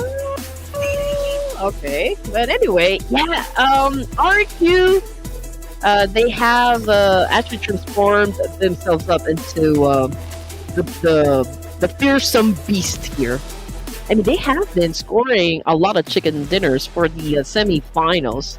Definitely, we will be seeing them at the grand finals, but I do wonder, plays the curiosity in me, Sir Cloud, if this is going to be the same energy that we're gonna see coming from RQ in the grand finals. Ooh, good question. I mean, it's kind of hard to tell, right?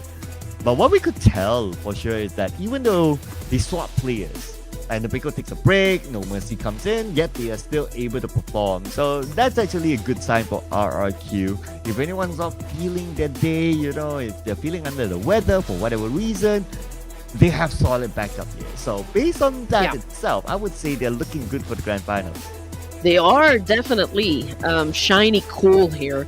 But if I remember it correctly, sometimes RQ, they're not in the mood to play. Sometimes we see them, the energy fluctuating from time to time. So again, I do hope that they can be this strong the moment that they step into the grand finals. Now let's check out the teams here that performed wondrously. We still got HORAA Esports, Voindunkey, and Alter Ego Errors. Now again, even if the likes of HORAA, Voindunkey, and Alter Ego Errors are not scoring the winner in the chicken dinner, with the number of elimination points that they're putting up on the board here, I guess they're pretty safe.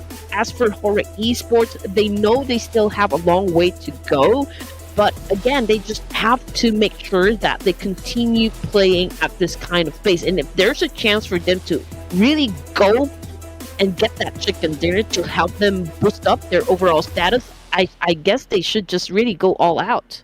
Yeah, it's worrying that we might not see HORAA Esports in the grand finals here. But we'll compare the two players here, Malik and Juke. 3 versus 4 eliminations. Malik came up with a lot more damage as compared to Juke despite 3 eliminations. But the eliminations is where the point comes. Well, MVP this time. Ooh, from Alter Ego, but not a Rosemary. It is Boychill. Yeah, we saw him a while ago go up against a Voindunkey all alone. Again, I mean, there's no stopping this guy. It doesn't even bother him that, okay, I'm left alone. Usually, I will be all panicky because, I mean, can you imagine 4 players headed towards your direction and has all the intention of actually shutting you down? But Boychill, man, he remained chill and was really prepared for the fight, and he stepped up, for the side of Alter Ego Errors. Now, for the other top performers for Miramar, we also got Sleepy here, coming from the Real Soldiers. We've got Juke of Team Roy, and of course, Yuhai, that we always see inside the battlefield from Sem 9. I like the Boychill and Chill reference. Maybe add a H into his name, and that would be like Boy Chill, Chill Boy, Boy Chill. Well, we got a good amount of teams with double digit this time. Besides RRQ, HORAA Esports, Voindunkey's Alter Ego, and Roy themselves. And at least everyone gets something out of this round. Yeah. So nobody went out empty-handed. Only 52 Esports with 1 point, but still, a point's a point. 52 Esports, if I'm not mistaken, they are still part of the top 16, right? But their performance is actually slowly declining, so this might be a good moment for them to actually step on the gas and just exert more effort, I guess, just to make sure that they maintain their overall position in the rankings. But as for the match stats, 210 throwables used. Again, this is just an average number for the nades being thrown out there. 4 airdrops looted. Now, this is something that I guess starting to grow on me, Sir Cloud, because usually we don't see any players risking it, getting the loots, but it's a different story for the semifinals. I mean, even in Miramar, they're not afraid to get those special loot crates. Yeah, no doubt. 4 loot crates looted is on the higher side. But speaking about the higher side, okay, page 1, no movers at all. DRS, no chicken, no problem for them to be on page number 1. So looking good so far for DRS. Only 1 more game to complete for teams on page number 1. A total of 20 games will be played by all the teams throughout the semi-finals, ladies and gentlemen. So yeah, they only have 1 more to go with RRQ right now. They are leading the chart with 5 chicken dinners. But on page number 2, yeah, you pointed out, right? 52 Esports, they're pretty comfortable in the top 16. So I don't expect to see them going out. We'll definitely see them tomorrow. Definitely.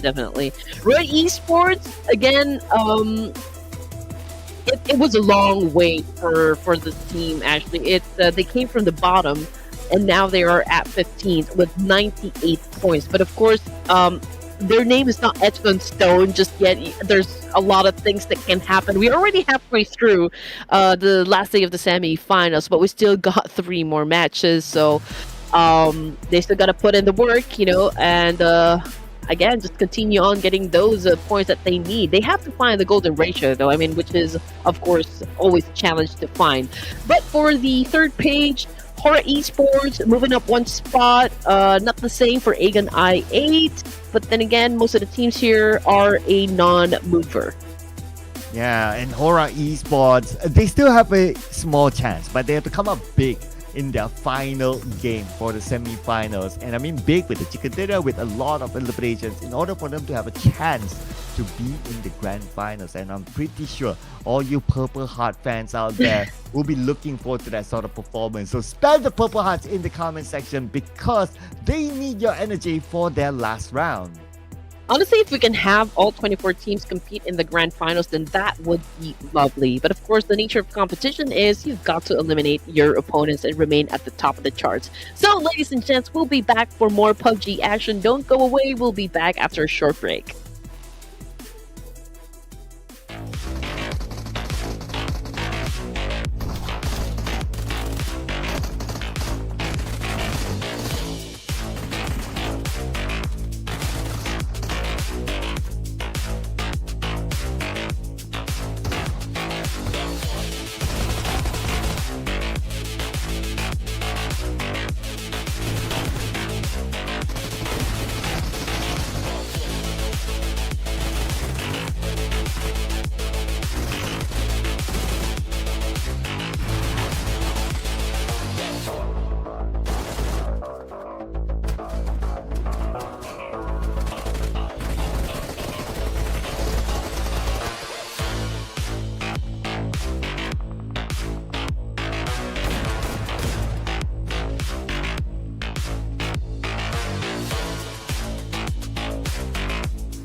Two more games to go, or maybe one. depending on which team you're supporting, ladies and gentlemen. Before we lock in our best 16 teams for the grand finals, this is the Ruthless Esports Invitational Showdown Season 7. And here we are, your storytellers. My name is Sir Cloud, together with Red Queen. And I noticed that there's a new photo frame behind you that looks like a mask.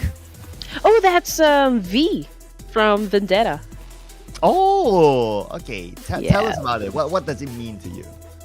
But I think this is more of what do you call this one? A political movie.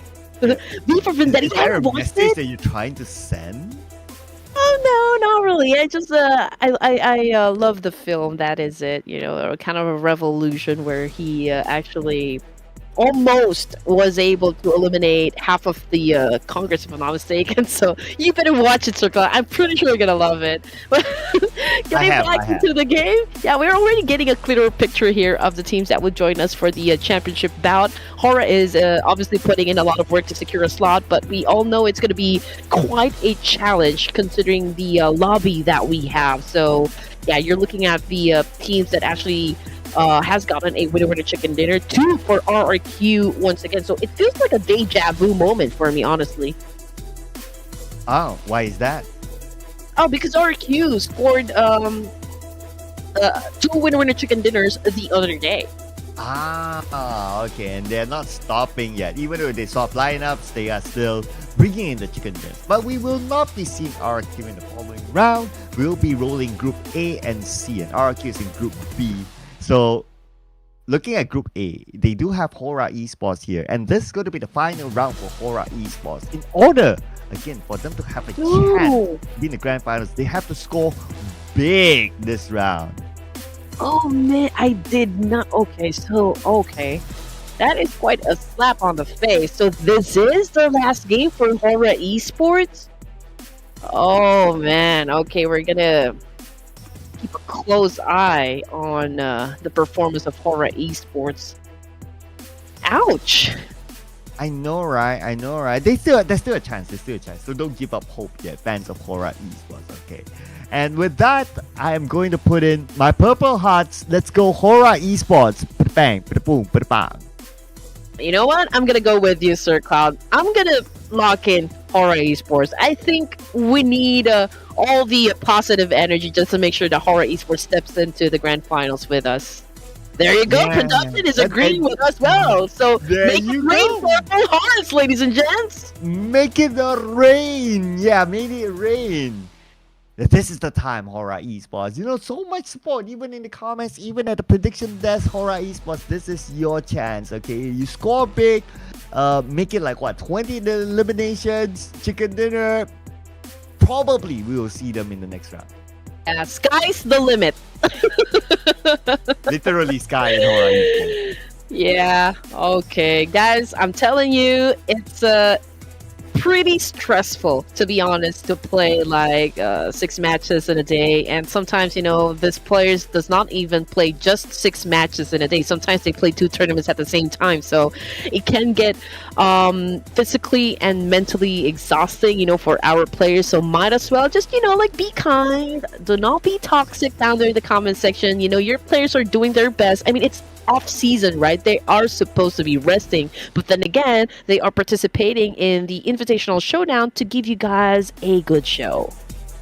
Yes, giving us all the entertainment that they're able to offer. And so far, so good. I mean, we have been so entertained by today. We got a lot of great moves by all these teams, and expecting more though, especially teams from Group A, because this is their last match for all the teams in Group A in the semifinals. This is going to be the last match, so all in here, all chips on the table.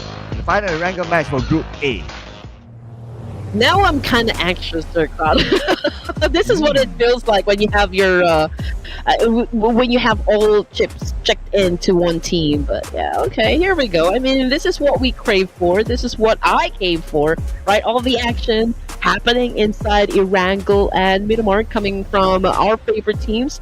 And now let's just focus our attention to the left side of the screen here. Rosemary again with 41 elimination points. Also the one top in the charts when it comes to the most knockouts inside the game, most headshots. What else are you trying to collect here, Rosemary? What else?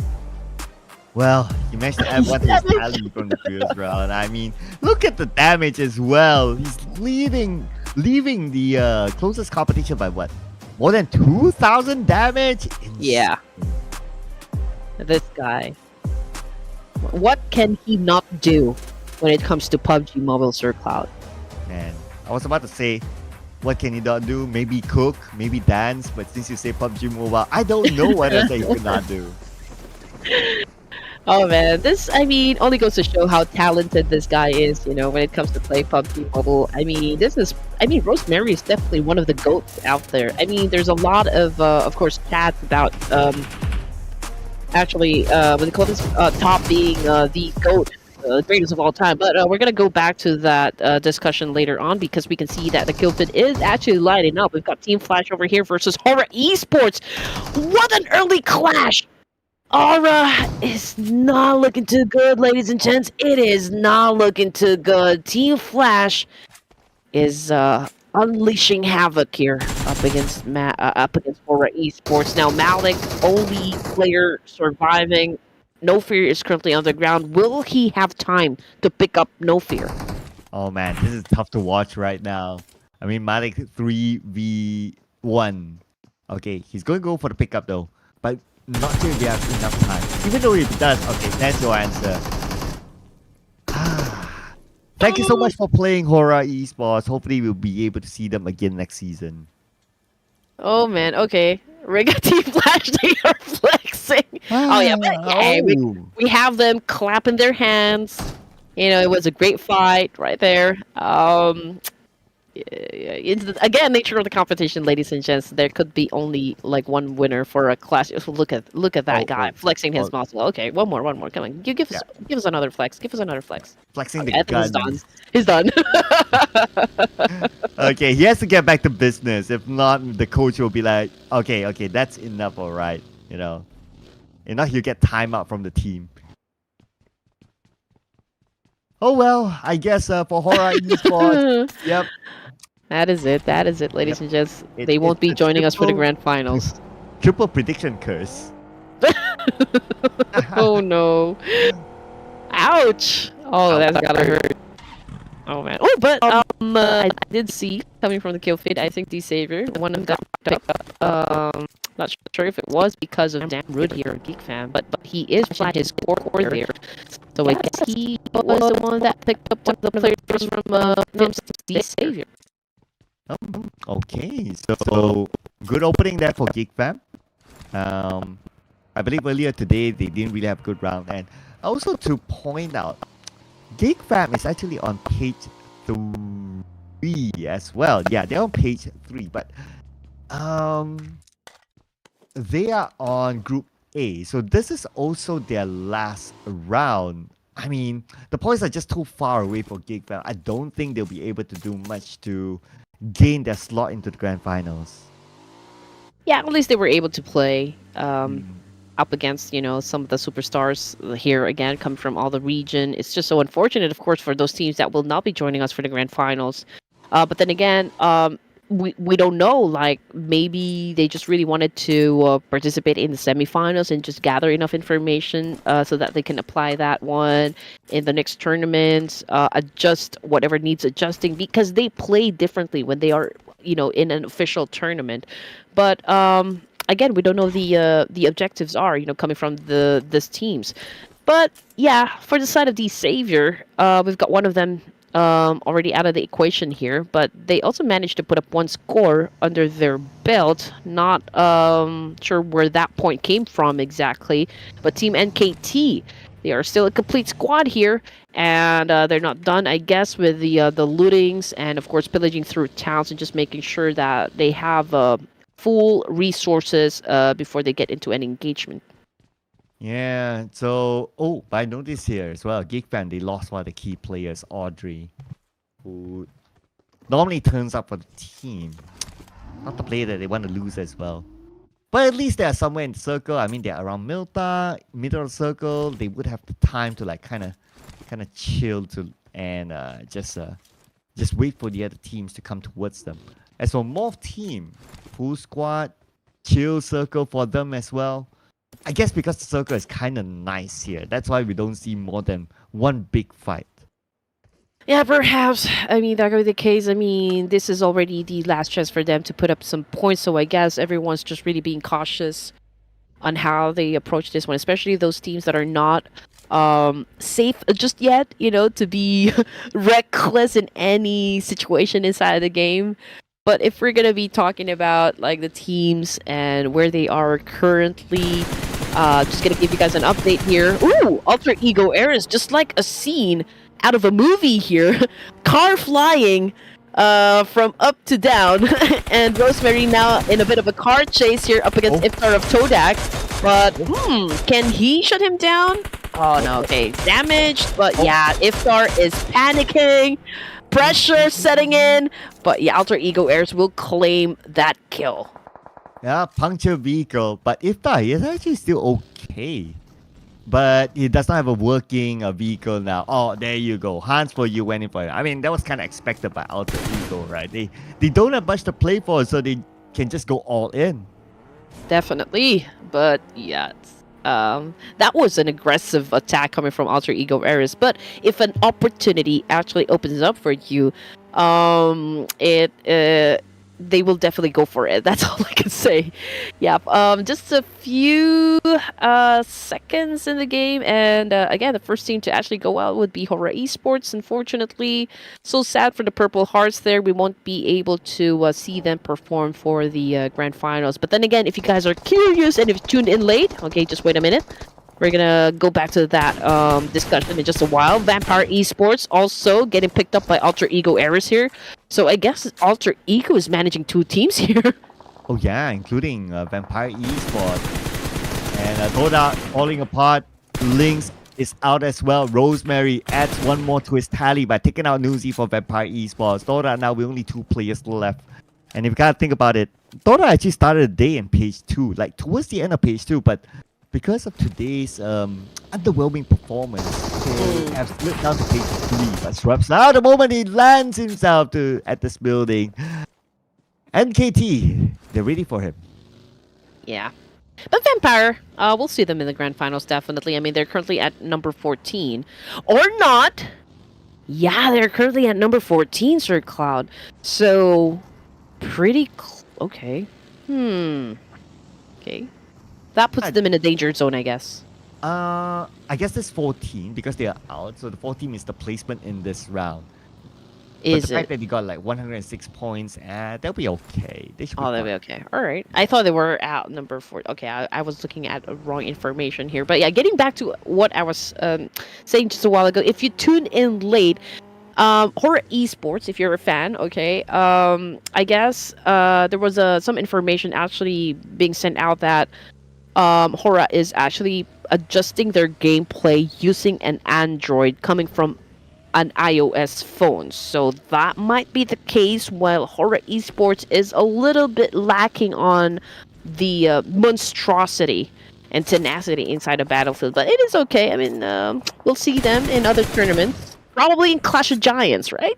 Ah, yes. The Clash of Giants, I wonder when that will be. Okay, we don't know as well. So if you guys want to stay tuned to when Clash of Giants is at, it's normally like a month-long tournament.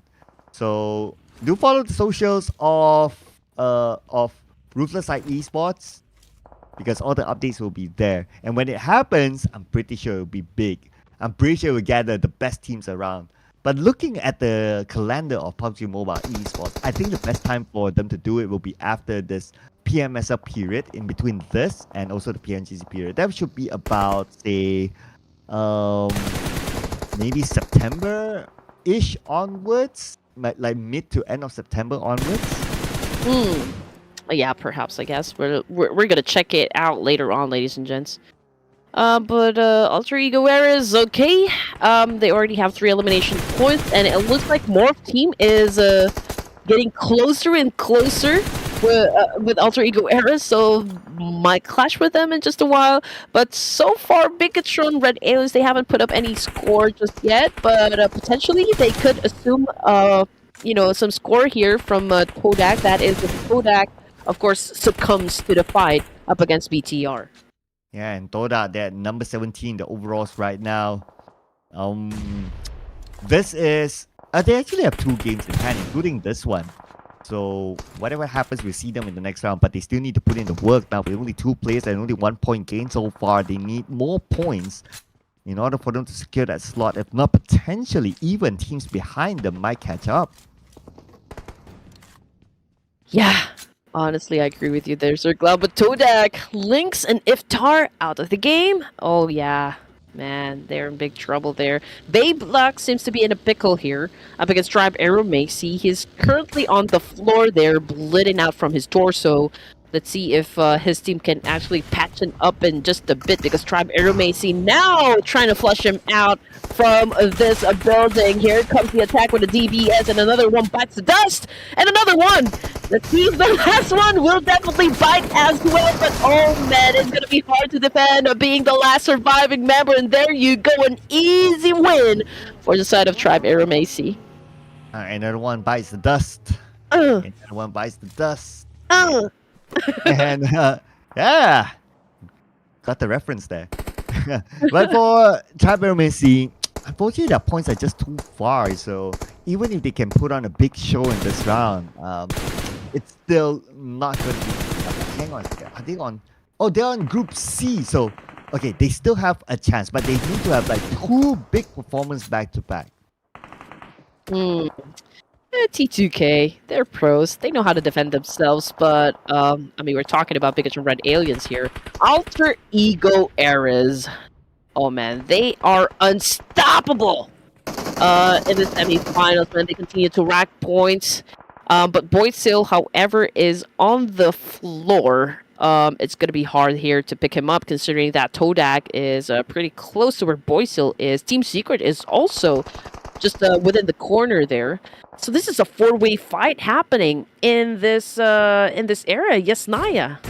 Yeah, I expect Yasnaya to get crowded soon. Now that the circle is centered around this area, more teams might come by. So teams like Alter Ego will need to not only look inside, but also have to look outside. But the limitation feed is running right now. Joker takes out Levi's from the Xavier. The God, countered by Lamborghini. Jake Fam loses Izane to Team Pandem. Sonics went out as well. Jake Fam, are they still in this though? They're probably out of players. Yeah, Lamborghini run out of gas as well. I mean, he's currently on the floor, but I'm not sure if we've already gotten the confirmation that he's been taken out of the game. But Geek Fam, with 1 elimination point, has already gotten the boot out of the ERANGEL. Patagene with a massive spray up against Joker, but he got hit with a Ferrari. So that is one cool way to go. Man, that was a short-lived celebration by him. I mean, he got a really nice tracking shot earlier on just for the car to pass by and to flat him down. Oh well, it is what it is. But anyway, for Xavier, they've done enough to be in the grand finals. But for Alter Ego, Rosemary, he's at 3 eliminations, adding to his tally. All right, here we go. Todak waiting for the right opportunity here. Great shot with the Bison. Okay, Alter Ego Rare is now being careful on how they approach this one, but Todak 9 already goes on the ground here. Clayton again with another shot here up against Alter Ego Eras, but with a DBS. Whew, he goes out of the game. Ooh, the final game would mean a lot for Todak right now. To come up big enough to be in the grand finals. Okay, circle time. Only half of Yasnaya is in the circle now. So let's see here. Team Flash needs to migrate out. Hands for You needs to migrate out as well. But speaking about migration, Tribe Arrow Macy from the north is going to have an easy entry in. Yeah, they could get inside the circle, but majority of the circle is actually occupying the other side. Which is, I don't know if they're going to be passing through the bridge or, I mean, they're gonna go through Yasnaya. I mean, it's gonna be hard. I mean, or they could swim to get across, which will be hard. Yeah, swimming could be last option that they want to take. But at least the good news is that no other team knows exactly where they are, so they probably can sneak one in. As for Alter Ego, Rosemary knocked out, but Hans for You is there together with him. They should be able to reset. They should be fine. Break is, of course, trying to break the boards of Alter Ego eras, but then, well, we got some distance going on between this team, so I guess he could shut them down, but will not be finishing the job so far because his location had already been compromised for Alter Ego eras, so Break now needs to be careful because, ooh, boy, still, that was some high-risk cross there. Not gonna lie. I mean, obviously, there's a player looking at you, so I don't know what kind of decision goes in, in the head of Boysil, but that was a high-risk move there. Yeah, I mean, high risk, high reward, sometimes they say, right? Mhm. And yeah, I mean, when it comes to their team, they're not too worried about the points for now. They can do pretty much anything they want, and they'll be absolutely okay. Unless they want the bragging rights against Team Secret, though, because Team Secret now with 2 players, for them to gather more points, it's going to be pretty hard. But do they have enough games left? Actually, they don't. This is going to be the last game. Team Secret as well as the last game too. Well, it's still A-okay for the side of Team Secret, but can't say the same for Alter Ego as they're actually being punished by Layer here. Justin with an S12K trying to go for this 1v1 situation with Hands for You. Was that Hands for You? Well, yes, it is. It was Hands for You, but I think they Esports won the fight, yes? Oh, speaking of fights, Team NKT wants to fight now. Okay, they are in the compound. A Joker has a molly. Will toss onto Leo Esports, but they manage to move away in time. But at least they know that someone's in this area, so it's time to flush them all out. Nice nade by Joker across to Justin. Yep, here we go, Joker! There we go. And he is not laughing at all, man. He is not joking. Eliminating, his opponents here, which is quite a good job so far. 5 elimination points for Team NKT, and the best part is they're still a complete squad here, Sir Cloud. Oh, good stuff here by NKT as they secured their 6th elimination. And circle time. Okay, a lot of open space in the middle though. It's going to be pretty interesting if the circle goes there. Let's see how far will it go, especially for Tribe Aeromessi, who might need to get across after this. Oh, about 40% of water in the circle, man. No. Well, it's a hard circle, to be honest, but all the more fun, for the viewers and for the casters as well, because we just know that these teams are going to be forced to be creative on how they're going to be approaching this one. I mean, there's a huge body of water included in the circle here, so it's going to be an interesting fight. Definitely that blue water will transform into red in just a while. And this is actually a very rare circle. We don't see these kind of circles very often. It's either you have to deal with the water area or the open space on the south side of the circle, which is the other half basically. So not much space actually for these teams to work with. Team Panem, interestingly, billboard was sent across the bridge. Okay, wonder what the idea is all about, but okay, we'll probably be able to see what happens later on. But what we're sure right now is that GK is down on his knees. Yeah, probably praying.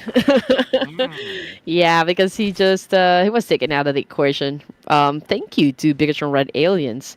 Now I believe this is like the first time that we've seen BTR joining to the mix here. Although they were able to put up 3 elimination points, but they have been silent, for the longest time here for this round. Tutu Love, however, just went up against Tribe Aeromessi here, but they seem to be losing the fight. We can see that Suyog is trying to put down rolls. They're pretty close with one another. Kansa is inside the house, but I think T2 Gate is being overpowered here. Oh yeah, by Tribe Aeromessi who made their rotation towards the compound where T2K is at, and now Kansa is the one inside the building. Para as well as Incas now currently down. Meow Meow is going to go in for a 1v1. It's going to be DBS versus UMP. Just behind this door. It's going to be Kansa making his move, and Kansa gets another knockdown. Kansa holding his ground against HYPEREV. UMP domination. Oh but no! Long distance shot. BTR, man, Satar banging on his chest there. What a good shot, man. 5 elimination points. T2K got eliminated from behind. Team Flash as well, but they did exit the game with 6 points on the board. So I guess they are okay. Team Pandem. Acho now picking up his teammate here. We're down to just 4 teams remaining, ladies and gentlemen. We've got Bill Bod. Punishing the car there. I don't know why he is shooting at the car, but we'll find out later on. Oh, interestingly, that HYPEREV, after all that mess, they're still able to reset as a trio, which is not too bad, I must say. But I also want to point out that BTR, remember we started the day with them at page 3? Where are they now? They're at page 2 and they're doing so far so good. I mean, BTR, they just show up when it matters. Definitely. And what makes it even more interesting is the fact that we still got one more player coming from Team Secret here. I mean, obviously, Break is just going for some lucky shots, I guess, or perhaps, you know, just focusing on, you know, longevity here, or just being proactive in the situation. I mean, there's really nothing much that he can do in this situation, considering that he doesn't have enough manpower in this situation. Now, Team Pandem is still outside of the zone here, while the rest of Biggest Red Aliens will definitely move in just a while. But so far, HYPEREV can't really say, Sir Cloud, if this is such a good position for them, but the fact of the matter is they don't even have to worry about any teams coming up from behind. I think it's a great position since they're in the middle of the circle, compound, high ground advantage. They have an idea where everyone else is at with the smokes being popped out, so it's good for HYPEREV. Now it's a matter of defending their ground because they're coming from both sides. And here comes the Biggest Red Aliens now. Suya cooking up that nade, getting ready to throw at BTR boys. Zuxi was able to dodge that attack. Now here comes the second one coming from Incas. Unfortunately, Incas is a little bit exposed onto the other side up against Team Pandem. We still got 4 more teams here. Let me just remind you guys, Pata GD, little low on the HP here. BTR continues to be strong with the attack. Suya with a massive spray up against the Parla already on the ground there, but Suya took some DBS shots on face and now currently down as well. Para GD is the only player remaining for the side of HYPEREV. Oh, 1 against the world right now. BTR, if they can secure this compound, it will be a very good spot for them since they still have the numbers in. But the nade from Para GD knocks that Zuxi, but look who's in the area. It's going to be Team Pandem. Oh yeah, I mean, this is the right opportunity for them to kind of just like join into the mix here. Para GD, I mean, he doesn't have that much choice but to actually just do some counter attack here. But Team Pandem just capitalizing on this situation while BTR is also vulnerable. Now, Team Secret, oh man, this is so lucky for Break. I mean, like, if BTR go up against the Team Pandem here, obviously both teams will be losing some members, and that could be like an opportunity for Team Secret again to score the chicken dinner. I mean, we've seen this happen a lot of times already. Oh, but we're not going to see it this time as Team Pandem will make sure they will not let go of that chicken dinner. 10 elimination points in this round. At least 10, that is. So that's at least 20 points for Team Pandem. Not like they need any more points. They're pretty sure onto the next round already. But hey, you can get a poster up. Why not? Okay, hold on to the dog a minute. I mean, when did Break go out of the game? I mean, he was far off of, you know, 2 teams that are actually going head to head there. I guess it happened like back to back. Maybe the shots like there was a. I mean, did he go out of the blue zone? Not too sure about that because it like happened just like the blink of an eye. So, yeah. Unless if we get to see a chance to like look at the replay, then perhaps we'll get a better idea. But yeah, everything just happened that fast. Oh man, brutal. Okay, so but that was an exciting exchange for Team Pandem. I loved how they just waited it out for was that HYPEREV, right, or Agonite? That was HYPEREV. HYPEREV, right? So they waited it out. Both of the teams are quite vulnerable because of the exchange that happened between those two teams, and Team Pandem just really capitalized on that timing right there, scored some points, and just made sure that they will get the chicken dinner. So that was great execution coming from Team Pandem. Yeah, so Team Pandem with their nice new jackets, not gonna lie, it looks pretty cool. Teams to watch besides Team Pandem. Okay, we got Triper Messi here, BTR of course, as well as Team NKT. And with this sort of a decent performance by BTR, they're definitely going to hold on to at least page number 2. So yeah, are they done? Oh no, they even have one more game after this. So surely they will be in the grand final. Oh yeah, and again, at least if you guys are keeping track, with all of the scores being popped up on the screen, you already know which of the 24 teams are most likely to be included in the grand finals. But before we head on to that one, let's look at Rosemary and Suyog being compared head to head here. Both had 3 elimination points, but damage output goes to Rosemary, 785 to 579. I think it's pretty much the same. The only difference I can see would be the damage output. So it only goes to show that Rosemary was able to shut down a couple more players compared to Suyog. And our MVP this time is going to be Dimsy from Team Pandem. With 4 eliminations, 684 damage. Not the highest amount of damage, but still, it's about the eliminations that he was able to bring into his team. So great work here, with obviously a maximum survival time of 20 minutes 55 seconds and the team contribution of 36.36%. And now, here are top performers besides Dimsy. Of course, we gotta have Rosemary here together with Suyok and ParaGD, who showed up early on. Oh yes. Dimsy, Suyog, ParaGD, Rosemary. I believe this is the first time I've seen Suyog join into the mix of the top performers, I guess. But hey, welcome to the lineup. I do hope that I see the same name going up for the most valuable player title in the tournament. But of course, it's going to be an interesting set of players that will definitely stand out of the crowd. But 21 points once again, ladies and gents, coming from this Indonesian team, followed by AST with 13 points and 12 points for Bigatron Red Aliens. Will this be enough to cloud for BTR? Yes, they're already on the second page, right? Okay, so yeah, that answers my questions. My bad. They're not only at second page, they also have another game to play next. So I would say BTR is for sure true, because we also have to consider that their closest contender was Toda. And Toda in this round only managed to get 1 point. Yeah, though Toda, they still have the next round though, so Toda has to come out real big. But we'll review the overall updated scores in a little bit more. Throwables used, however, no 200, no party. Huge drop there. I'm gonna lie, 160. Woo, man.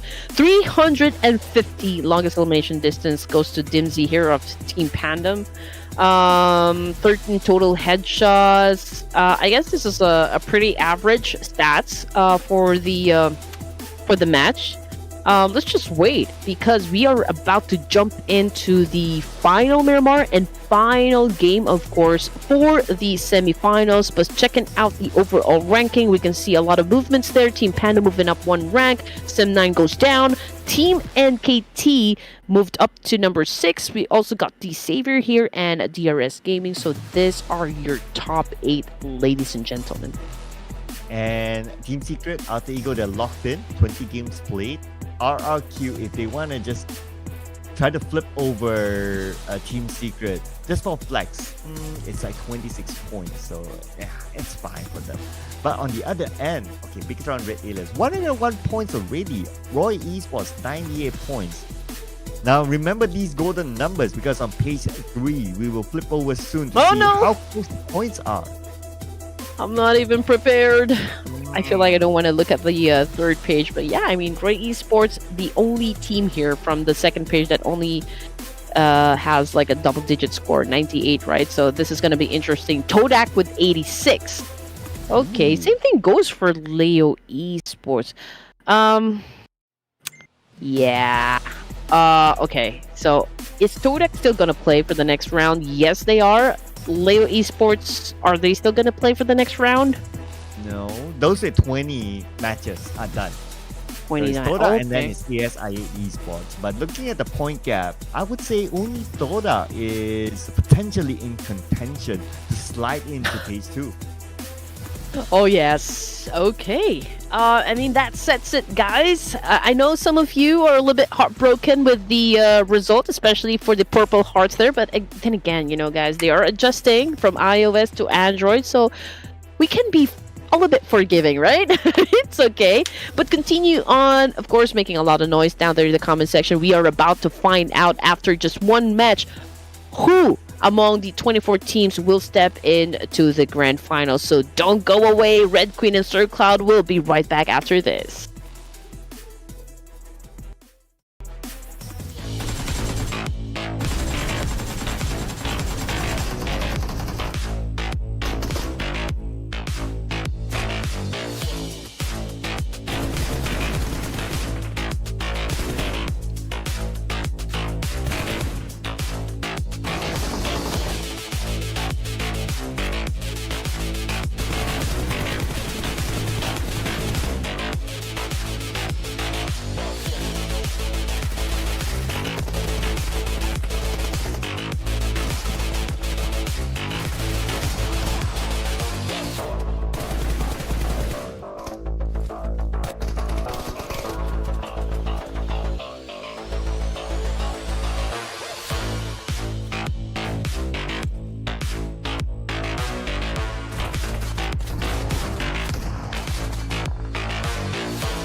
Final chance to make it happen, Sir Cloud, before we wrap things up in the semifinals round. Again, welcome back to Ruthless Invitational Showdown Season 7. My name is Red Queen, together with Sir Cloud, and we are still your casters, bringing in the action to you.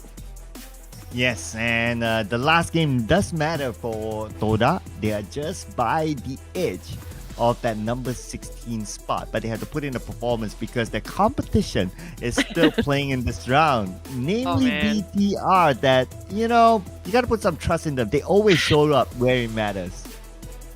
Bigatron Red Aliens, Todak.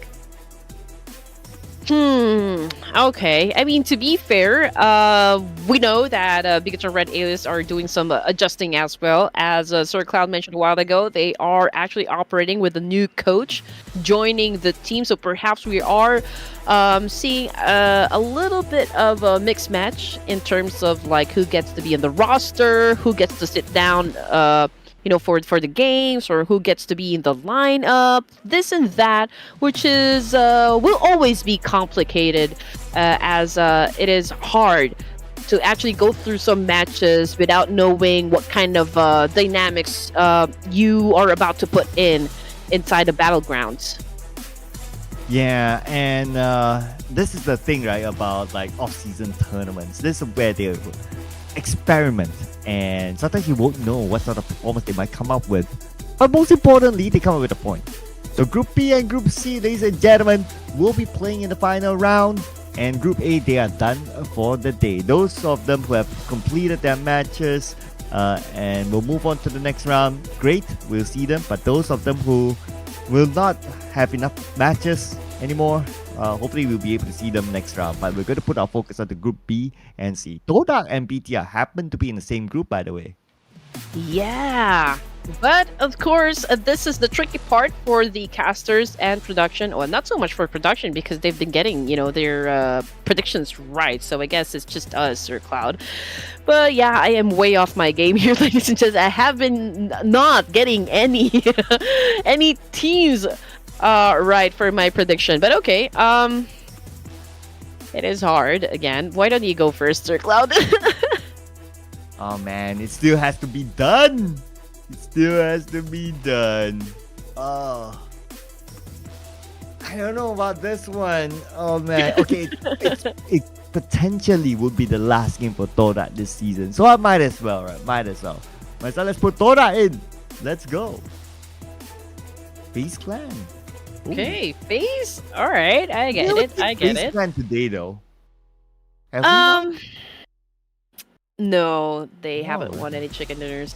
I think the other day they won. They already have like one chicken dinner under their belt, I guess. Not quite sure there. We'll have to check it out later on. But yeah, for me, I think I'll go with oh man, this is hard. This is really hard. I feel like I'm gonna go with Voin Donkey. Ooh. Okay. Why Void Donkey though? They have been quite consistent, you know, with elimination points, I guess. I mean, they haven't winning the or getting the winner chicken dinner, but when it comes to elimination, I guess they're quite consistent. So I'm just like putting my chips in to Voin Donkey. Okay. Sometimes you just don't think, right? You just put it in. Yeah. Yes, Yeah, that's we've the done that trick. before. You don't think too much. You don't think too hard about stats or how they've been performing, yada yada. You just put it in, and all of a sudden they show up. So who knows? I mean, Yes, Yeah. I agree with you there. But interesting. I don't think we have seen much action from FaZe Clan today, though. They've been Right? absolutely quiet. I don't even recall anything from FaZe Clan at all. I actually brought this one up with Contra. I told him, you know, during the previous Ruthless Invitational Showdown, FaZe Clan has been full aggro all throughout the tournament, but now they're kind of non-existent, to be honest. I wonder why, though. They're normally a team that does flashy stuff and all that, but this time around, yeah, don't really get to see them. But yeah, hopefully we get to see a interesting performance by FaZe Clan, considering that this is the last one for the semis. I wonder, how comfortable they are in the overalls. Why don't I remember much about Baseband? My goodness. Okay, they are pretty comfortable, I guess. Yeah. Why do I not have any memory of Baseband? This is so weird. Yeah, because they're not being remarkable so far. I mean, fine. Perhaps they are in the top 16, but I guess they're just exerting the bare minimum, I guess, to make sure that they secure a slot in the grand finals. That's why it is going to be an interesting grand finals, because some of the teams here, not all teams, right?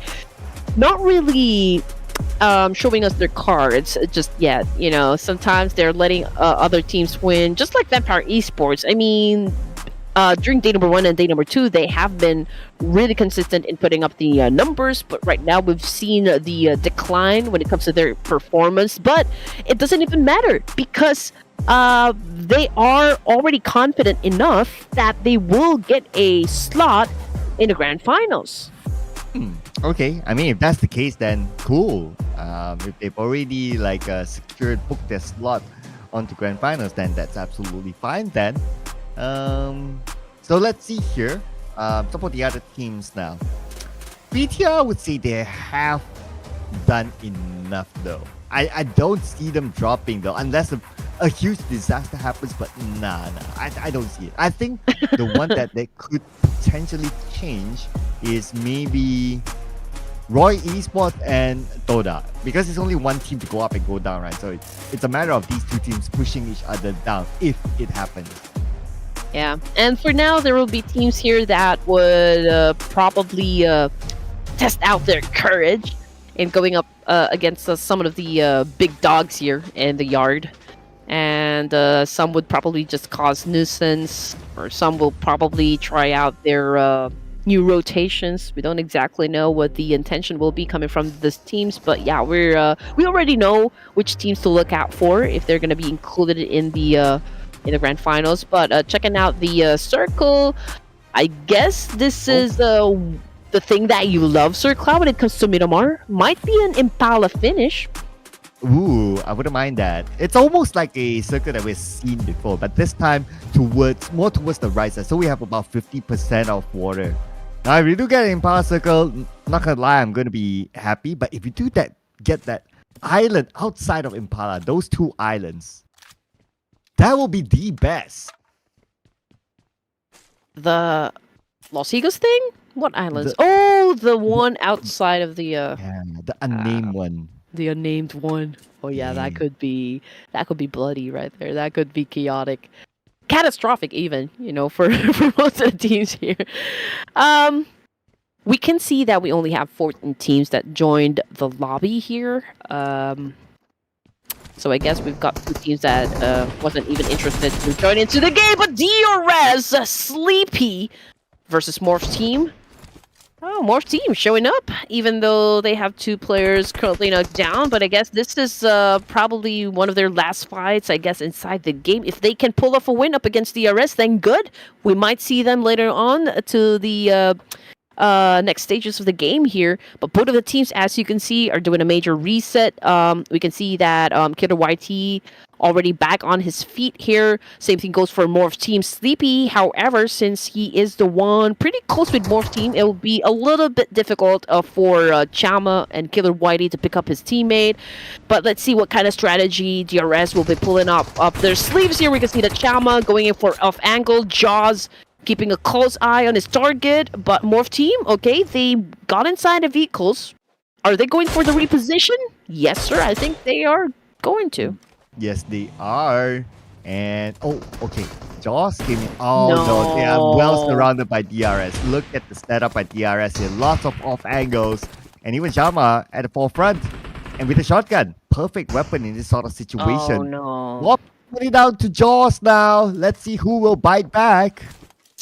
Yeah, you do not mess with Piccolo. Oh, I love It's Piccolo, the green guy. Chama. Okay, so he has a double barrel shotgun, if I'm not mistaken, an M416, which is a pretty good combo here. I don't lie. Okay. We've got one more player, I guess, coming from Morph. But yeah, he's already out. Forget about it. It was I believe DRS with a Mini 14. Pretty cool shot coming from X. Man, There you go. Team eliminated fairly early. But oh well.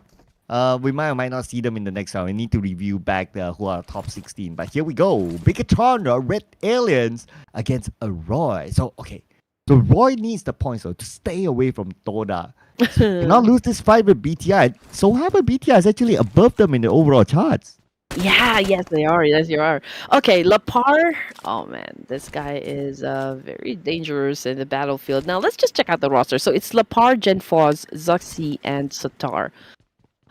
This is of course the main roster. The usual lineup coming from the Red Aliens. So, having said that, they have a new coach, Sir Cloud. What difference in performance you can point out for BTR? Honestly, it's hard to tell.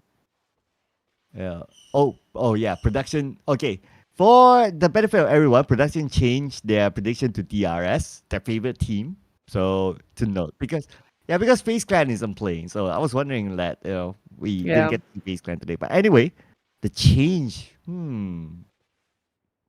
I guess if I were to point out something, it will be like they're more cautious this time. They're not like, okay, just rush in and take unnecessary fights. They're a bit more calculative in this sort of setup that they have. Okay. But in this case, Zuxi is bleeding on the floor, and BTR looking to patch him up in just a while. But this could be the opportunity for Roy to actually move in a little closer to where BTR is exactly. Pors, as you can see, is going for a flank. But this could be dangerous grounds for the side of Porsche because this is a low ground, so he could easily be spotted out. Okay, do you say Porsche or Porsche? Porsche, if I'm gonna be technical about it, but wow, okay. I mean that's new for me, Porsche. Is it like the correct way to pronounce it? I guess so. I mean that's yeah, that's how I hear them say Porsche. Oh wow, that's so different. I mean, here we're so used to saying like Porsche. Porsche. Yeah. We don't say, I mean, not like we don't, but not many people say Porsche here, at least. And now hearing Porsche, it's like, okay, that's new to me. I guess we do pronounce, some of the words differently. Yeah, cars. I know. A Peugeot. Peugeot. Oh, yeah. See, different thing. BMV. What is that? BMW. Oh, isn't BMW. I forgot, but there's a correct term for it. It's not really BMW, but hey, we'll search for it later. Yeah, but that Porsche is already on the ground, man. It's not moving at all. That was a clear shot coming from Genfoz. I mean, I did predict this one. I already told him that, yo, bro, this is not a good spot for you because it's lower than usual. You can easily be spotted out, and that's exactly what happened. All right, there you go. We're learning how to pronounce words, ladies and gentlemen, as Junos is going towards Porsche. And let's see if we can actually save him, though. Okay, circle time. And it's not going to go to the two islands. We're going to go up to the main peninsula now. And just look at the team's rotations right now. Todak coming in from the blue zone, DRS. Team Flash, we've got 7-9 as well. RQ went in for the long haul here, but since they are on the road, they might head up, challenging T2K along the way. Because they are, I mean, T2K is by the edge of the circle there, so that might be a potential clash. We'll just have to wait in a while. No As has been put down as well. Oh, this could be detrimental for the side of Team Roy. I don't see any way for them to actually pick up their teammate, but ooh, what a shot though for Juke. It's A-OK for Juke. Okay, and with the two eliminations, actually Roy, they have broken into the 100-point mark. And Dora, they are counting their points now. They need at least 14 points to be on par with Roy and then we'll talk about the tiebreaker. But the fact that Roy is still in the game, they can still collect points, and even so, with teams coming towards them, it could be their chance to gain more points and to just open up that gap wider from Dota. Yeah, but Batman, oh no, he's not gonna spread his cape anymore because he's already out of the game there. Aegon I8 losing some members as well. IQQ, Notchi, down on the ground. Not sure if they're already out, but Gosu, okay, he's, I bet he's all alone. And now X, about to settle the score here. It's a 1v1, boom! Oh man, low in HP, but not down just yet. Oh, okay, so I spoke too soon. X has already put an X mark on X. Oh, nice shot there though with S12K. Again, it just shows that this S12K weapon, gotta keep an eye if it's gonna be like a hard meta for all these teams. Now, on the minimap itself, we got like what, 1, 2, 3, 4 teams in the area, and a new challenger has arrived. Say hello to the double chicken winner today, RRQ. Yeah, and they're Pecco's gang. Crispy. All right, here we go. Zaxi with the attack, using UMP, falls down on the ground. But what a two-piece skill coming from Juke! Oh man, this guy can be pretty deadly. And look at him. 3 eliminations already, and now Roy has 4 eliminations. And Dota hasn't even got their first elimination just yet, so they have a lot of catch-up to do. And Alian will say thank you for the point. Yuhai from Sem9 will be eliminated as they try to rotate around the circle. 52 Esports, so far so good. The fact that they open up their account against Sem9. Yeah, Yuhai is now Low because it's already down there on the ground. Now, just making things funny for you guys. We try to keep things entertaining for you. But, okay. We still got 12 teams remaining, Sircod. I mean, right in Impala, I can see T2K, RQ, Juke being the last remaining player coming from Team Roy here. I guess the best thing to do is not move a muscle so that he cannot be detected by either RQ or T2K. Obviously, Todak is going for the late rotation here. I mean, they're sticking by the edge of the zone. As for T2K, again, we did say this a while ago that Juke best not to move in this situation. But then again, man, you can hear all of those footsteps coming, headed towards you. Cancel now. They're low in HP, but hey, man, they are not. It's hard for T2K to actually eliminate Juke in this process. There you go. Wow. Okay, fighting back. Juke, remember the name, Juke! Oh my god, one more to go! Can Juke actually do it? Oh man, I would have loved to see Juke come up with that clutch, not gonna lie. So close. It was. Oh man, that made me almost stand up from my seat, not gonna lie. I would have too. Well, 10 elimination points though for the side of the real soldiers. And again, production. Again, I'm now believing in what I said a while ago. You guys must be conspiring with the teams here. You just know who to pick, huh? I don't know. Anyway, DRS going in for Voltrix. X went on prone here. Went for the drop shot. But hey, it's too far away. Voltrix will escape with his life intact. Well. 10 eliminations, and they still have a full team. Man, DRS. And they're not done yet, though. Here we go. And they're knocked down onto Bobo Ho this time for Sem9. So they can take down Bobo Ho. It's going to be the second Sem9 player that goes out to DRS. Okay, stage 3, ladies and gents. It's going by pretty fast. I mean, we're looking at 11 teams remaining. DRS, solid 10 points, ladies and gents, and I guess you're looking at a different version of DRS now. They have that tenacity from their eyes to secure another win here. Sem9 Dep receiving a lot of bullets coming from Sleepy, but I don't think it's connecting. I think the damage is actually coming from the blue zone, not even coming from the bullets here. Yeah, in the blue zone, we have stage 3. Well, it's still tankable, but if it goes to stage 4, then they'll start to feel the heat. But interesting enough for Sem9, they managed to save Bobo 2, so he's okay by now. But he's not in the circle yet, and ASI8, they're still holding them out. including DRS as well. I mean, it's not going to be an easy run for Sem9, and Bobohu goes down again. Yeah, and also, you know what? One of the themes that I am curious as well to recall is the fact that Aegon I8 kind of it's not the same Aegon I8 I know. I mean, Falak, I've always found this guy to be quite dangerous inside a battlefield. I mean, he probably is still, but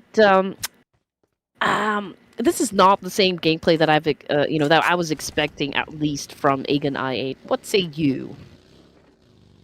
We've seen a better version of Aegon I8 before, not gonna lie. So I don't know, right? Maybe it's the roster change, maybe it's, I don't know, a coach change or management change, not too sure about that. But what we're sure right now is that they're going up against Seaman KT, and a Joker might find his last laugh as he heals up. Okay, he's still on the outside of the circle though.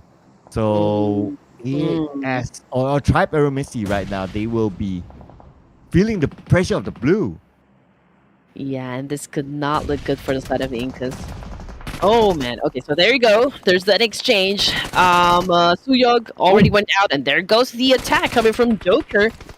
Oh man, that was a great exchange, but still Joker got the most of it. I can say the same for the God, because Meow Meow showing his teeth here and fangs. Oh man, pretty dangerous in the battlefield. Was able to shut down at least one player coming from Team NKT. Will this be the point of no return for the side of Meow Meow? Oh, okay, say hello to Joker, Meow Meow. Now he has him in front of him, but nice shot by Joker. Oh, step from the back by Asa from RRQ. Just as when Joker wanted his last laugh, Asa had to show up. Yeah, I mean, great timing though for the side of RQ. They monitored the situation and just like really waited for that opening knock, and that was perfectly done by Asa. Now Snape again. Okay, performing some magic here. Great distance attack. Was able to shut down one player. And now he's going in for two, but since that player already knows where exactly those bullets are coming from, I think he was able to dodge the attack, was able to pivot. Oh yeah, so again, well, if I want to look at the overalls, RRQ, nobody's going to be able to catch up to them, and they're still not stopping yet. So I guess if they get a third chicken dinner, it's more like a big flex now for RRQ being super dominant at the stage. Yeah. And again, that begs the question. Again, RQ pretty strong during the semifinals. I do hope this is the same thing that we see the moment that we step into the championship round. So sometimes, their energy kind of fluctuates. If we've had like 5 days of semifinals, right? For the grand finals, it's only going to be 3. So it's more of a sprint than a marathon. Oh, okay. So I want to point out that Roy and BTR is out. So for Toda to go through, they have to have at least 15 or 16 points in total this round. So the fact that they are still in the game, well, anything can happen, but they have to start to bring up the points. If not, they won't have enough bodies. Yes, sir. No mercy. Good vantage point. T2K obviously within the line of his sights there. Asa, he's surrounded by Aegon I8 as well as Voindonki, if I'm not mistaken. But this could be like high risk for the side of Asa, considering the fact that he is a bit far away from the rest of the team here. But the good thing about what Asa is doing at the moment is that he is gathering information and reporting it back to the teammates here. Which is, of course, very good. This is a well-established communication. I mean, if you need to stand down and you don't need to attack just yet, wait for the backup. There's a lot of options for RRQ, honestly speaking, but Asa seems to be determined to attack Voindonkies in this situation. Oh yeah, and also to point out that RRQ is still playing without Nepeko, but still they are able to put up this kind of performance. So it just shows that their bench is as strong as their main lineup. So even though maybe you came up with some theories like, don't know if they show up in the grand finals and all that, at least if any of their players are not feeling the game that day, whoever who subs in is still as solid. But even if they change one player, dynamics will definitely change. You know, something in there will definitely change. And it's promising to see that even without Nerpeco, RIQ seems to be doing just fine. Hella fine, if you're going to ask me. So it's, I guess, a good thing, a good vibe, you know, coming from RIQ Ryu. 7 teams, guys. 4 elimination points for the side of RQ Ryu here, and the fight is happening around Impala. They're at the edge of the circle, and just looking at which teams here, pretty close, or like potential fights that could happen. The only team that I can see here would be T2K. Yeah, the dynamics can change for better or for worse, right? So yeah, at least the options are on the table. But for RQ, okay, T2K, knockdown Fnatic. How far is he for his teammates? Oh, pretty far and pretty open. And if they go for him, Kansa would have a clear shot. But then again, they are also pressured to try to save Turulev. Yeah. There's still time, I guess, to go for a pickup here. But it depends on like how exposed Turulev is to the rest of the enemies here. I mean, like Kazba. Unfortunately, man, he bites the dust there up against RQ. There's really no way now for T2K to pick up Turulev in this situation. I mean, Kansa tried, but then again, RQ prevented him from doing that one. There will be no Lazarus effect on the side of T2K. RQ is, I believe, using Turulev here as bait. Come and save your teammate if you can. Yeah, if you dare. Yeah, the rules. He's pretty busy. He got his hands full with Voltrox right now inside the building. If he can land this one nade into the shack nicely. Okay, there you go. He did it by Voltrox. Yep, he stepped out, but into the crosshair of rules. Yeah. To be fair, it doesn't have anywhere else to go. I mean, it's such a small shack right there. Oh, man. Okay, so where's my music? There's my music. DRS, Todak, RQ, Voindunkey, Aegon, I8. You're looking at the final 5 teams here for stage number 5. Voindunkey now hunting Falak, flushing them out. 3 elimination points though coming from Falak here. Ooh! He could have gotten a point again. Unfortunately, it was a good follow through from the opposition. So let's see what's going to happen next. Oh, I'm looking at Toda right now. Full squad.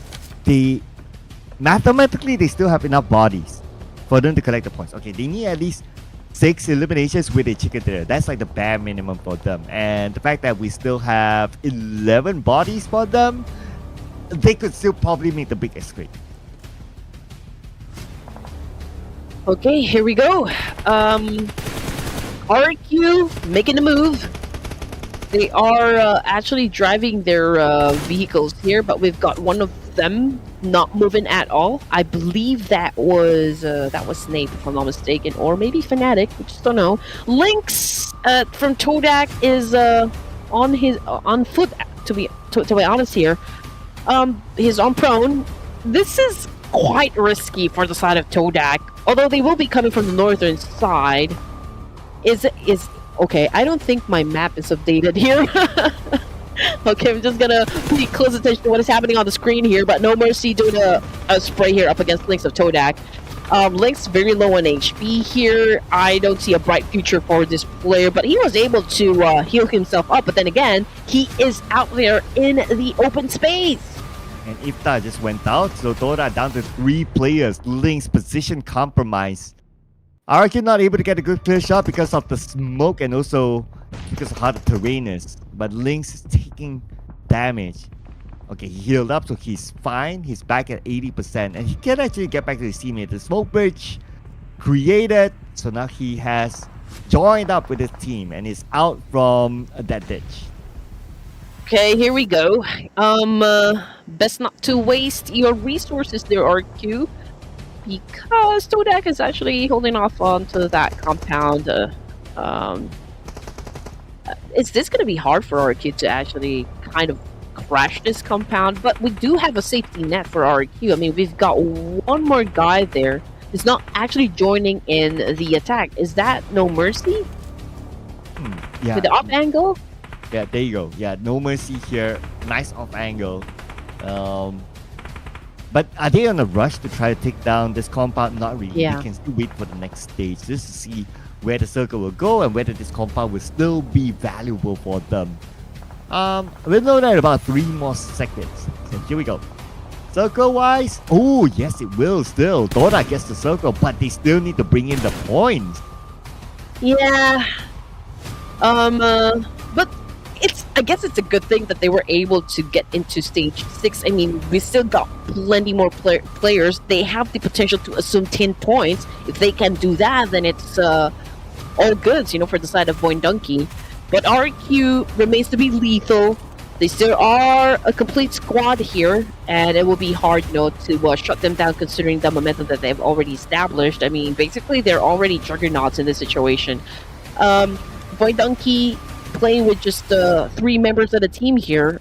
Okay, I'm trying to check where they are exactly. So they're outside of the zone, so you just know that they're feeling a little bit of pressure just to get inside. And they have to soak up the pressure right now because the zone will start to close. Time to execute whatever plan that they have in mind for the last few minutes. Here we go. It's going to be a straightforward one. Try to take over the compound where Dodak is at. It's like the main action will be on the right side of the circle right now. Left and south is pretty clear for the team. Here we go. Here we go. Fnatic reloading his M416. Man, I think there's a pressure on the side of RQ as well, since they will be coming from outside of the zone here, and it can get a little tricky just to snag this compound out of Todak, and Todak will not make it easy for RQ to kind of just let them eliminate their team. And now Snape was able to get inside that house where Cleon is actually staying at, but two of them got a nade, and now RQ down to just 2 players.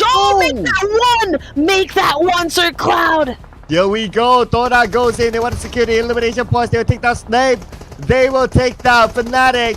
Asa will be the next target, including No Mercy as well. And Toda under the ground against RQ. They managed to gain 5 elimination points. They just need to get at least 1 more with the chicken dinner, and they will be through. Oh man, they know exactly what they need to do. Voindunkey is doing the same thing as well. They are flexing up their muscles here up against the arrest. Potato doing his best to survive the situation. We still got 1 more player knocked down on the ground. Vexy doing a good job following through what Potato has already started. But Chama now knocked on the ground, so they're winning the fight. Oh man, Chama down on his knees. The other 2 teammates out the other side. No way he's going to be saved. Voindunkey comes in to pick up the point. Chama eliminated by Potato. Dora still has the circle. We can see them making their moves, sending 1 player up north just to open up the space. Now he has an off angle. As long as he's not knocked down, that position could be crucial for Dora. Okay, Lynx now. We've got X unleashing his wrath up against that Todak player. Well, Todak needs to really put out their best here. Obviously, they need those points. I can say the same for Voindunkey. Okay, this is what makes our heart beat fast. DRS Gaming now. X with a massive spray. Potato goes down. X still trying to clap back. We are seeing a lot of exchange happening. Back and forth situation with Voindunkey and DRS. And it seems like Voindunkey had already been eliminated. Oh man, if Todak can score this chicken dinner, they could make the great escape and potentially push down Bigatron Red Aliens to base number 3. But they have to do the business now, and they're up against DRS, and DRS definitely no pushover. They managed to nade down Cleon. Now it's going to be 2v2. And Nine, this is all you, my brother. And of course, Lynx. Oh man, Lynx is going for the off angle here, but Nine receiving a lot of those nades coming from DRS. Oh man, Todak seems to be doing a great job punishing DRS Gaming, but just look at the amount of points that they already have under the belt. It's 14 points in total. Nine goes in for the nade, shuts down Killer YT. How many nades have 9 landed onto opponents today? 9 putting up a big show here for Todak in the final round. 1 more to go. It's going to be X, and it's pretty low. And then they send on to X, and 9 is going to land it. The grenade master of Todak might just slow them to the top 16. And you won a point, Sir Cloud. Wow. I did. Well, Todak, they know exactly what they need to do for the last game here of the semifinals. They know what is at stake, and they stepped up to the gameplay. So congratulations, that was a big win. To be honest, for the side of Todak Esports, they did everything that they could so that they can secure a slot in the grand final. So this is a well-deserved win. And Oda, they needed this win. Okay, we're gonna get the official results in a little bit more, ladies and gentlemen, and then we'll finally find out who are our top 16 teams officially. That is, man, what a game that was. And I lost count how many nades that Nine actually landed on the someone that either got a knock or an elimination. Oh man, the way that they managed their resources, you know how it is in Miramar. Resources can be limited because we only have like a few big cities, right, in the map. So you just really have to learn how to manage everything that you've got inside your backpacks. And again, Todak did an amazing job so far. They continued on just really dominating the game from the get-go. BTR was no joke as a competitor inside the game, right? But Todak was able to actually win the fight. And there's really nothing more that I can say, Sir Cloud. I mean, my heart is bleeding, of course, for HORAA Esports. Well, I mean, there's a lot of us that expected them to be in the grand finals. But of course, we are now about to show... Okay, not yet. The stats for Team Todak. Okay, so stats-wise, that is 8 eliminations for Todak. So with the chicken dinner, so that's 18 points. I'm just putting it out there, ladies and gentlemen. The BTR did enough. Okay, we'll leave the suspense for a little bit more, but brace yourself on the faces of the team that came up with the final chicken dinner here today at Todak. So, have they made the great escape as well? I mean, they had a bumpy day just to score it at the final round. If they don't, it will be pretty disappointing for them.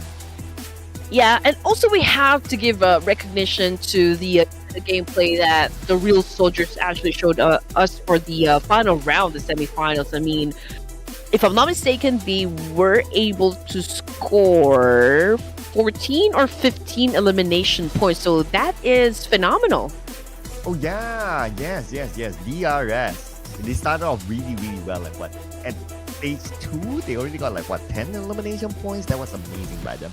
And that's why they are up here in one of the teams to watch, DRS, including Todak, who scored the chicken dinner, RRQ, who tried to crash into Todak's compound, but unfortunately it didn't work out for them thanks to the brilliance of 9 with those nades, and Boy Donkey, who came up second. And just look at the amount of nades used by the teams here. Todak with an outstanding 15 grenades. Whoa. Wow, I mean, higher than, compared to the rest of the teams here. I think the one that came close, or comes close, would be Team RQ, because they were able to use at least 10 nades here inside the game. Yeah, I wish we would have a stat for nade accuracy for Todak, or at least for the players. So 9 definitely will be up there. That was an insane performance by them. Or by him, at least. Head to head. Ooh, DRS. 14 eliminations for DRS. And with that huge gap against Todak in terms of eliminations, naturally their damage will be a lot higher.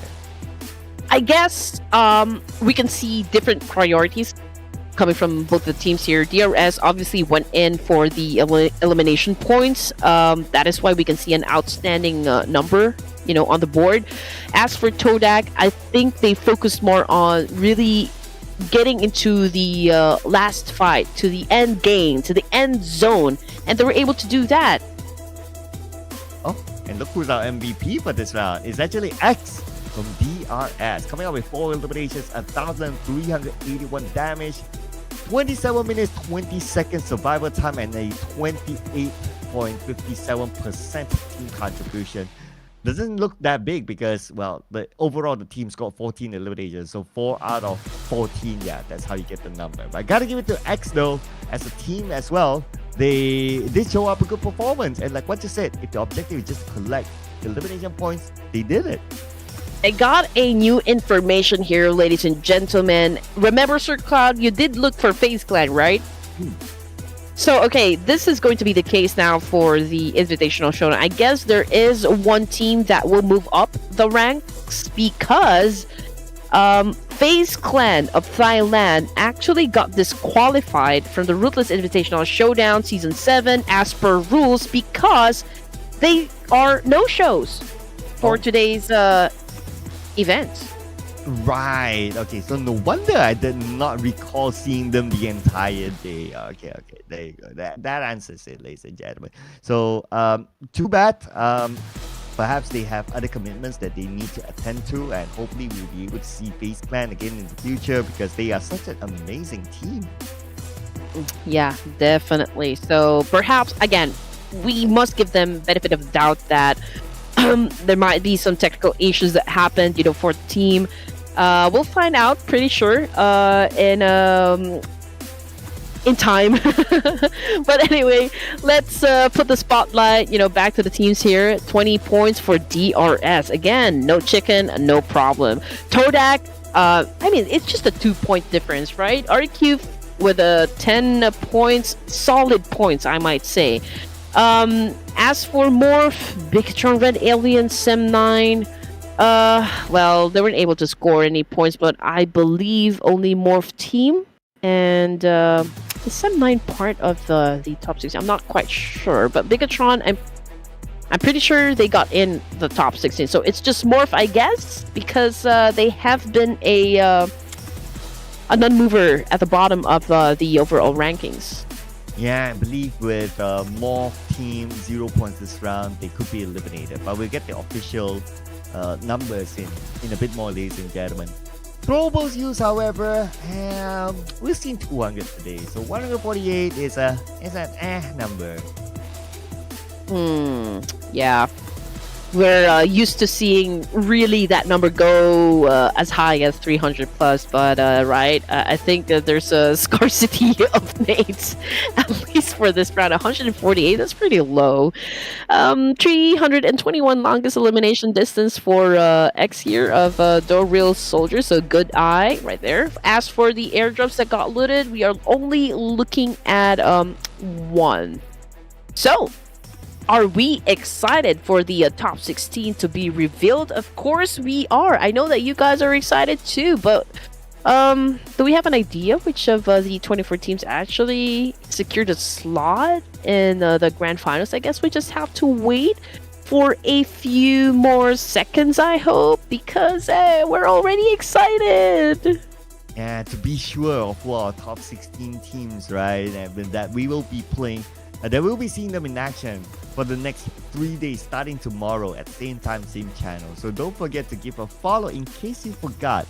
Don't forget to follow Ruthless Hype Esports, because without a Ruthless Hype Esports having this sort of tournament for us to enjoy during the off season, well, we wouldn't be having something to shout and be excited about, right? So show your support for those who support us. And of course, if you're feeling generous as well, we wouldn't mind some support on our socials as well. You can find us on our socials. We're on Instagram, Facebook, Twitter, YouTube, TikTok. We're all on this platform. So do search for us and show us some love.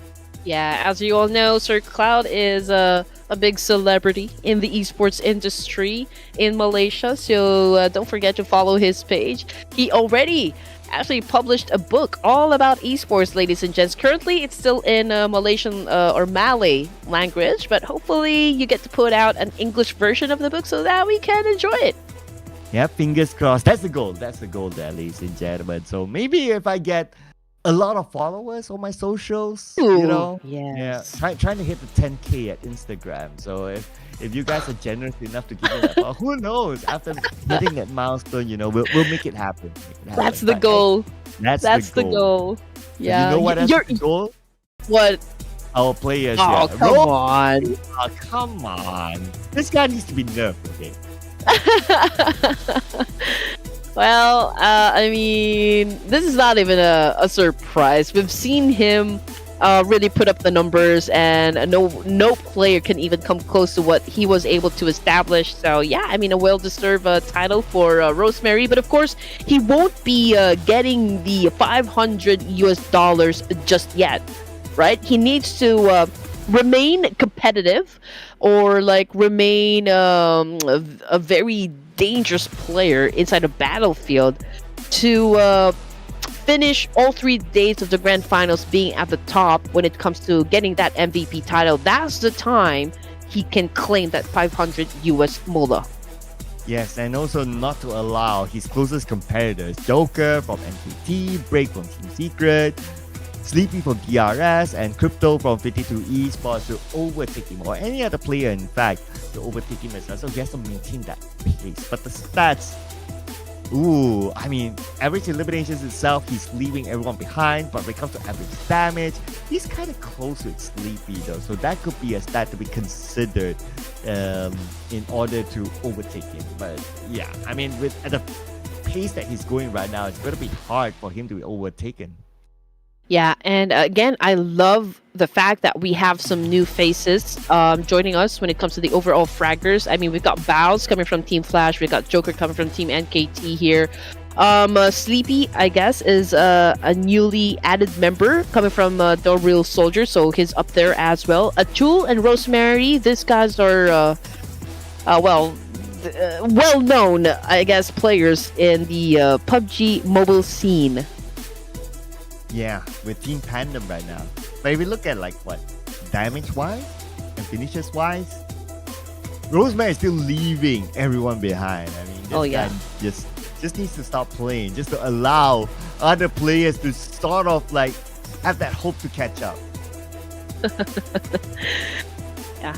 Rosemary remains to be, I guess, super talented when it comes to getting those elimination points. But let's check out the overall rankings, ladies and gents. This pretty much covers everything from top 1 to top 16 that will join us for the grand finals. Again, Team Secret with 178 points. RQ moved up 1 spot at 162, tied up with Alter Ego Eris. We've got Team Pandem, DRS, Sem9, Team NKT, and The Savior for the first page. Okay, so these teams are locked in. I mean, no surprises here. We've called out some of these teams before even the last game that, okay, they are through to the next round. Okay, the second page, that will be the interesting one now. Tora making it. Tora made it!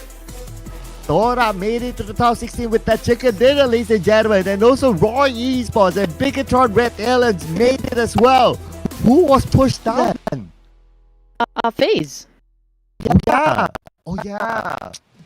Yeah. And I'm glad that Flash can actually join us, you know, despite the fact that they received a penalty, a 20 point deduction. I love the fact that they really worked hard, you know, to try and make up for that loss and just make sure that they secure a slot, which is an outstanding performance, you know, just by doing that one. So congratulations to Team Flash. They finished the semifinals with 108 points. So I guess that is, you know, again, an absolutely great performance coming from Team Flash. Now, as for, of course, the 8 teams that will not be joining us, that would be FaZe, Leo, HORAA Esports, Agan I8, Tribe Aeromacy, GeekFam, A1, and Morph Team.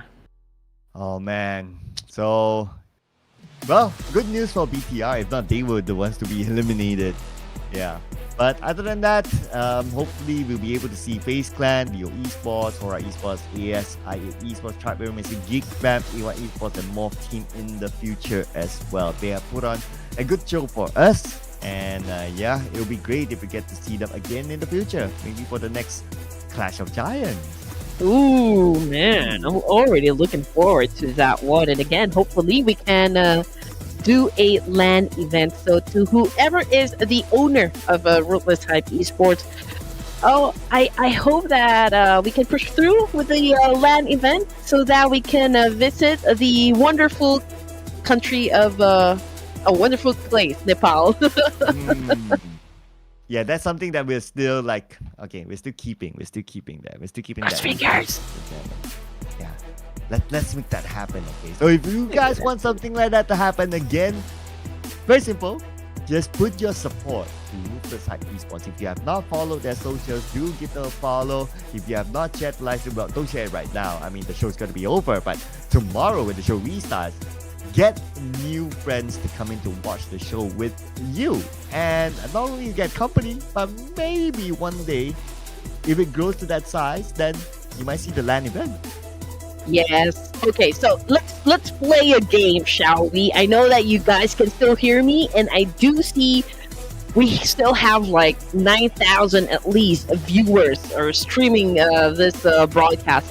Can we make it rain? Let's choose blue hearts. Okay, I want to see blue hearts if you want to push through with the LAN event for the Clash of Giants. Come on, let me see in the comment section. Wow, blue hearts, people, blue hearts. Let's Blue hearts. While we celebrate the qualified teams here, as you can see on screen. So on this page, we got NKT, D Xavier, Boeing Donkey, Victory Esports, TPK Esports, and Team Flash. And let's speak about Team Flash though. The Vietnamese teams have been doing pretty consistent today. All of them actually got through. Mm-hmm. Yeah, I do believe that Team Flash, although their rotations, their gameplay, their strategies needs a little work, but I think they show great potential to become great one day. Yeah, and these teams as well, we'll see them. Vampire Esports, Toda, Roy Esports, and Victor and Red Aliens. I mean, honestly speaking, Roy Esports, the red hair does really stand out though.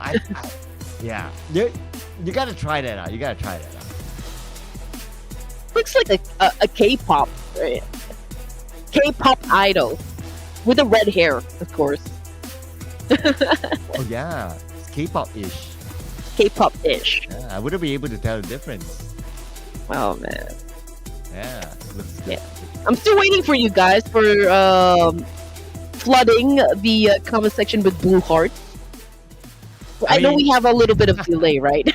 Yeah, we are from the future, so we gotta let that sink in for a while. But maybe that will sink in after we close the show on our timeline. So yeah. But tomorrow we will have the grand finals with us, ladies and gentlemen. So make sure you tune in for the best 16 teams to duke out with each other for 6 maps every day. And because we only have 16 teams, right, very likely we'll reintroduce Sandhawk to the map pool. Yeah, I am hoping still for a V Candy. I really do not understand why we're not including that map into the sequence. But then again, you know, we're just waiting for the official format to actually be the ones to include that back, right, into, of course, the rotations, map rotation status. But anyway, do you have anything last remarks before we end the show, Sir Cloud?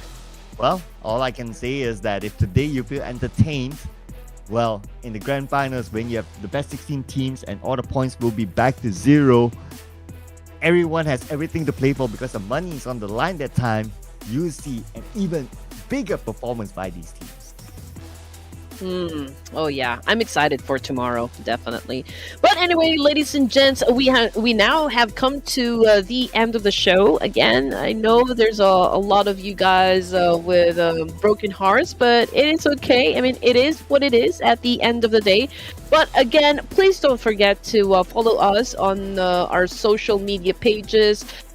This is our name. Basically, you can just like copy this one and put it on the search box, and our accounts will definitely pop up. We will appreciate a follow, like, and a sub as well. And if you don't want to miss on the action, you just know what kind of tournaments Ruthless Esports can actually put up. So give them a sub as well, so that you'll stay looped in with everything that is happening inside the community. So that is it. Goodbye and good night. Thank you guys for watching. We'll see you guys again tomorrow. My name is Red Queen, together with Sir Cloud, saying goodbye and good night.